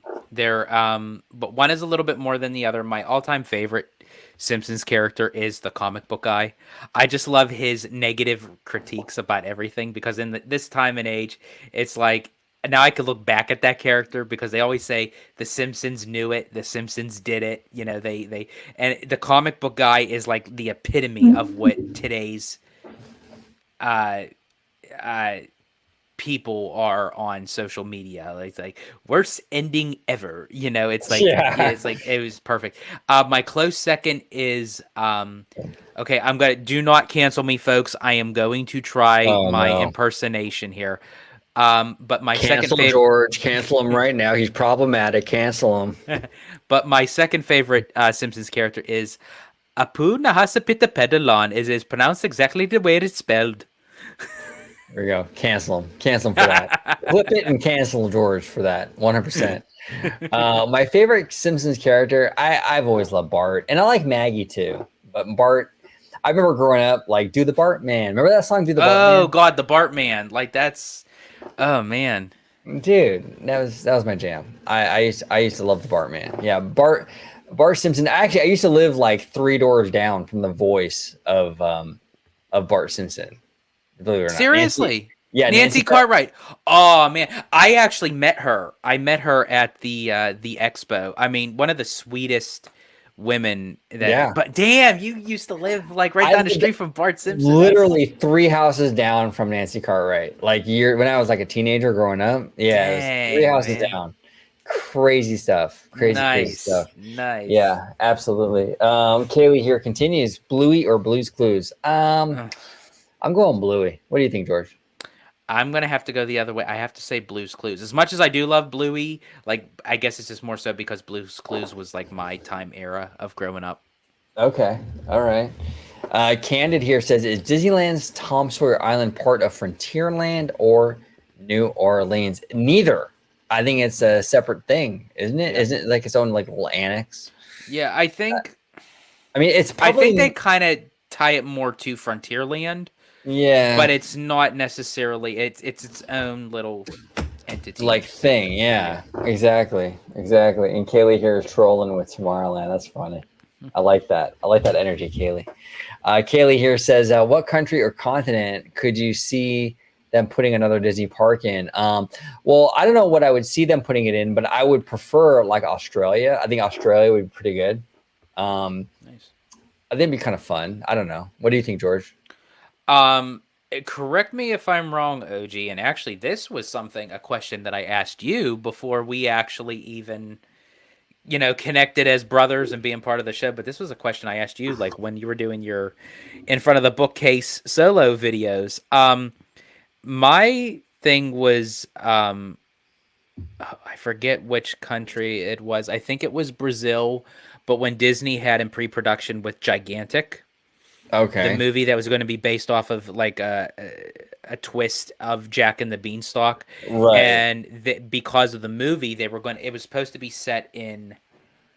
No, it was Spain. I apologize. It wasn't Brazil, which I do think Brazil would still be an awesome section to put into. But it was Spain. They were supposed to put in Spain because it was supposed to cross promote the film, and they were supposed to maybe put like a dark ride or a meet and greet in there. But when the film got axed, there goes Spain. Yeah, unfortunately. And actually, that would have been a beautiful country to add into Epcot, 100%. Mike here says, let me see here. Apu is one of my favorites, but I got to go with Homer as my favorite character. Okay. Nice. Interesting. And Candid here is replying to Kaylee saying, I can see them throwing one somewhere in Texas or maybe Abu Dhabi. Texas would be interesting because that's going to be in Universal's backyard with the kid park. And that's the thing. Universal's building a kid park. It's all for kids. You know what I'm saying? It's a Legoland. If Disney were to build a full-fledged Disney park for everyone in Texas, they would absolutely destroy that Universal Kids Park. Like, destroy them, dude. Will they do it? Probably not. Disney is much more fickle with where they put their parks. So, yeah, probably won't happen. Seymour Duck. Fun fact, Michael Jackson. Hold on. I do have a little something for you for Michael Jackson. There we go. Michael Jackson helped produce "Do the Bartman." Oh, that's interesting. I did not know that. He did, because I remember watching an interview Nancy did actually in Australia. I forget the name of the show. That she got to work closely with Michael Jackson with the "Do the Bartman." Yeah. Wow. Interesting. Okay, so "Do the Bartman" with him and doing backing vocals, named the song, and insisted his name be included in the lyrics. He was a huge fan of Bart. That's interesting. That's probably why the song turned out so good, because Michael Jackson is an absolute legend. Todd Hensley here with the Minions guitar icon says here, have they boxed themselves in with the layout of Epcot, especially World Showcase? What do you think, George? You're the Disney World guy. Are they boxed in? I don't really think they've said it kind of showcases that, no pun intended, Right. that there's no more room, but there's actually more room for several countries that could be added to World Showcase. We just can't see it. It's a lot of backstage area that it can be kind of squeezed into certain areas between the countries that already exist. It's kind of like a common misconception, because when you look at the park map, either on the app or the physical paper map, you would think, okay, well, where's it going? Well, Disney only showcases what they have already in the park maps. They don't necessarily showcase the extra land that is still within the perimeter of the park. Right, 100%. Ross loves Disney. Kaylee, I agree with OG55. Australia, but I think they should go back to the Disney Wharf Australia idea. I thought they had a plan at one point. Correct me if I'm wrong. That's interesting. If I'm not mistaken, Ross, is that the cruise line thing where they were going to park the cruise line at Australia, and it was like a not a cruise line, but it was like it was like a cruise line / theme park, where there were rides on the cruise line. Oh, on the cruise line. Yeah, they took like an actual ship and they put it. Yeah, I believe so. And then they got rid of that concept. So yeah, I don't know. Australia would be fun, I think, because Australia kind of has Australia is kind of like California, right? Like, California has like its own lifestyle, its own culture. Yeah. And enough to build a whole park about California. Australia is the same way. You can build a Disney park based on Australia and the culture in Australia, and it would fit, I think, really beautifully. Maybe here says, hold on, we got maybe. You know what that means, George. One more time, maybe. I'm so sorry. I'm so sorry, maybe. 'Cause I'm that girl that drives you crazy, but you're killing me alone. Got you thinking maybe alone. Got you thinking maybe alone. Got you thinking maybe. What is something you want to do in 2024? You know what I want to do in 2024 maybe is I want to go to Japan. I really want to go to Japan. That would be like kind of my go-to thing. What about you, George? Yeah, absolutely. OG and I talked about this several times. It's still on the table. We didn't really pull it up, but 2024, we're kind of like eyeing Tokyo, Japan, kind of going out there, seeing the city, seeing the sights, living, breathing the culture. Definitely, taking some time for Tokyo Disneyland, experiencing Tokyo Disney Sea, which is they're saying it's the greatest Disney theme park on this earth. Yeah. So I mean, it's not just one person saying that; everyone's saying that. So right, so possibly if that were to happen, it would probably be around early summertime for me. Not saying that's what it's going to go, because that's when Fantasy Springs opens. Plus, it's right before the Tomorrowland closes down of the Space Mountain for their major overhaul. Yeah, 100%. Alessio Pasquale. Alessio is a friend of the channel. Actually, the video I did recently, like just the other day, about Mickey Mouse saving Disney Animation was from Alessio. His question, which was fantastic.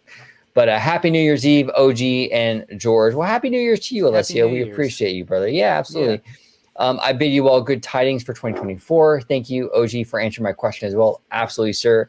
And I hope you have I hope that 2024 will help Disney get back on track. Yeah, I agree, Alessio, and I think it will. I think we're going to be okay. It's going to be a healing process. A big company like Disney is going to take a little while to get back on track, turn that ship around, but they're going to be just fine. Absolutely. Yeah, they're fine. Yeah, absolutely. BJ Vincent. Oh, gee, this is related to your comment on older Disney films, but in 1982, there was a film, Something Wicked. This Way Comes based on Ray Bradbury novel that would make a decent reboot and or series. I have not heard of that. Have you heard of that, George? I didn't. That's interesting. Yeah, that really would be interesting. I mean, I am a huge fan of Ray Bradbury. I do know that he was a big influencer when they were in the creation process for Epcot and what have you. Right. So, yeah. Yeah, 100%. Maybe here says help. Ha ha ha. Yeah, we'll be nice. Maybe I'm not gonna drop the drop again. I don't want to get you too drunk. But maybe here continues. I want to go to a convenience store in South Korea and get ice. Then I'll know I made it. Yeah, exactly, dude. Oh man, South Korea. I would definitely be down to go to South Korea. I've actually watched a lot of YouTube videos. Maybe I'll send you in the DMs. Actually, a YouTuber from South Korea that I watch. She goes to like various places to eat in South Korea. It's very, very interesting. But even like the 7-Elevens out there are like crazy. They have like really good food options, believe it or not. So I'll send it to you in the DMs, but it's pretty interesting. Very, very interesting. Harley XXX. Could they build a park based on Japan? What do you think about that, George? That's interesting. So a Japan park, like DCA, right? It's a park based on California. Could they do a park based on Japan? I think they could. I mean, Japanese culture is amazing. You kind of have a little taste of that with Epcot World Showcase, but I mean, if they were to do a whole park about Japan, and you can do too, like the classic Japanese culture, like the samurais and things like that. And you can also dip into like the pop culture, right? And kind of have a park based on both. That would be actually something that I would be pretty into. I would like that. Dreamy X. Hey, OG and George. Happy New Year's. Happy New Year to you as well. Dreamy. Will you? Oh, George, you call me Dreamy? Oh, thank you. Oh, man. No, I'm just kidding. Will you guys be watching Fantasy in the Sky tonight?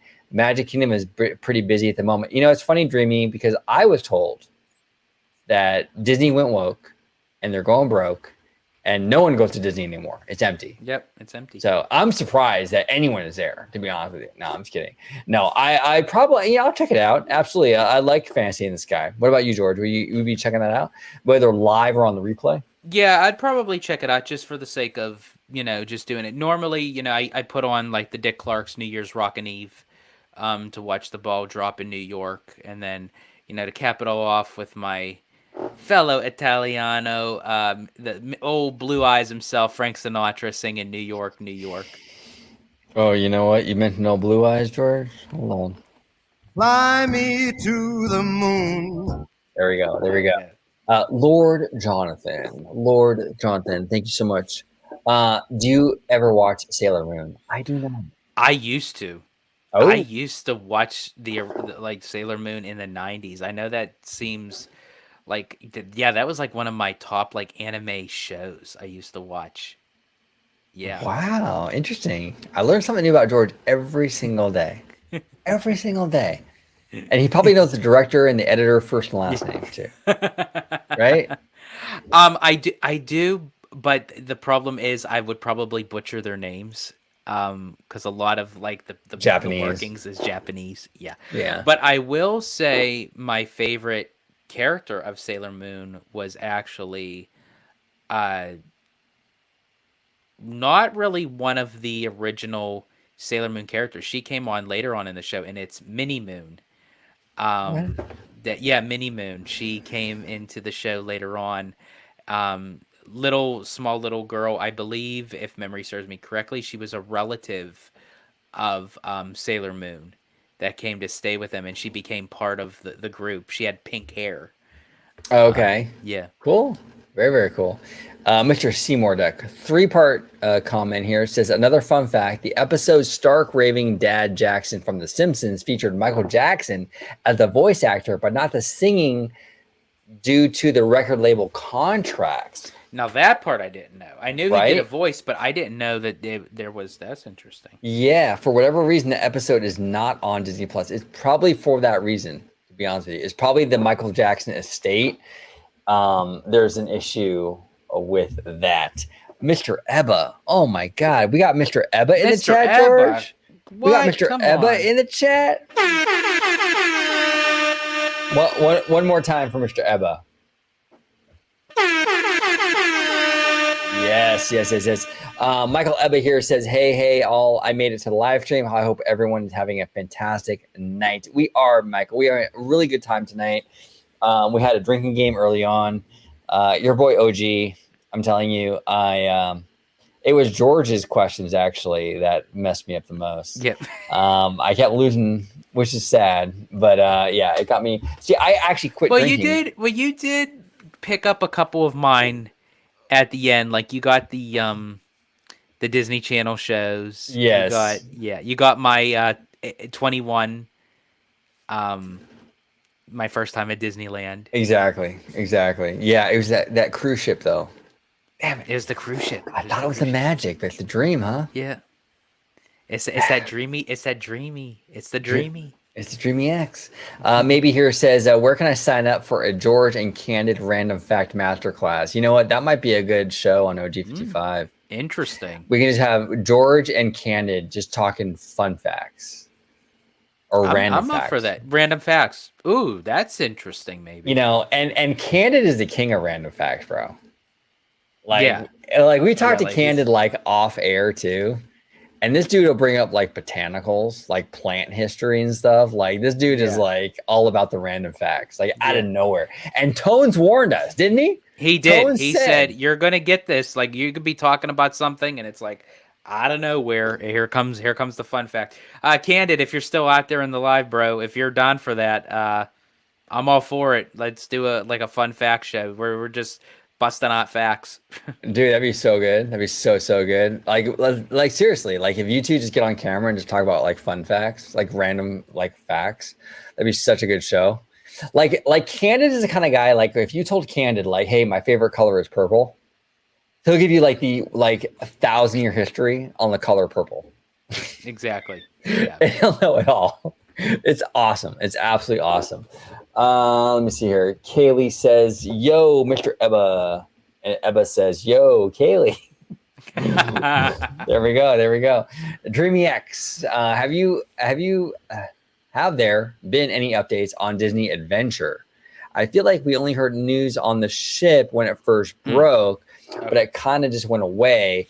Maybe the idea was scrapped. I don't think it went away. I just think that they're kind of like, I don't know. What are your thoughts, George? You're more of a normally what they do with the Disney cruise ship, Streamy, is once they make the announcement of the name of the ship, that's always the spearhead type of thing that kind of leads into the next. So they made the announcement for the Disney Adventure at Destination D23. I feel like that they're going to hold off until the expo, so they can kind of show maybe like concept art or models of the ship, because we have to think too, this is going to be in Singapore. So this ship is solely going to be based off of that kind of culture. So it's going to be very interesting of what Disney has in mind. And this ship was pretty much already built. You know, it was 75% done. Now they just had to just Disneyfy it, you know. And so it's going to be very interesting. So I think we're going to hear and see some stuff soon. But I think that's another reason why Disney isn't really saying too much, is because if they say everything up front now, there's going to be no meat and potatoes for the D23 event in August. Yeah, no meat and potatoes. Yeah, no lasagna to make it Italian, right? No lasagna and raviolis. No lasagna al forno. There we go. And what's the name of that restaurant, George, that you go to at Swan Dolphin? Il Molino. Hey, man. See, and that's the thing that frustrates me. I knew that. I knew the restaurant. I didn't know the name. Yeah. Damn it. I know it's not Tony's. I know that much. Yeah, it's not Tony's. Yeah, don't be cotton Tony's. I tell you, this Italian won't be having it.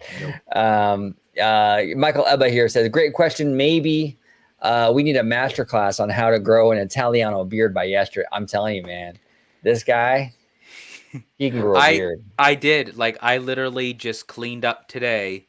And just remember this, folks. This is December 31st. This is the last day of 2023. Yeah. Give it a couple days. All this is going to be all spruced in again. When we went on the cruise together back in July, the Wish, right? Right.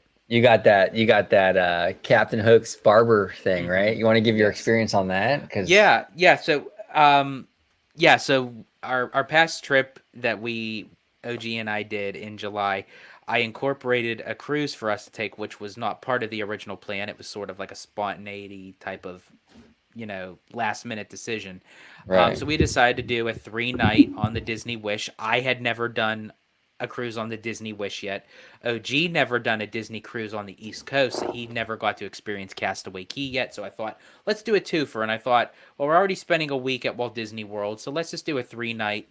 And it was part of the 25th anniversary of the Disney Cruise Line. So while we're on the ship, I thought, I had a full beard, and I was like, I really didn't feel like taking out my shaver, my razor, or all that good jazz. And it's so they have part of the Disney Wish. They have a Captain Hook's barber and shave shop where you can get like your hair trimmed, or you can get like your beard shaped and everything. So I thought, well, I'll do the beard shape and shave. So I had them just keep the goatee and shave everything else. Right. I tell you what, folks, that was an experience and a half, because that was more than just a shave. I got like a full on, almost like body massage with it. Like I got like my hands and arms massaged. I got my neck and shoulders massaged. Body massage. You're gonna catch yourself a misdemeanor, bro. What was that about? I got like the hot towel, and it was like, it was perfect. I would definitely do that again. Which I actually have done a full body massage on a Disney cruise. I had the woman that gave me the massage was from Iceland, and she was very thorough and very strong with her hands. I tell you what, she had me. I drooled on her shoe, but she didn't know it. But it was that good. Oh wow. Absolutely. One day we'll deep dive into that, George. One day we'll do a show on that, hour and a half for sure.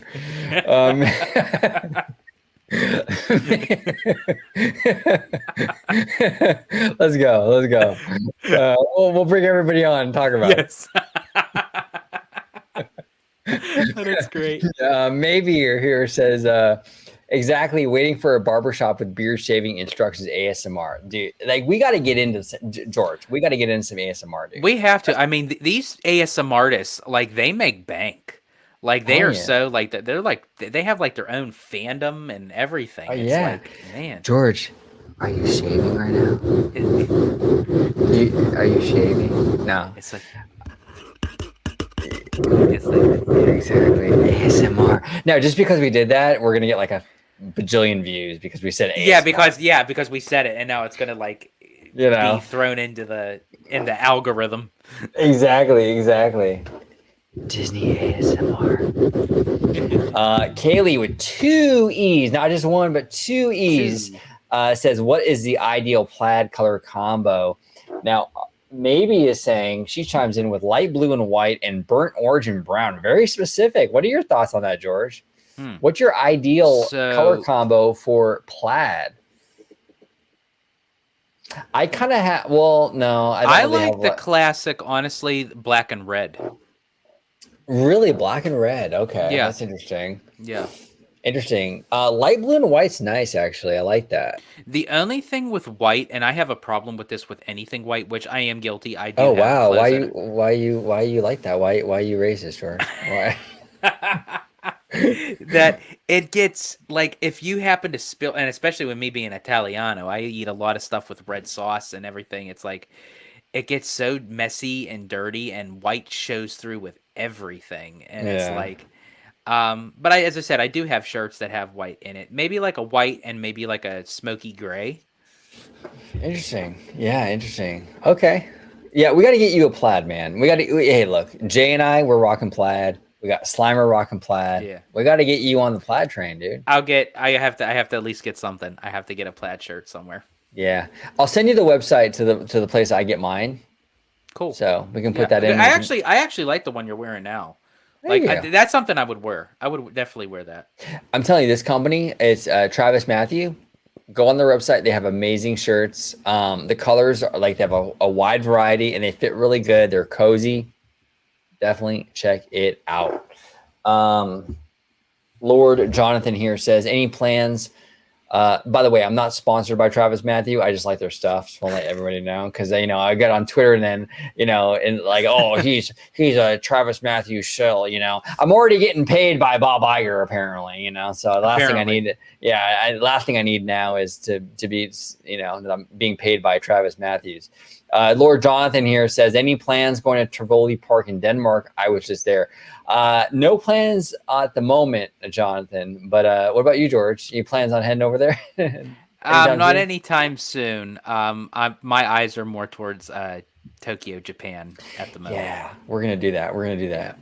Absolutely. Dreamy X here says, in another universe, Disney completely demolishes Tomorrowland at Disneyland, including Space Mountain. Don't kill me. What would you put in its place? Oh man, see that's the thing. Here's the thing, Dreamy X. I actually touched upon this out of a previous show, and I said I'm going to get heat for it. If they were to do that to Space Mountain, I do love Space Mountain, but it's one of those rides that I don't really have like a special connection to. So if they were to put something else that's like just downright kick ass in there, I wouldn't be salty about it, to be honest. There we go. Kaylee here says, George, this is for you, George. This is for you. When are you going to acquire a plaid shirt so you can be the country Italiano? Yeah, see, that's it, Come Kaylee. on, It's like that's it. It's like cross that Italiano with the country. I'm gonna have to now. We'll get you going. Kaylee, we're gonna get George going on that. Absolutely. OG and George, what's your favorite drinks and how trashed have you ever been? Well, here's the thing. When I was like 21, right? Because I was kind of a late bloomer when it came to drinking. I didn't really drink until I was like 21. And back in my early 20s, I'd go clubbing a lot. I know. I like to dance. I do. I like to dance. I was joking with maybe on Twitter. She made a comment about dancing like, what was it? Who's that guy? Khalid, DJ Khalid or whatever. DJ Khalid, yeah. Yeah, and like I do like to dance. And so in my early 20s, I would dance a lot, go clubbing. And but at these clubs, and I was like kind of new to drinking, I'd have just a few drinks and I'd get pretty drunk, But the drunkest I ever been was actually at a house party I went to. My buddy John, he threw a party at his house, and I kind of helped him set up and everything. We invited a bunch of people over, and because I was so young, I wasn't really aware of my limit or whatever. I got really, really drunk, really drunk. I don't remember anything really that night. And the next morning I was so hungover. It was terrible. I hated it. But that was by far the worst I've ever been. That was in my early 20s. Yeah, it was bad. Okay. And then John's girlfriend, Barbara, actually took me home, and she was really sweet about it. She took me home the next morning, and I feel so bad. She pulls up to my house, and I just step out of her car and immediately threw up. It was like, oh God, this is embarrassing, Yeah. A big thing. But yeah, I was a young kid, whatever. Kids, that's what kids do. Whatever. Yeah. But that was the worst by far. What about you, George?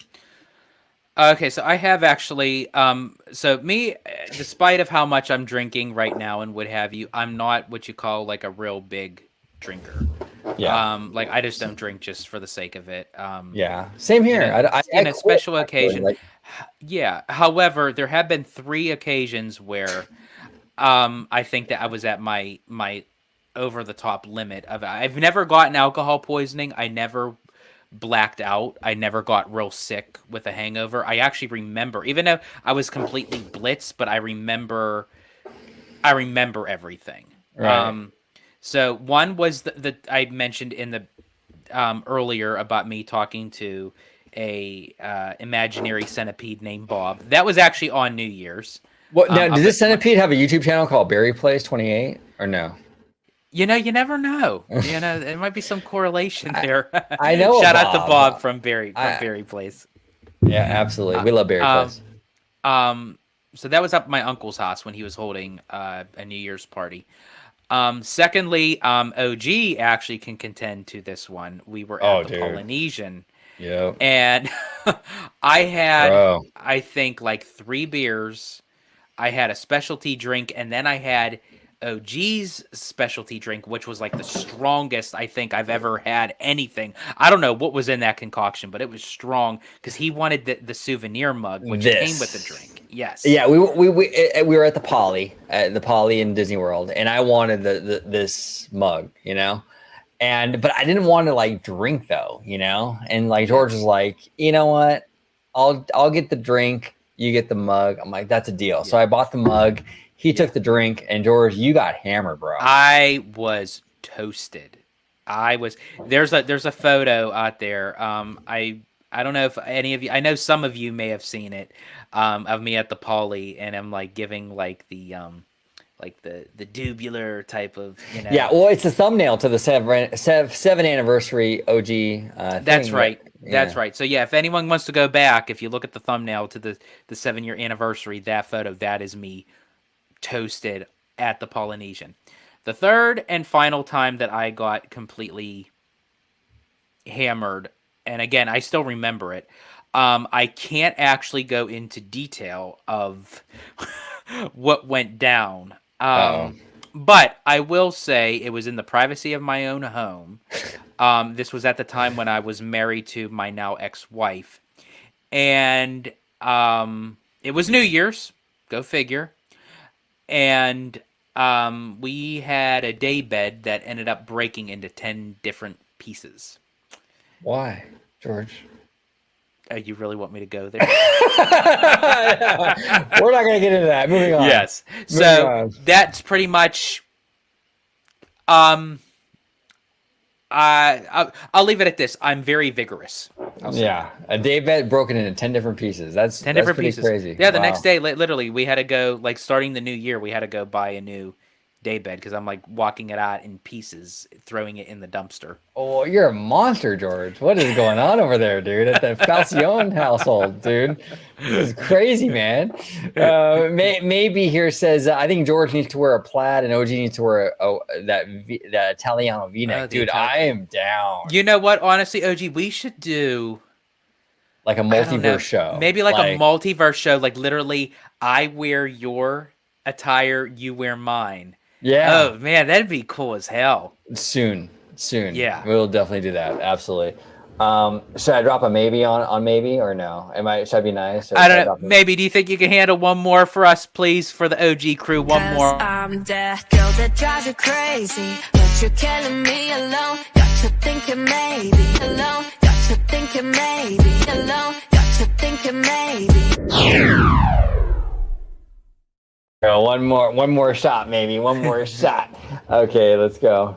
Let's see here. We got Harley XXX. Do you think Avatar is the new Star Wars? People seem to like Avatar more. Right now they do. Yeah, right now do. It's the fad.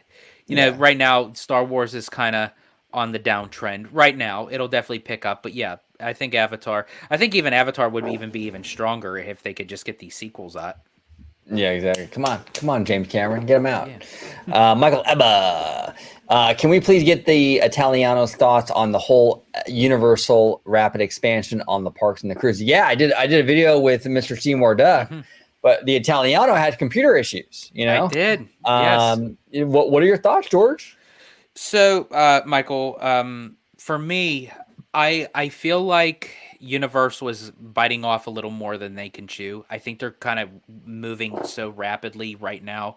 We don't even have a thought process to even think to say, okay, what are they going to do in Britain? Now we're focused on one in Korea, and now we're focusing on going back to the small kiddie park in Texas, and then we're focusing on Epic Universe. There's just so much going on right now that it's like it's so overwhelming and so overbearing that sometimes when you do too much, it's a consistent downtrend, because once you hit that peak, it's like you really shouldn't. They should really stop putting all eggs in one basket and take their time and like focus to see if even the Britain Park will work, if even the Texas Park will work. Hell, we don't even know how well Epic Universe is going to do. I know we don't know how Epic Universe is going to do. That's not even open for another over a year, so that's not even open yet. Then they're already talking about the Texas Kiddie Park in Frisco, and they greenlit the Great Britain Park. It's like,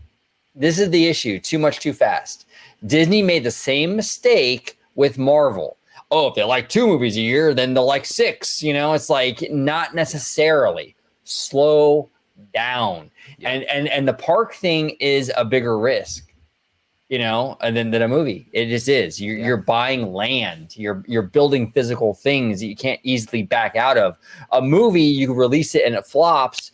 It hits you that fiscal year, but at the end of the day, you move on from it. A park, it's not so easy to move on from that. I think it's a big risk, and I think, George, you agree, right? It's kind of like this thing where it's like, it's good they're expanding, it's good they're turbocharging, but you don't want to go too far too fast. Correct. You know what I'm saying? Yeah. You don't want to go too far too fast.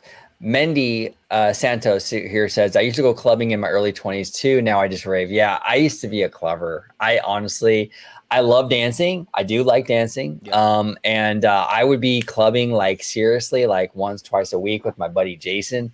We would go like, oh my gosh, all the time, all the freaking time. It was, and I live in LA, so it was like, it wasn't hard. You know what I'm saying? I mean, we have them all over the place out here. Or we used to, at least. I don't know about now.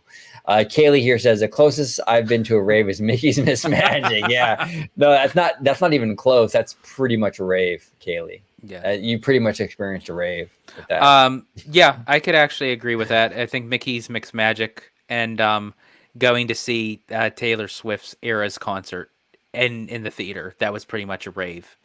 Was it? Literally, that movie theater was basically a concert with all the Swifties there.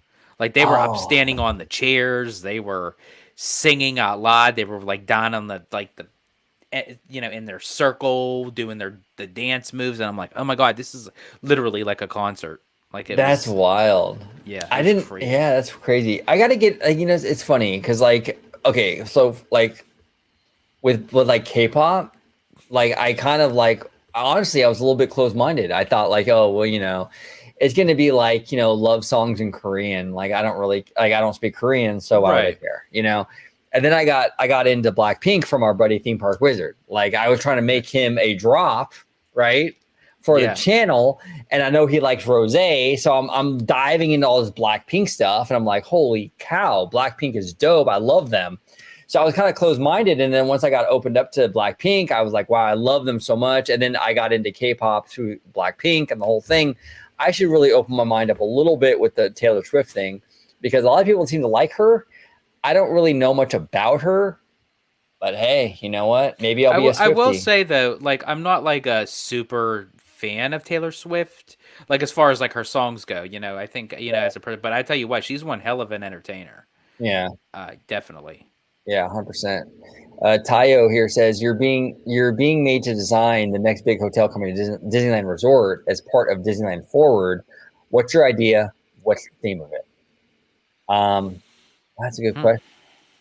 I'll tell you what, Tayo. I don't know the theme of it, but what I would do if I was in charge of a hotel for Disneyland Forward is that I would build the hotel integrated into whatever park expansion, and have the hotel maybe surround the park expansion and be kind of like a berm to the park expansion. So let's just say, for example, we have a new Latin America land coming to DCA, and they're going to build it over in the Simba lot over there by the Pixar Place Hotel. What I would do is I would bulldoze the Pixar Place Hotel. I would build a Latin themed hotel around the perimeter of that property, heavily themed to Latin America, and then build the land in the middle of that hotel. So the hotel would act as the berm, the theme park would be inside. So something like that. That's an example of something that I would like to see. And the theme can be interchangeable, it can be something else. But I would like to see a really smart use of space. Obviously, we have sightline issues and space issues here in California. So if you were to utilize the hotel as a berm and theme it to the park, it makes a lot of sense, So that's kind of the kind of mindset that I have with it. What about you, George? So for me, right off the bat is get rid of the Pixar. What is it, the Pixar Play Hotel? I know that's going to be temporarily utilized, but get rid of that, flatten that out, utilize that for the expansion. DCA. I would personally like if they were to do another hotel because it's California center themed. And I'm not saying to make a duplicate because you all know how I feel about duplicates at the Disney parks and resorts. Right. But I would kind of do like a Disney animation. You know, they already have the Disneyland hotel that kind of signifies the parks, but I would do a full-on Disney animation type of hotel because it's kid-friendly, family-oriented, and it kind of center focuses on because that's where the studio was basically founded in California. It's still there to this very day, you know, where they make Disney animated films. So they can kind of showcase more of like the older classic animated. Like I wouldn't go into like doing like how they do over at Art of Animation at Walt Disney World, where it's like the updated Disney animated. I would kind of go more classic and traditional. Interesting. Michael Ebba here says, and this is for Kaylee, but I think we can ask everybody here. Do you like Mickey's Mix Magic? Yeah, I actually do. I mean, that's the thing with Mickey's Mix Magic is it gets a lot of hate. It's like popular to hate on it. You know what I'm saying? But there are some, as Kaylee would say, there are some bangers in that show. I love the Frozen part. And that's the thing. That's not only is that unpopular because it's unpopular that I'm saying I like Mickey's Mixed Magic, but it's doubly unpopular that I like Mickey's Mixed Magic and the Frozen segment. That's like super problematic, right? But I like the Frozen segment. And see, George is already here pouring the alcohol. He knows. No, I do like that Frozen segment. It's a dope rendition of that song. I think it's well choreographed and I dig it. So yeah, Mickey Big Mac, it has good parts to it. I enjoy it. And my only issue with it is I think it's kind of overextended its welcome a little bit. I think it was good, but it's time to maybe move on. Here's where I think Mickey's Mixed Magic, essentially the show itself is good. And for what it is, you know, it is what it is. I still enjoy the song to it, the tune. I feel like what happens is when people are hyped up for a specific fireworks show for like Wondrous Journeys and, you know, the Santa Ana California winds come in and they cancel out the fireworks, everyone's disappointed. So everyone's already kind of like in a salty, possibly grumpy mood if it's like their first and only time to go to Disneyland and they wanted to see a show like Wondrous Journeys and what have you. And then they play Mickey's Mixed Magic. Well, already it's coming across as, okay, you're giving a negative notion to this show because it's like, okay, we're just going to throw it in there just for the sake of giving it to you. And I think that's where a lot of the backlash from Mickey's Mixed Magic comes from. I think, as OG said, I think they kind of just utilize it a lot just for the sake of using it. And yeah, I just don't think that's a good combination to do. If you're going to do Mickey's Mixed Magic, then do it, but just, you know, don't do it in the sense of just forcefully do it.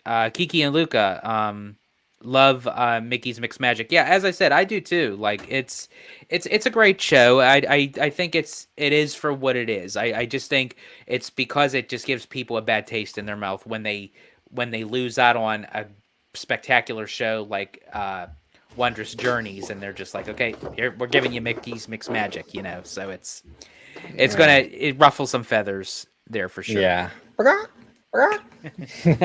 Some feathers, right? Michael Ebba, the more product you have being made coming out, the less quality control you have and the risk of being sloppy. 100%. And you risk a lot of cannibalization and you spread yourself thin. A lot of fans are complaining with Disney. $60 billion over 10 years. But, so much of it's going to the international parks and the cruise lines. Well, what do you think is going to happen when Universal has all that stuff? Mm-hmm. You think it's all going to be in Florida? No, of course not. So the same problems you're having with Disney right now and the allocation of the money is going to be a lot of the situation that you're going to have with Florida, with Universal when they start building cruise lines and 1 million international parks. Same stuff. So I understand the excitement for this park, this new thing, that new thing, but just understand that comes at a cost. And a lot of fans don't think, unfortunately, don't think that far ahead. Slimer, OG, what's your secret to bringing all the girls to the yard? Well, look what's on here. It's like, I mean, come on. Come on, right? Yeah, It's visually appealing. It's, I mean, it's that milkshake, bro. It's that milkshake. You know what I'm saying? And we got Slimer in the chat. So you know what that means. And all these dollars got commas that come with commas behind them. And all my slammers be slamming. And all my slammers be slamming. And all my slammers be slamming. And all my slammers be slamming. There we go. There we go. And Kaylee here says, Slimer, dang, it's been forever. How you been? I know. Dude, Slimer. It's Seriously. been forever, man. You've been slacking, bro.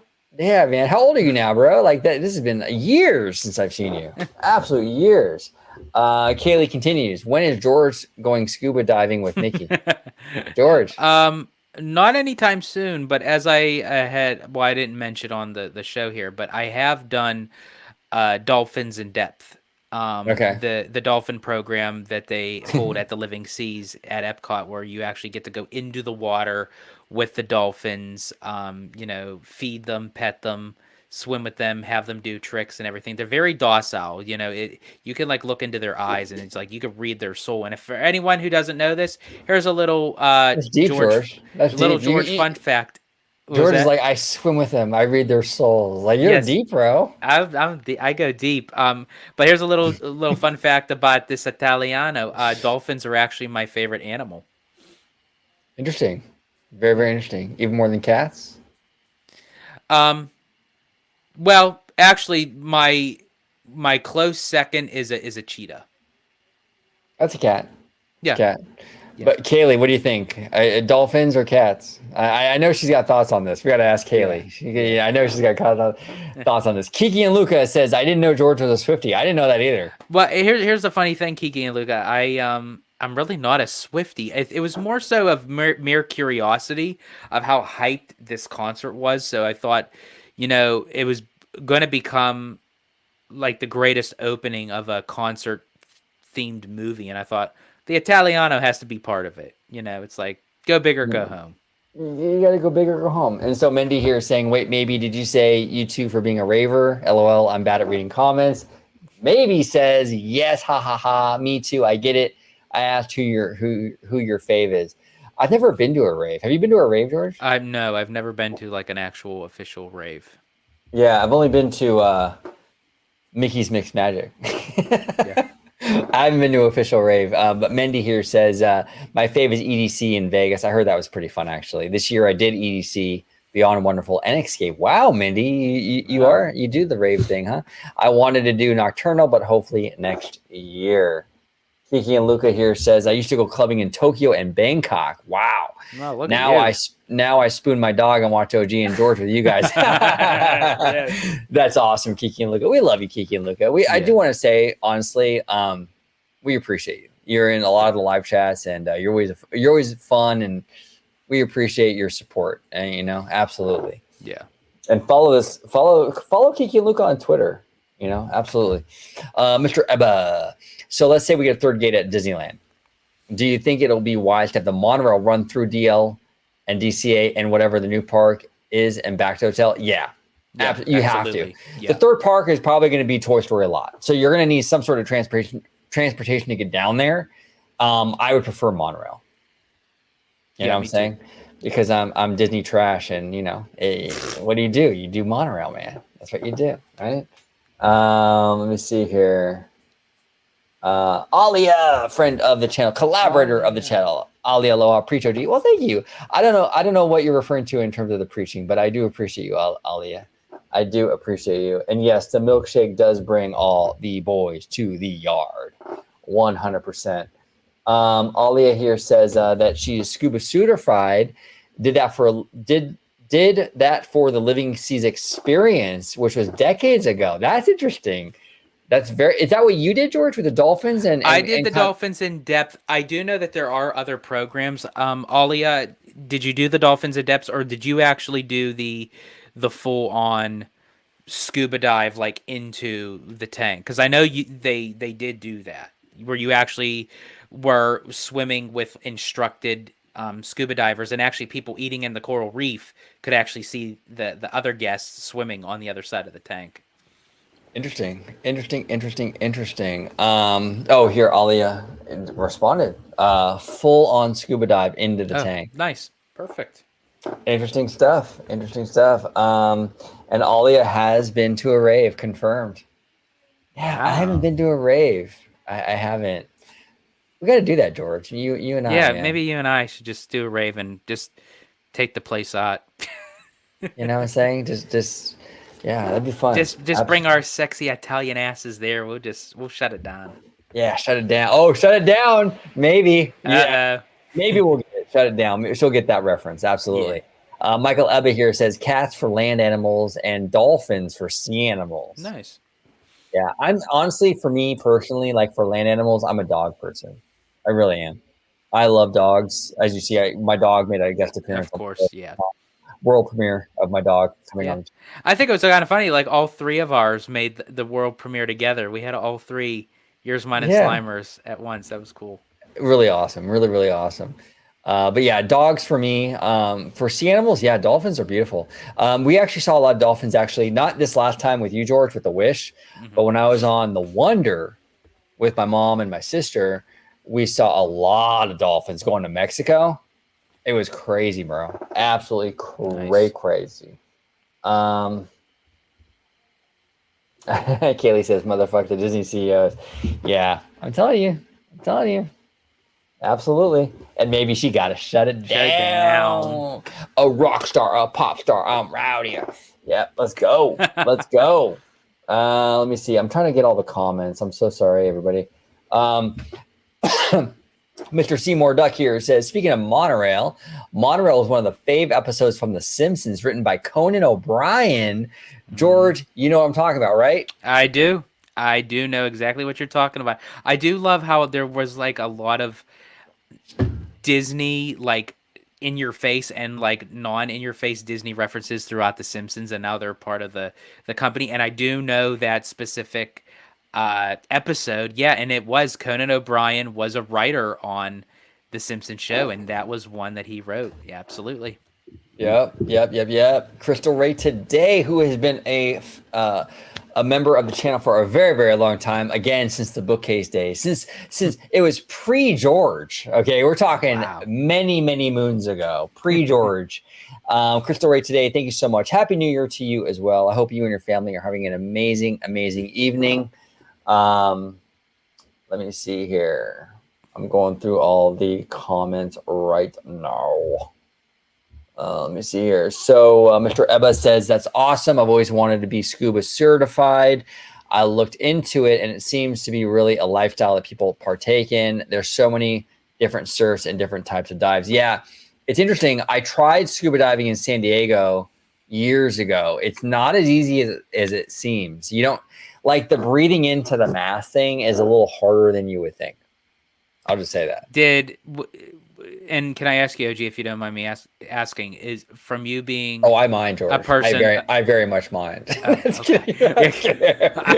with you, you know, being a claustrophobic type of person, did that hinder, like with all like the gear on, having the mask on, submerging into the water? Did that have anything? No, was that different? No, it was okay because it was scuba class at San Diego in a pool. So it wasn't like I was like in like, you know what I'm saying? It was a pool. We're in the shallow end or whatever. But it was difficult to kind of train your brain. Maybe Alia can kind of attest to this, where it's like difficult to kind of train your brain. Like, you have to think about breathing when you're scuba diving. It's not like, it doesn't come naturally like right now. You have to think about it. So it makes it kind of like weird. You know what I'm saying? It's a weird feeling. It really is. Let me see here. Maybe how about kayaking in San Diego and snorkeling with the sharkies? I would love that. We should plan an OG55 like field trip and do all of that. I am so down. Let's go. Let's go. Kaylee here says, will you get a souvenir when you go to Tokyo Disney? Oh, of course. Yeah. And I think this is probably more so pertaining to me because I'm one that doesn't get myself anything with the souvenirs. But to answer your question, Kaylee, yes, being that I'm going to Tokyo for the very first time to showcase, like, that's probably when I'll go all. Like, dare I say balls to the wall, Jordan? You got to have your signature. You know what I'm saying? Of course. Mr. Seymour Duck, are you guys thinking about getting the Apple Vision Pro? Disney Plus will be available on it from day one. I'm thinking about it. We did a video a while ago, right? With Vash. I think it was with VashSky, wasn't it? Like a long time ago. Yeah. And honestly, the Vision Pro, the demo, the commercial they had for it looked really cool. I thought it did. I don't know. Yeah. I'd be open to it. Absolutely. Yeah, me too. Absolutely. Mendy Santos here says, that's good to know. I'm claustrophobic. I had to get out of the elevator at Haunted Mansion this last time. I'm so sorry, Mendy. Like, I am very claustrophobic as well. So I completely sympathize with what you're going through when it comes to that. It's not easy. You know what I'm saying? I don't like regular elevators, to be honest with you. I don't like feeling like I'm trapped into some box that I can't get out of if the thing gets stuck. It's rough. It really is. So, yeah, the scuba diving thing, for me, and George knows, I'm very claustrophobic. The scuba diving thing didn't affect me. It didn't trigger my claustrophobia at all. So I think you would be okay. I think you'll be okay. Alia here says that the weights and the decompression I found to be more the pain in the butt. That's interesting. That is very, very interesting. I could picture Alia like scuba diving, Don. And like just to kind of like really get at it, it's like someone needs to contact Bob Iger. This algae is not substance. There we go. Come on. Get Bob on the phone. Yeah. Michael Ebba, yo, I'm trying to get my wife to go on a Disney cruise, but she's scared of the ship sinking. Yet she wants to go shark cage diving. Like, what the fuck? Yeah, Ebba, that's weird, bro. Like, what's she afraid of? Like, she'll go shark cage diving, but she won't go on a Disney cruise. That thing ain't sinking, dude. That thing is a fortress. To ease your wife's mind, Michael. There was actually Disney came to the rescue for a lot of other cruise ship happenings that went on with some, dare I say, Carnival. That you will never get me on that. Like it's. Disney Cruise is like the creme de la creme, like hotel in Beverly Hills in the Hamptons. Carnival is like that empty mattress box that's in the back alley of a Motel 6. Yeah. You got to take a black light to it, George. Make sure there's no stains, right? Exactly. Yes. Pretty much. Pretty much. Sam Chat. Still live. Just took a break to rewatch Frozen 2. Ha ha ha. Yeah, we're still live, Sam Chat. We're hey, it's New Year's. We're just chilling with the homies. We're having a good time. Absolutely. Dreamy X, George the Italiano. You will definitely love Tokyo Disneyland. A lot of people talk about Disney Sea, but the main park is also great. Mashes up the great parts of Disneyland and the Magic Kingdom together. That's gonna be awesome. I can't wait. That was on my bucket list for a very long time, and I think now with Fantasy Springs opening up, I believe it's June 6th. That's actually my goal. I would love to be out there like in the very beginning of June, because just the fact of the whole Tokyo is going to be new for me. But to add on more new stuff on top of it, like, oh man, that would be. You talk about one hell of a trip, OG. That's a trip and a half. Absolutely. Maybe here says the leopard sharks here are so nice. The shore is covered with them. Oh, that's cool. I would love. You see, I love stuff like that. That was my favorite thing about the Disney cruise was looking at the animals. I sound like such a nerd, but I was fine with just being on the balcony and just like watching the animals. Like I love that. You know what I'm saying? Like that's my jam. Like I don't care about Chip and Dale or Mickey in the lobby. I want to watch the animals on my balcony. Oh, Kaylee's gonna give you hell for that one, bro. What? Oh, Chip and Dale. Yeah. Chip and Dale. I love Chip and Dale, but I would rather see the sharks. I'd rather watch the sharks. And really quick, and speaking of Kaylee, I saw your comment in the thing. Yes, definitely. Go into Tokyo Disney. You want a souvenir? You got it. Whatever you want. You'll definitely get it. Yeah, no, 100%, Kaylee, 100%. Alia says, OG trying to make it to midnight Pacific time. You know what, Alia? Not gonna happen. Yeah. It's not gonna happen. I don't know. That's another 3.5 hours away. Yeah, I wish I could. I wish I could chill in here with you guys. Talk about that'd be an OG55 marathon. That would be. No, I wouldn't make it. And then Kaylee here says, I mean, maybe here says he's gonna make it to midnight Eastern time. Yeah, even that's pushing it. Maybe even that's kind of like we'll see. Let me see here. Kaylee here says I have a bunch of shark plushies. They are one of my favorite animals. Oh, that's cute. That is very cute. Very cute. Baby shark. Kenny Camper here says George, boxers or briefs? You got pretty quiet, George. Okay. I'll give you mine. I'll give you mine after you say yours. Okay. I'm a boxers kind of guy. Okay. But I don't know. I also am somewhat briefs. It just depends. Really. Okay. Yeah. Okay, that's interesting. For me, I'm kind of neither, George. I mean, candid. I'm not a boxers or a briefs guy. I go full commando. I don't wear anything. No, kidding. Just kidding. No, I do. No, I am actually a boxer briefs guy. Like, those boxer briefs?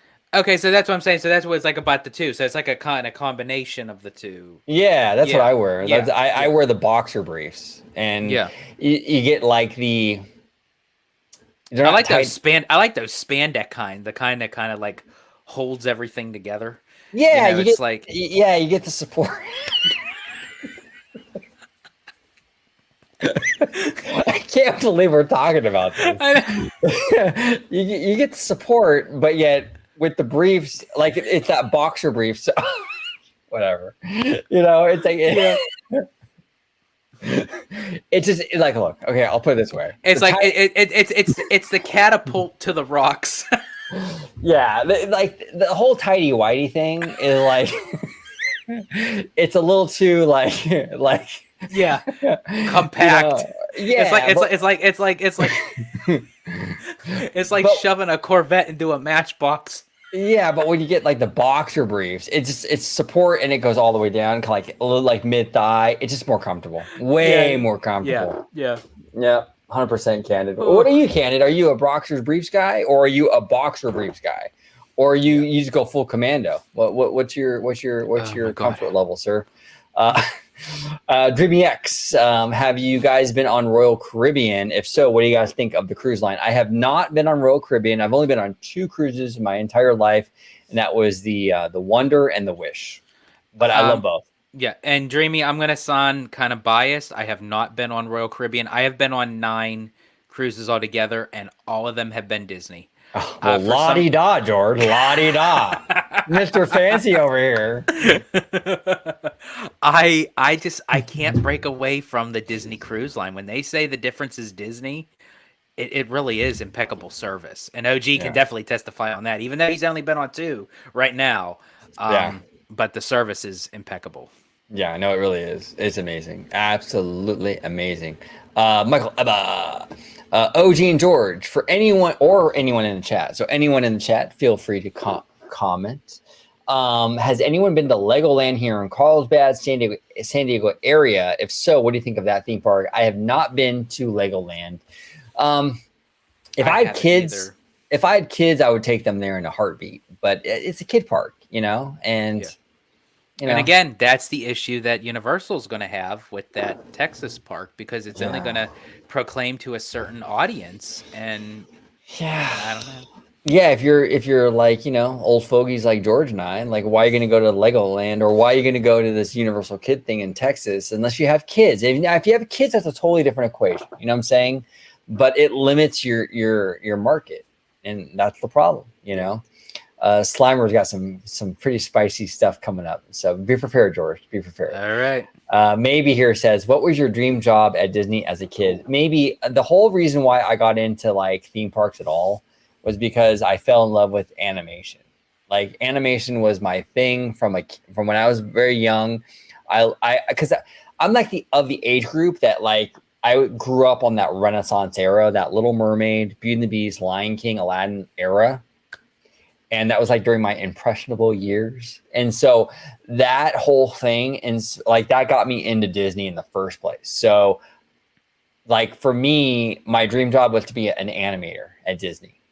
The problem though with that, and I actually went to art school and everything for that, and I did a few internships with like Nickelodeon, and then this animation studio called Hyperion, which did the Brave Little Toaster. I was like really into the anime, like I was serious about doing animation. The problem was I was at the age that like the hand-drawn animation, by the time I got old enough to get into it, they were already transitioning into CGI, and I wanted to draw. You know what I'm saying? And so, yeah, but as a kid, like my dream was to be a Disney animator, but like the hand-drawn animator, not like the CGI animator. So what about you, George? So for me, I always, if I was to have a job at Disney, actually in the parks, I always wanted to be a VIP tour guide. You know, I think that I have the knowledge, I have the chops, I have the charisma, the personality. I'm a people person. I love to go out there in the crowds. I could work a crowd. Literally, as I said, I'm not stage fright. Like you can give me a mic, a stage, and a podium in front of 50,000 people. I'd be cool with it. Like that's my jam. So to be able to have like one-on-one time with guests and show them like the ultimate Disney experience, to be a VIP tour guide would be absolutely awesome. My top-notch Disney job ever would be work in WDI, Walt Disney Imagineering, just to have that creative side. I actually got my degree in creative writing for it, to just have in my pocket that down the road, you just never know, because I always wanted to be a concept show writer. For Walt Disney Imagineering. Very cool. Very, very cool. Mendy says, I'm trying to stay awake to midnight, but drinking is helping. Yeah, I feel you, Mendy. I feel you. Like we had, I don't know if Mindy, if you were here earlier on, we had a drinking game, George and I and Slimer, and we had a lot. Well, I did, because I kept getting everything wrong. But yeah, it definitely does help. It definitely does help. And maybe here says, take a drink. Maybe. What'd you say? 'Cause I'm that girl that drive you crazy, but you're killing me alone. Got you thinking maybe alone. Got you thinking maybe alone. Got you thinking maybe. And just so you know, everybody at home that you're coming in right now, every time, maybe said every time I play her drop, she's got to take a drink. So that's why I play her drop. So just so you guys are aware. Now, Slimer here says, now George, or Candid here says, George got them silkies, you know, Yes. in terms of the undies. Yes. But then Slimer follows up with George free balls on Fridays. TGIF. Is that true? Do you go commando on Fridays, free ball Fridays? Actually, free ball Fridays. You know what's actually funny is, I mean, not to get too personal, but hey, we're all family on here. You guys know me.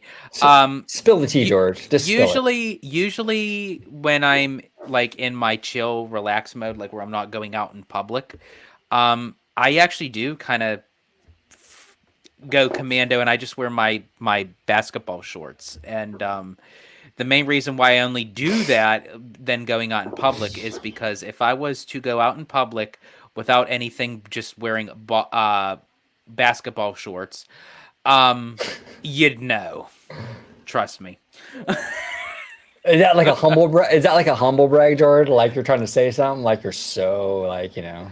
I mean, well, let's just say from experience, I've made that mistake once, and I actually almost had an old lady's pacemaker stop.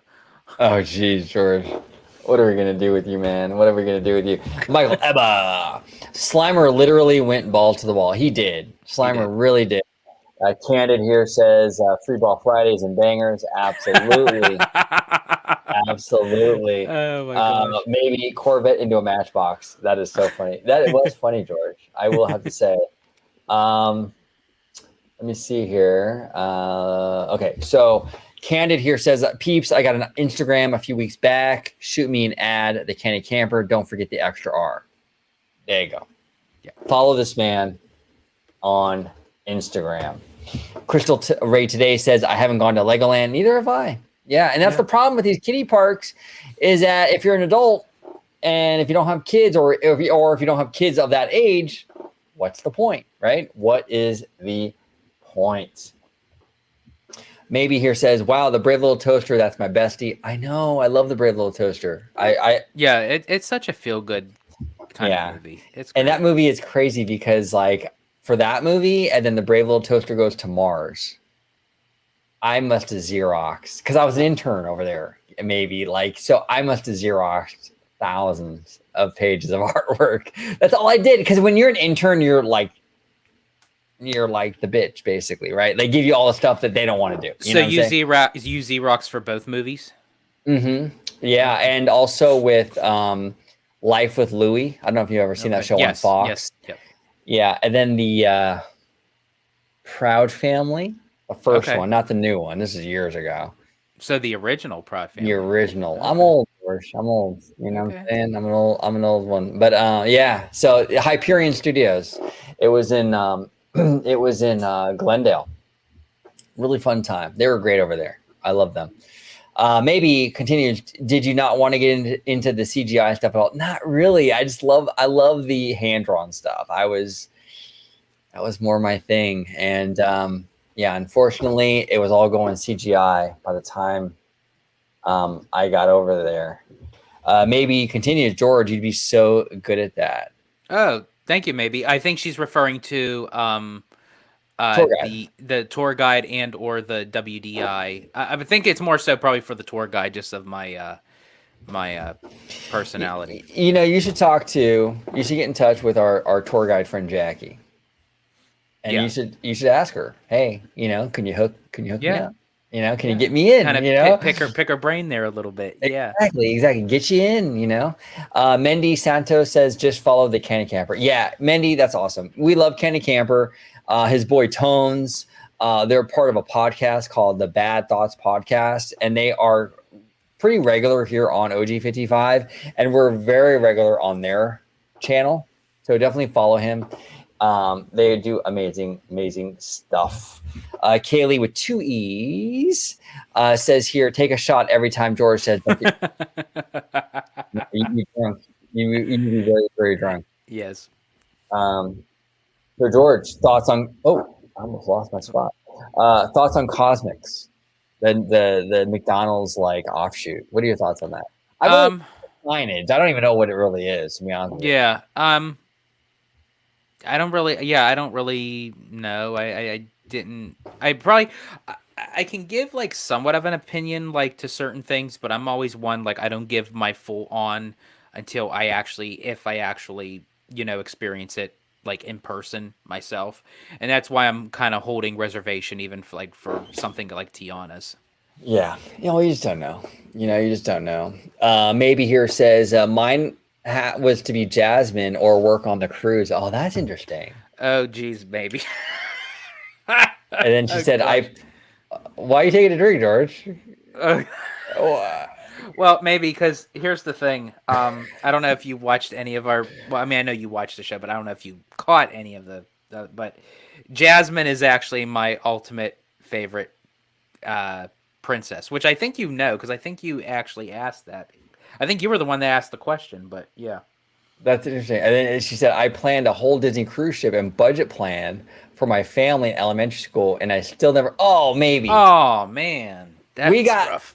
No, yeah. Well, it's the cruise line's expensive though. It is. I mean, it took me a long time to get on one too, and it's just, it sucks. But once you get on it, maybe it's life changing. It really, seriously, right, George? It's amazing. It is. It really is. And I do have to say, and I know a lot of people, even people ask me this because when I say I've been on 9 Disney cruises, they think, okay, how you must be ultimately rich. And honestly, I'm not.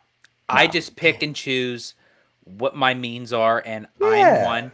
I like to go on elaborate vacation. So honestly, when I'm home here, I am the most frugal person ever. I don't do elaborate shopping trips. I don't do elaborate outings. I go out and maybe have a dinner or something, but it's I bank my money to go on elaborate trips, and I'm just very careful with my money, and that's how I'm able to do it. Did you say money, George? I did say money. I got my mind on my money and my money on my mind. Yo, it ain't really work if you're proud. Queen Jenny, always rocking it. Always rocking it. Candy Camper here says George and his cougars. Are you a cougar guy, George? When I was actually younger, I kind of was, because I went through puberty at a young age. I had a full-on mustache at the age of 11. So, when I started middle school, they thought I was the substitute teacher. And then anytime that I would approach girls my own age, they were like stranger danger, So it was like, so I kind of, like, as I got older, I kind of went towards the older women, because it was like they were the only ones looking at me at the time, It's like, but now I'm just kind of open to, really anybody of any age, I think, honestly, me personally, age is just a number, in that sense. I think you're as old as you feel. Yeah. But I mean, do I see myself with a 80 or 90-year-old? Absolutely not. No offense to the 80, 90-year-olds out there, but what if she was like a really hot 90-year-old, George? Would you still consider? I don't know. You never know, man. What if it was like a B. Arthur lookalike? Would you smash? No. No, not B. Arthur. I would say if it was like a Betty White, but not Betty White in her 90s, but like Betty White in her mid 40s, 50s of how she was. Like, okay. Yeah. Okay. Like Betty, like in her 40s or 50s. So like back in like 1932. Okay, cool. Yeah. Mr. Bad Thought Studio. Tones. We love you, Tones. Tones is here. Did you guys miss me? We of course missed your sexy ass, Tones. We love you, Tones. We absolutely love you. And even maybe here saying, Tones, what the fuck? You're so late. Exactly. Why are you so late, dude? Tones is in the house. But did you guys miss me? Yes, we did. We really did miss you. We really did miss you. And then it says here, Candy Camper, Tones maybe is 30 shots in. I know. Every time we drop, for those of you at home know, every time we drop maybe's drop, she is taking a shot. So I'm trying to ease off on that, because I don't want to get you too hammered. You know what I'm saying? I'm not trying to get you like Bad Thought Studio. Follow me on IG, Tones Poppy. Love that, dude. Tones, you are the poppy. You are absolutely the poppy, dude. Let me see here. Give me 1 second, everybody. And then Kaylee here says, I need to get a Mickey dog to join the club. You do. Everyone's got a Mickey dog, Kaylee. Everyone got Mickey dog. Come on. I got a Mickey dog. This guy's got a Mickey dog. You need to get a Mickey dog. Yeah, we actually, fun story though, we actually named our dog Mickey because, like, you met Mickey earlier in the show, but Mickey is black and white. Just like Mickey, black and white. Why did you name yours Mickey, George? Well, my mom knew she wanted a Disney name for her dog, and we were kind of like running through, and we said, let's just kind of have names in mind, but let's actually see the dog first. Let's see his personality and everything.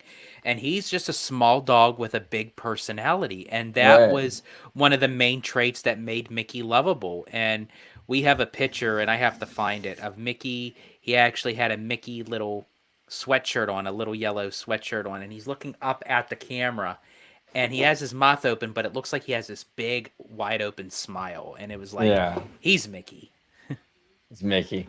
And Maybe here says, thank God, Jenny. I think she means because it's a Jenny drop and not a Maybe drop, because then she'd have to drink. So we're going to be nice. I got my mind on my money and my money on my mind. Yo, it ain't really work if you're proud. There we go. Candy Camper here. Will the Matterhorn ever get a track update, even though it's history? Well, it's actually constantly getting track updates. I mean, they refurb this thing constantly, but it's just the nature of the attraction. It's always gonna be bumpy. What are your thoughts on the Matterhorn, George? I know you have a lot of thoughts on this one. I do. I do. I love the Matterhorn. It's classic. I mean, it's a rough ride, but it's a Disney staple. It's a Disneyland staple, I should say. They only built the Matterhorn once. The very first steel tubular roller coaster track, from the great Bob Gurr, and it was like, But I think in time, they might, like, they're doing like small subtle things. I don't think they're in the pipeline for anything major. But I think always down the line, Disney is always looking to update and upgrade and change things around. So Yeah, we'll see. We'll see. Mendy here says Matterhorn always adjusts my back. Yeah, exactly. Yeah, it'll either adjust it or totally mess it up. Exactly. One of the two. You know what I'm saying? One of the two. Bad Thoughts here says, George, this is for you, George, the Italiano. If y'all get to 5K subs, which we're like this close to 5K, close. George, you have to get your chest waxed for a video. Like actually have it recorded. Yeah, like dude, that's a good idea, Tones. We can get you into like one of these like places, you know, you can record it. We can do like a vlog. Get like that Brazilian wax. Well, here's actually the funny thing. I'm actually not opposed to that.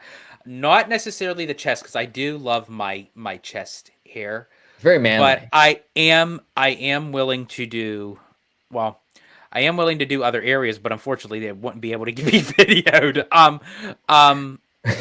But I'll come up with something. But yeah, because I actually was considered on getting waxed at some point. So other areas, George? Yeah. So but this is your staple. This is my this is my go-to. Like, I mean, I don't know. As far as I know, like the ladies love it. Every person that ever, you know, they like run their fingers through it, and it's like they melt like butter. I don't know. There we go. Hopefully it's grass-fed butter, George. That's all I'm saying.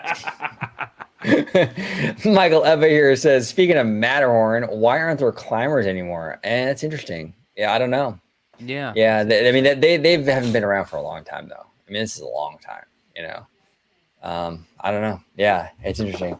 I will say though, kind of going back to like if we hit a certain thing, I was contemplating. I didn't make the final decision yet, but I was possibly thinking of getting a tattoo right here of some lyrics from A Whole New World, because that was that's my favorite Disney song and one of my favorite songs in general. And plus it was like starting a new era for me, because starting a whole new world means something different to everybody. And for me, you know, it's like starting a whole new life as, you know, as a single man, you know, moving forward. So I was thinking of maybe getting that. So maybe, that,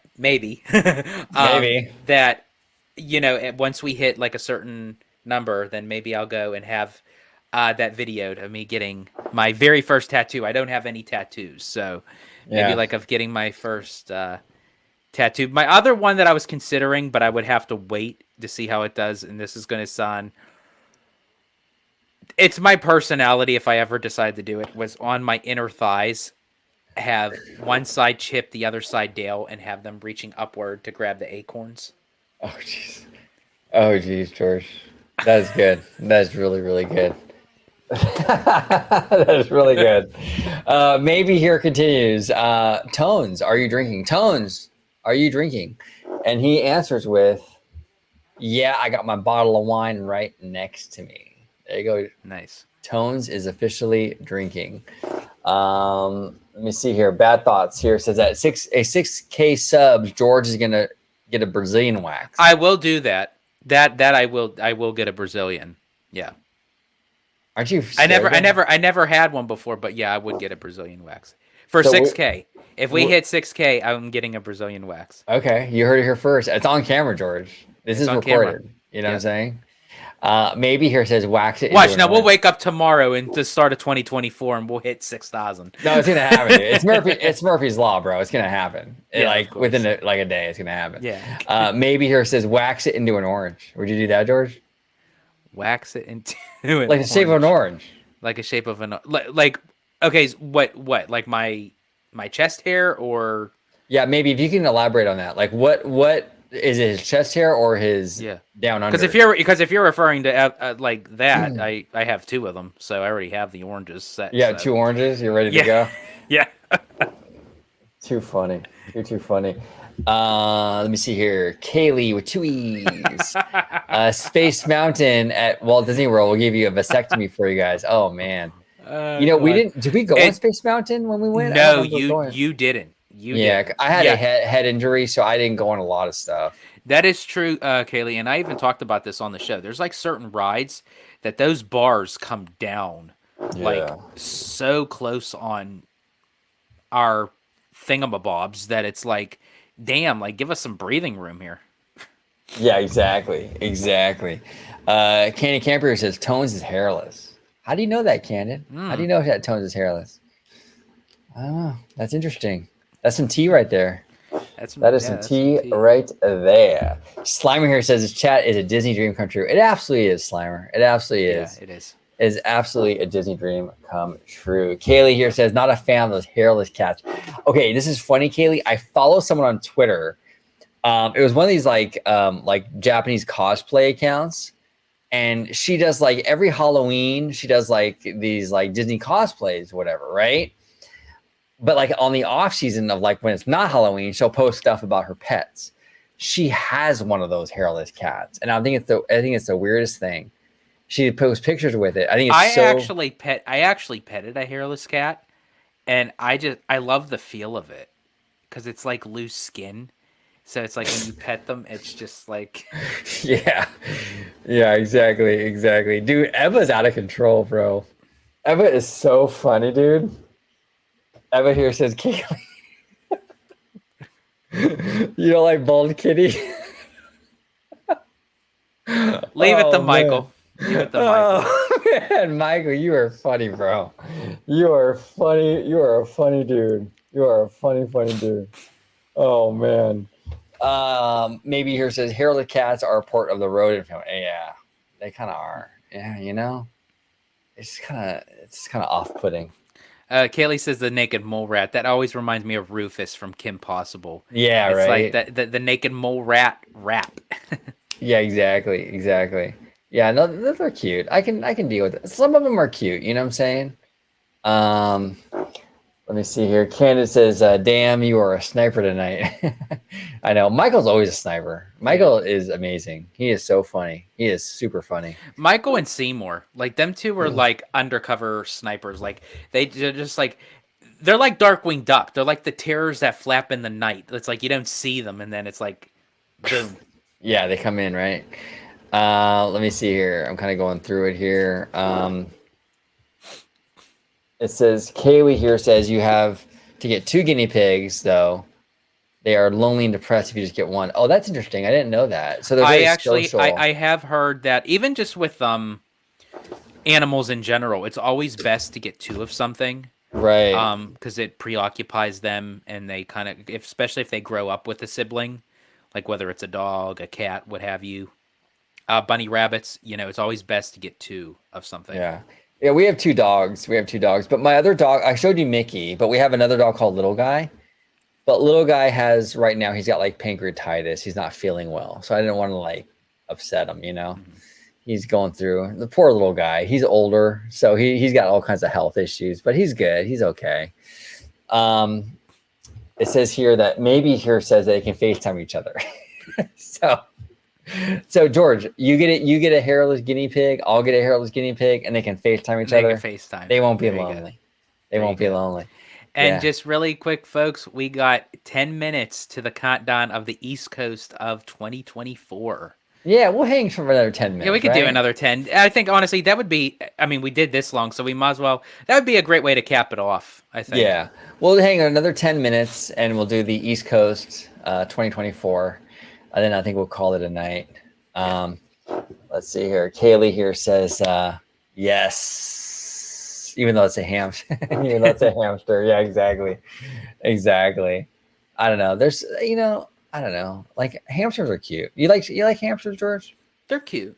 They're cute. Yeah, hamsters are cute. I went more for the guinea pig myself. Like I was always like a guinea pig type of person, especially after seeing Dr. Dolittle with Eddie Murphy. Oh yeah, because he was Rodney that was performed by the vocal talents of Chris Rock, which was, How can you not like Chris Rock? Yeah, apparently Will Smith doesn't, but Yeah, exactly. Yeah, I know. Kenny, I had a Will Smith joke, but I'm not going to say it because I don't want to get canceled. So yeah, I'm going to let that run ride. Kenny Camper here says, George, what's your favorite tea from the tea house? The one, Orange County, the tea houses in Orange County. Yeah.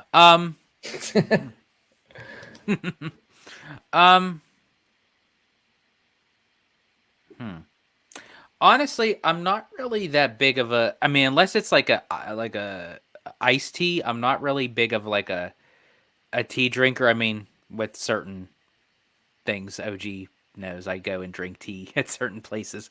I'm actually more of a coffee kind of guy. But here's the thing.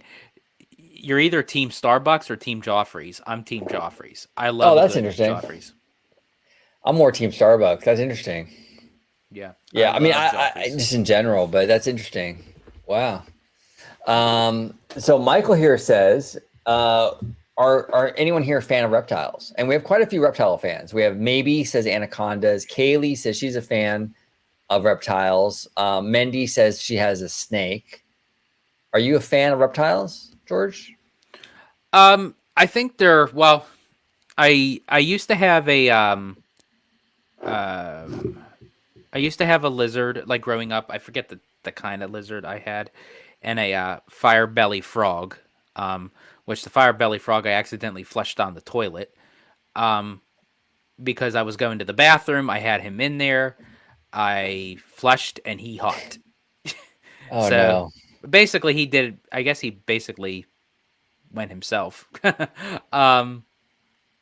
they're okay. I love going to like zoos and exhibits and seeing them. I'm not too big of like having a reptile like in the house. Yeah. Why is that? You just don't feel comfortable? You don't trust them? I mean, they're okay. I'm just not like a I love reptiles. I just don't like them as a pet. Yeah, exactly. Mindy here says she's an albino corn snake. That's pretty cool. That's interesting. That is very, very cool. Maybe saying, wait, didn't you try to flush your beta down the toilet too, George? Your animals keep running away from you, Gulag. Yeah, it's a pattern, George. What's going on over there at the George household? Well, it's funny. Maybe the beta fish I actually didn't want to flush down the toilet. I kept him in the bag and put him outside, and then he apparently came back to life, or maybe he wasn't dead to begin with. But that fish lasted like the longest out of any of my fish. And speaking of coming back from the dead, Kaylee here says that betas are indestructible. LOL. You can't kill a beta fish. We'll have like nuclear war, and the beta fishes and the cockroaches will be the only things living, basically. They'll survive. Yeah, exactly. I will survive. I will survive. Tony here says, when is Kaylee, Maybe, and Mendy coming on the show with us? I'd like to know the same thing, Tones. Girls, you answer that. Yeah, exactly. We would love to have all three of you. I mean, that would be awesome. Really, really fun. Really, really fun. Absolutely. Kaylee here goes on to say, can y'all make OG55 plaid merch for your merch shop? We should. We absolutely should. Well, it's actually funny, Kaylee, you mentioned that, because there is some things we have in the pipeline, and OG and I have been talking about possibly starting some merch. So if you guys have any suggestions, any ideas, we love to hear from it. I already have some ideas for some of my George-isms as far as like for shirts and hats and stuff, like Don't Get Me Started, and of course Balls to the Wall, and that kind of stuff. Italiano. The Italiano, absolutely. Kaylee here says orange and white color scheme. Yeah, there you go. Exactly. We get the orange and white plaids, man. Come on, George. Oh man, that'd be as Kaylee says, that'd be banger. That'd be a banger, an absolute banger. Maybe here says, no, wait, for real, I need an OG sticker. Like, why is that not an option? I know, Kaylee. I'll hit you up on that actually, because I'll hit you up on that because there might be something for that. Absolutely. And then Kaylee here says, plaid OG55 shirts, make it happen. Yep, we need to do that. We need to get. Then we do it.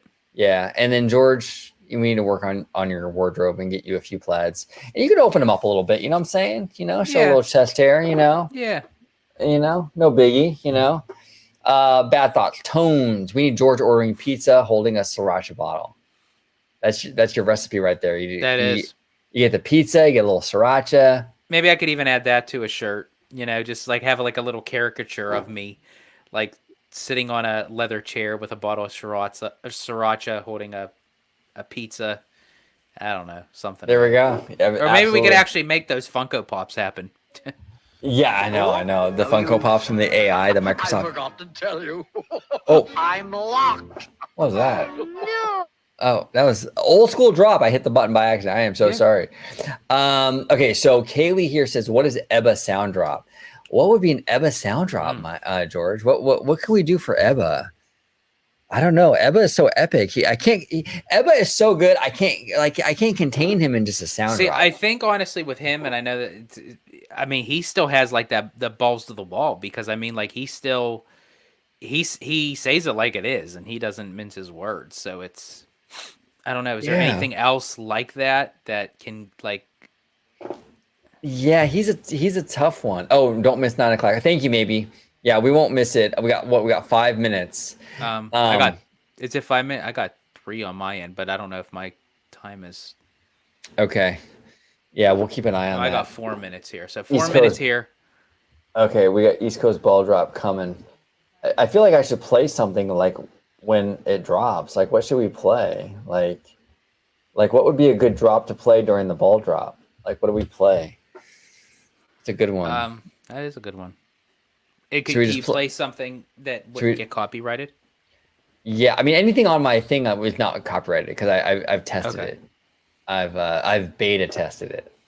You know, like the fishes beta. Yeah, we'll go ahead and we'll just kind of hang tight until 9 p.m. Absolutely. So Tones is oh sorry. Yeah, don't miss the 9 o'clock. George, what's the best place to take a date to in Disneyland? Asking for a friend. Honestly, I think just in general, just taking them into Disneyland is just a great. Oh God, maybe. Oh man, maybe you are so funny. Hold on, we got to give maybe a. There we go. Absolutely.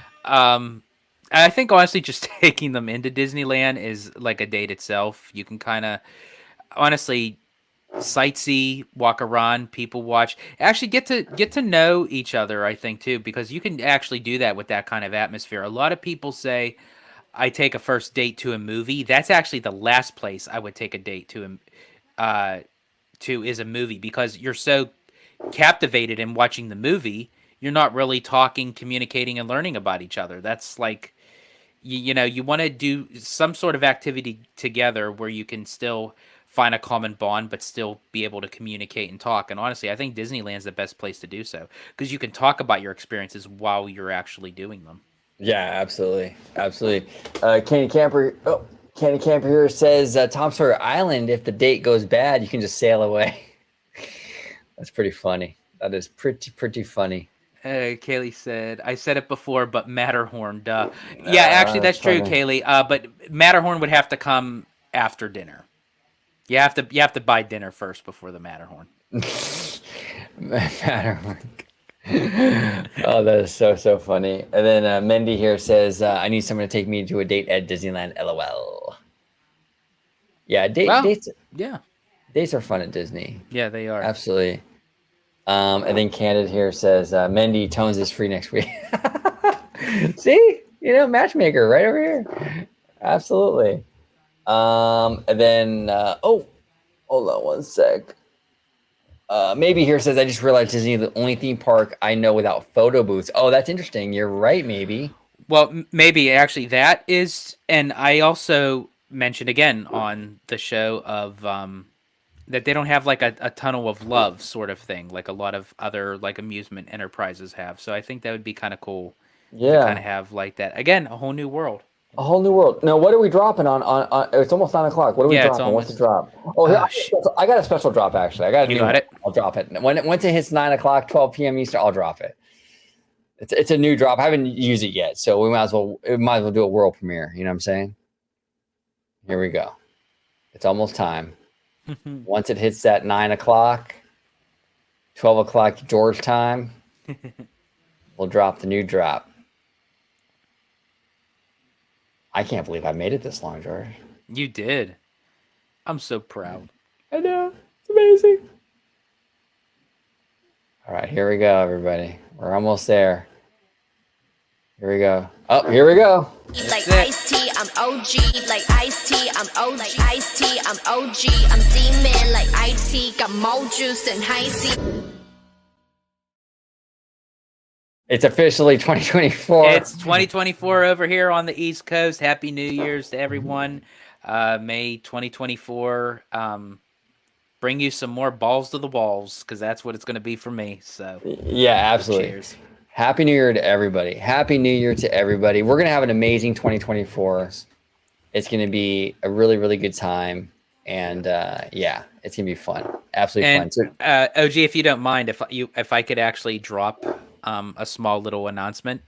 Oh yeah, go ahead. For the 2024. Drop it like it's hot, George. Go ahead. Absolutely. So as we had mentioned, we had some things in the pipeline for 2024 moving ahead with the channel. And actually the merch is going to be one of them in time. You know, we want to kind of build the brand up of the OG55. And now that we gained an audience with you all, that you guys can have some of your, favorite quotes from the show, some of, favorite like memories of the show. So why not incorporate that on some merch, shirts, hats, stickers, magnets, whatever, and as I said, if you guys put in your input, we'd love to make it happen. I think it would be really cool.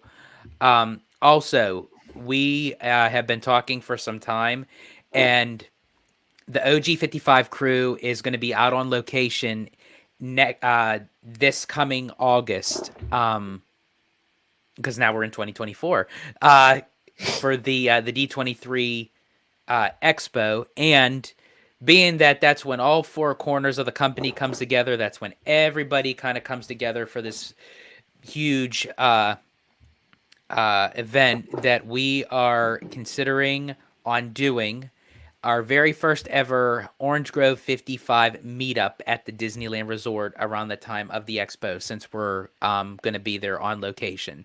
Yeah. So whoever is going to the expo, whoever is going to be in the area at that time, we still are going to be working out a lot of the details. I actually enjoy that kind of stuff. I love pre-planning stuff and getting stuff together, and I did it with this guy for his first trip at Walt Disney World, and I just love doing that kind of stuff. So, so around the time at the very beginning of August, we will be having our first ever Orange Grove 55 meetup at the Disneyland Resort. Primarily, it's going to be either in downtown Disney or the Disneyland Hotel. Yeah, 100%. And I was actually going to drop this news, but he already beat us to it. But Candid will be there with Tones. Yes. So it's going to be us. We got the Bad Thoughts boys, and hopefully everybody can join us. And we have some time until then, so we'll be promoting it and everything a lot before then. But yeah, I think it would be a lot of fun. It'll be a good time. So yeah, the D23 Expo. So we can all be there when Daddy Josh gives us all blue balls and tells us what we could have, what we could have. Hey, that Beyond Big Thunder, George, you might have that. You know what I'm saying? You might have that. Let me see here. Kenny Camper, OG55. You're going to share a turkey leg with me like a lady? Absolutely, sir. Absolutely. I will share a turkey leg with you. Good, sir. Absolutely. Michael Eva here says blue balls. Yeah, exactly. That's what Daddy Josh is going to give us, Michael. I'm telling you, it's going to be blue ball city over there. As I said, I know we're going to get news, but I still feel like we're still going to get a lot of what ifs, and I think that Beyond Big Thunder is going to be one of them. Yep. I don't think they're going to give us any fleshed out thing because it took them this long for Dino Land. So the fact that a lot of the plans for Big Thunder, Beyond Big Thunder, is now going into Dino Land, now they have a whole new roster of ideas, so we're going to get those ideas, but they're not going to be confirmed. Yeah, we'll see. Yeah, we'll see. But crazy show. We went 4 hours and 20 minutes, dude. That's our longest one ever yet. Yeah, exactly. We lasted really long. And you can clip that. It can really be taken out of context. But yeah, we lasted long. We lasted. Well, what can we say? We're Italian. Forget Yeah, about it. exactly. But when you're on the second floor of the Mark Twain, you don't have time to last right, George. But I appreciate you coming on, brother. And Slimer, Slimer, I appreciate you coming on, brother. And everybody in the chat, it was so much fun tonight. We had a really, really, really good time tonight, everybody. Thank you, everybody. Michael, Ebba, Bad Thought Studio, Candid and Tones, Mendy Santos, of course. Kaylee and Maybe and Mr. Seymour Duck and just everybody, Sam Chat. I'm trying to get everybody. I feel bad if I miss anybody, but I'm trying my best to everybody. Michael Ebba, I think I said Michael Ebba. Who else was in the chat today? Crystal Ray today. Just everybody in the chat today. We really, really do appreciate you. Kiki and Luca. We're going to be doing this again very, very soon. We love the live chats. We have a really good time. Jason Hill in the chat. Real quick because I think he's in Tokyo right now. What's up, guys? Just getting up. See, he's in Japan. I know. Hong Kong. Yeah, to you. Oh, from Hong Kong, Disneyland. Had a great time last night. Jason, fantastic. Really glad you can join us. At least we're closing up shop right now, but thank you so much for jumping in, at least for a few minutes. We appreciate you, sir. But thank you, everybody, for joining us on this New Year's. We're going to have a phenomenal 2024. Yes. It's going to be, as Kaylee would say, a banger year, just full of positivity. We're going to have a lot of good times, everybody. D23 OG55 meetup coming in August. That's going to be a lot of fun. But yeah, so, until next time, everybody, have a great evening. George, if you can let everybody at home know where they can find your sexy Italiano chest hair on social media, sir. Absolutely. You can find me and my hair on X, formerly known as Twitter, at Disney George. You can also find me on Instagram under the Disney Italiano. And, of course, you can find me here on my home base at Orange Grove 55 with Citrus Corner with all that sweet, juicy, but sometimes sticky Disney news and info. Yep, 100%. Thank you all so much for watching this very special 2024 edition of OG55. We will be very back. We'll be very back. We will be back very, very soon with another live show, but we'll also have a lot of uploads coming up to you very soon as well. Thank you so much for watching. And as always, have a wonderful, wonderful day. Now, before we go, George, I'm going to let you be the maestro. What should we sign off? What drop should we sign off with? Oh, so this is the New Year's. Let's see. Honestly, it's one big party. I know we've been playing them throughout this whole entire live show, but I mean, Blackpink has that New Year's energy. We gotta have some Blackpink. All right, we're gonna end with some Blackpink. We're gonna end with the queen, my bias from Blackpink, Miss Jenny. I got my mind and my money and my money and my mind. Yo, it ain't really work if you're proud. I got my mind and my money and my money and my mind. Yo, it ain't